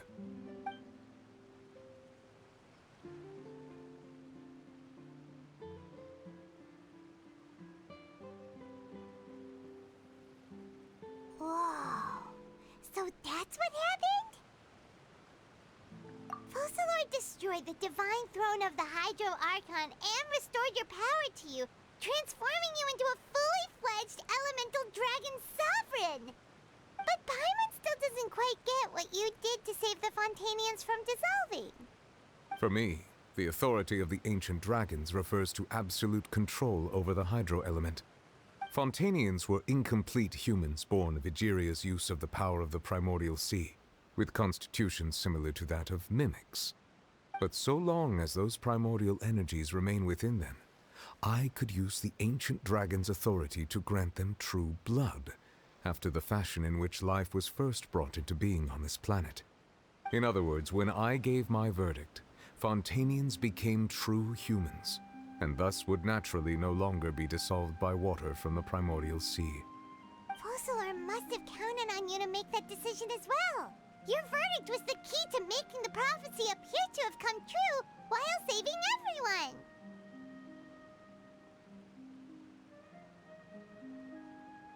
Yeah, and in a manner of speaking, Focalor finally managed to fulfill the original Hydro Archon's wish to turn Oceanids into real people too! It seems from your expressions that you still have more things you wish to ask. Ask away. I will tell you the truth as I know it. I have investigated his case along many avenues, and I have learned that he once fell into an unknown chasm when he was young. There, by chance, he awakened the all-devouring narwhal. But whether it be by sentiment or reason, that should not have been enough to consider him the root cause of the disaster. At most, he would have had tangential liability. As for the judgment passed by the Oratrice during the trial, whether it was due to that liability by association or Focalor deliberately using him to buy time for us on the assumption that he would be able to hold the creature off, I cannot say. Guess Focalor had Fontanians in mind the whole time. In the end, it was thanks to her that they finally became real humans. Hang on a second. Paimon suddenly got another question. Back when Fontanians hadn't yet become real humans, were the children they had also transformed Oceanids? Life has always flowed like water. Do you recall how Fontanians would often come to the Fountain of Lucine to pray for children? Yeah! Lynette said the fountain is where all the waters in Fontaine converge. In truth, even those couples did not know that such prayers were no mere custom, but instead a form of ritual.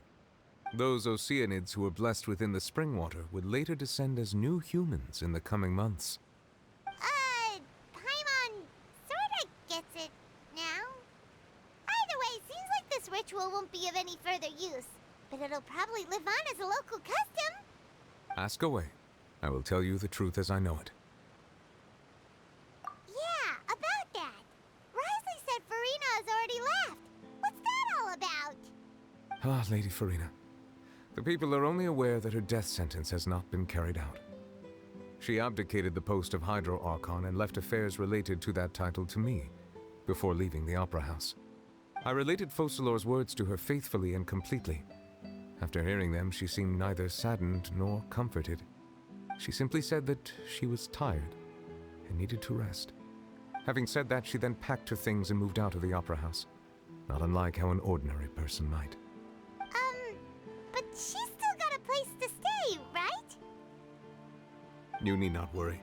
I will make arrangements to ensure that she will not want for food, clothing, board, or travel. In truth, I am somewhat happy for her. The wear and tear on her spirit will, of course, take time to heal. But now that she no longer has to play the role of Focalor the Hydro Archon, she can finally lay down her burdens and lead a normal life. What about you then? What are your plans now that you've regained your full powers as the Hydro Dragon? After Focalor passed on, the Oratrice also ceased to function. This matter will directly affect our trials. After much careful consideration, I've decided to take over its role in our courts. From now on, I shall hear cases and pass verdicts by myself. Looks like you're still considering stuff from the perspective of the Udex, huh? As an elemental dragon, there are indeed many things that I must do. But this power and this duty, in a manner of speaking, you could say that both were granted to me. As such, before I attend to my other responsibilities, I must first and foremost continue to serve Fontaine as its highest judge. The duty of the Hydro Sovereign and the duty of the Udex shall coexist within my person. Additionally, the Hydro Archon's departure has brought about another problem, which is that the Opera House shall no longer produce indemnitium. That's true. That power was derived from the people's faith in the Hydro Archon, wasn't it? Wait, but the various mechs and machines in the city are all still okay. Where are they getting their energy from? As I am now, I have full command over New Musia, and it can serve as a complete substitute. Another reason why I cannot quite leave Fontaine immediately. Wow. This ancient dragon's authority stuff is really quite useful, huh? Ask away. I will tell you the truth as I know it. Oh, that's right! They say you've given it to the knave as a diplomatic gift or something! Leaving aside their intentionality, the two Fatui Harbingers have indeed done much for us during this crisis. Their sole remaining goal in Fontaine, at least at this point, would seem to be the Gnosis. The Oratrice has ceased to function. The Hydro Archon's divine throne is now no more, and I do not need the Gnosis's power. As such, it has lost all meaning for Fontaine. If the Fatui have impure designs, then we might as well accede to their request now, and avoid unnecessary conflict. What complicated considerations! Paimon thought you were just giving it to them out of gratitude to the knave and as an apology to Child. Ask away. I will tell you the truth as I know it. You will soon be heading to Natlan, I presume. I'm afraid that I have little talent as a travel guide, so all I can do is tell you what I know about that land. As far as I'm aware, Natlan can be said to be a nation of dragons. A nation of dragons? You mean like you? No, I suspect that I would not find myself welcome there. Unlike ancient dragons such as myself, the dragons of Natlan have undergone long years of development and evolution. Large numbers of them have entered a form of coexistence with humanity. Natlan is also the nation of war. War ravages those lands like an undying flame. There is one other piece of information I got incidentally from my negotiations with the Knave that I believe may be useful to you. The Harbinger known as the Captain has thrown his hat into the endless ring of war. The Captain. Sounds like a real tough customer. Seriously, everywhere you look, there's a Fatui Harbinger doing their thing. I suggest that you fully prepare yourself before going to Natlan. In the meantime, Fontaine's doors will always be open to you. Ask away. I will tell you the truth as I know it. Hang on a sec. Paimon's still got a question about the Gnosis. When we spoke to Linny earlier, he mentioned that your attitude towards giving away the Gnosis had clearly changed. We guessed that there might be some reason for it that only you were aware of. No wonder the House of the Hearth is the Fatui's intelligence division. They are certainly sharp. So regarding this specific issue, I was just getting ready to share something with you. What is it? In truth, I exchanged some further words with that lady named Skirk after sending you two back to the surface. It went something like this.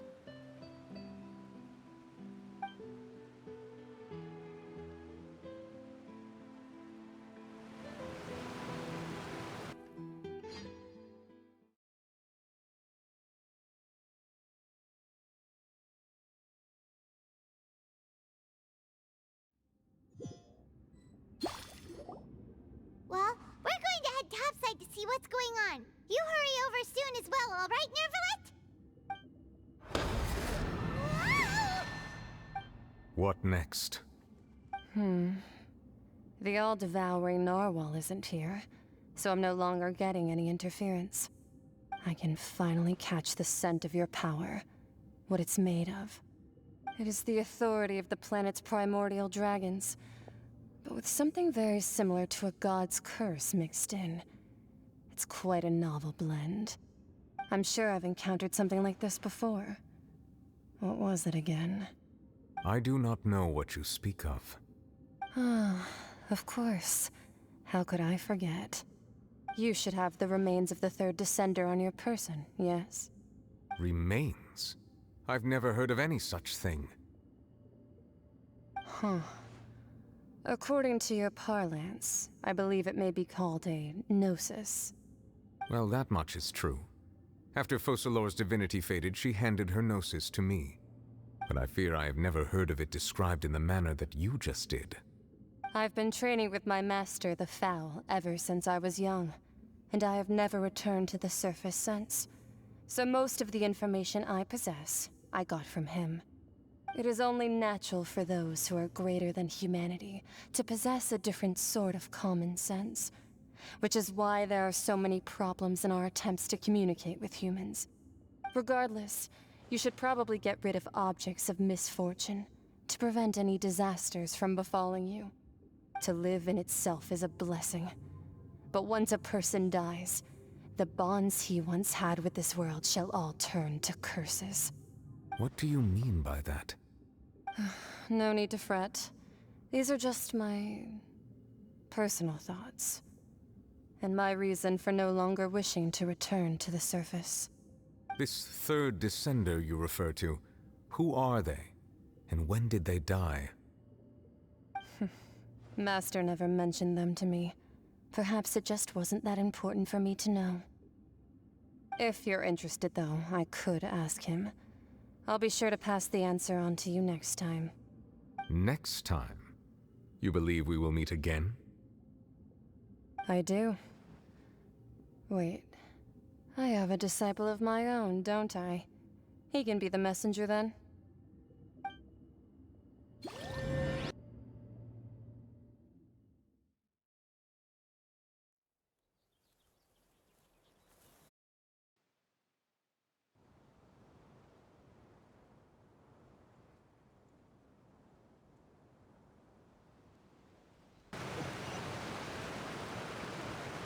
That's what she told me.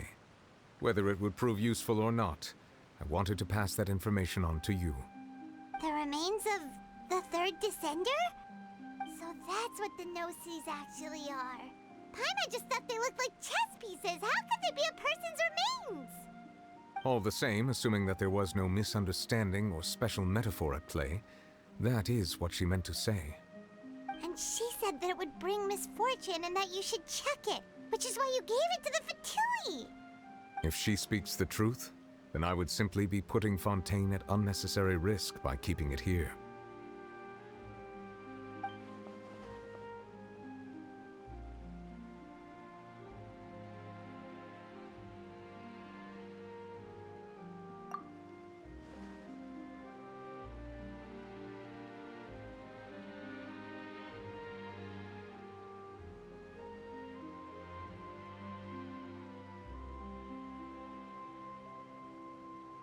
I had guessed that you might already be familiar with this concept, but I did not expect you to be one of them.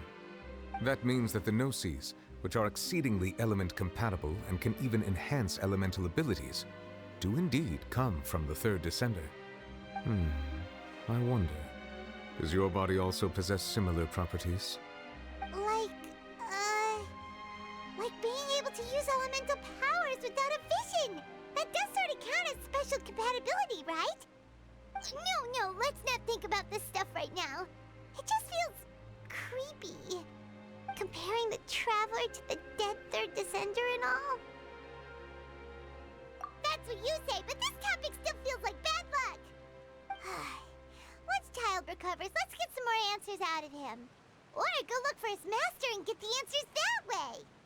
I too believe it unwise to make too many blind guesses when information is lacking.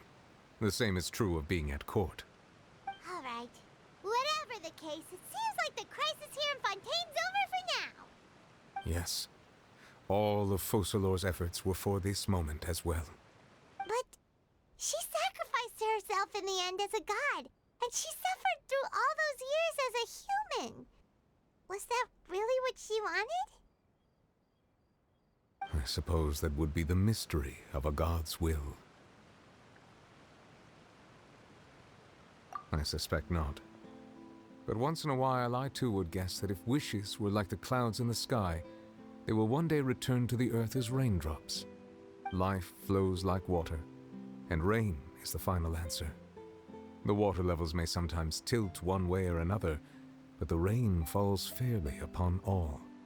And what, ultimately, is the difference between the rains that fall upon all of us?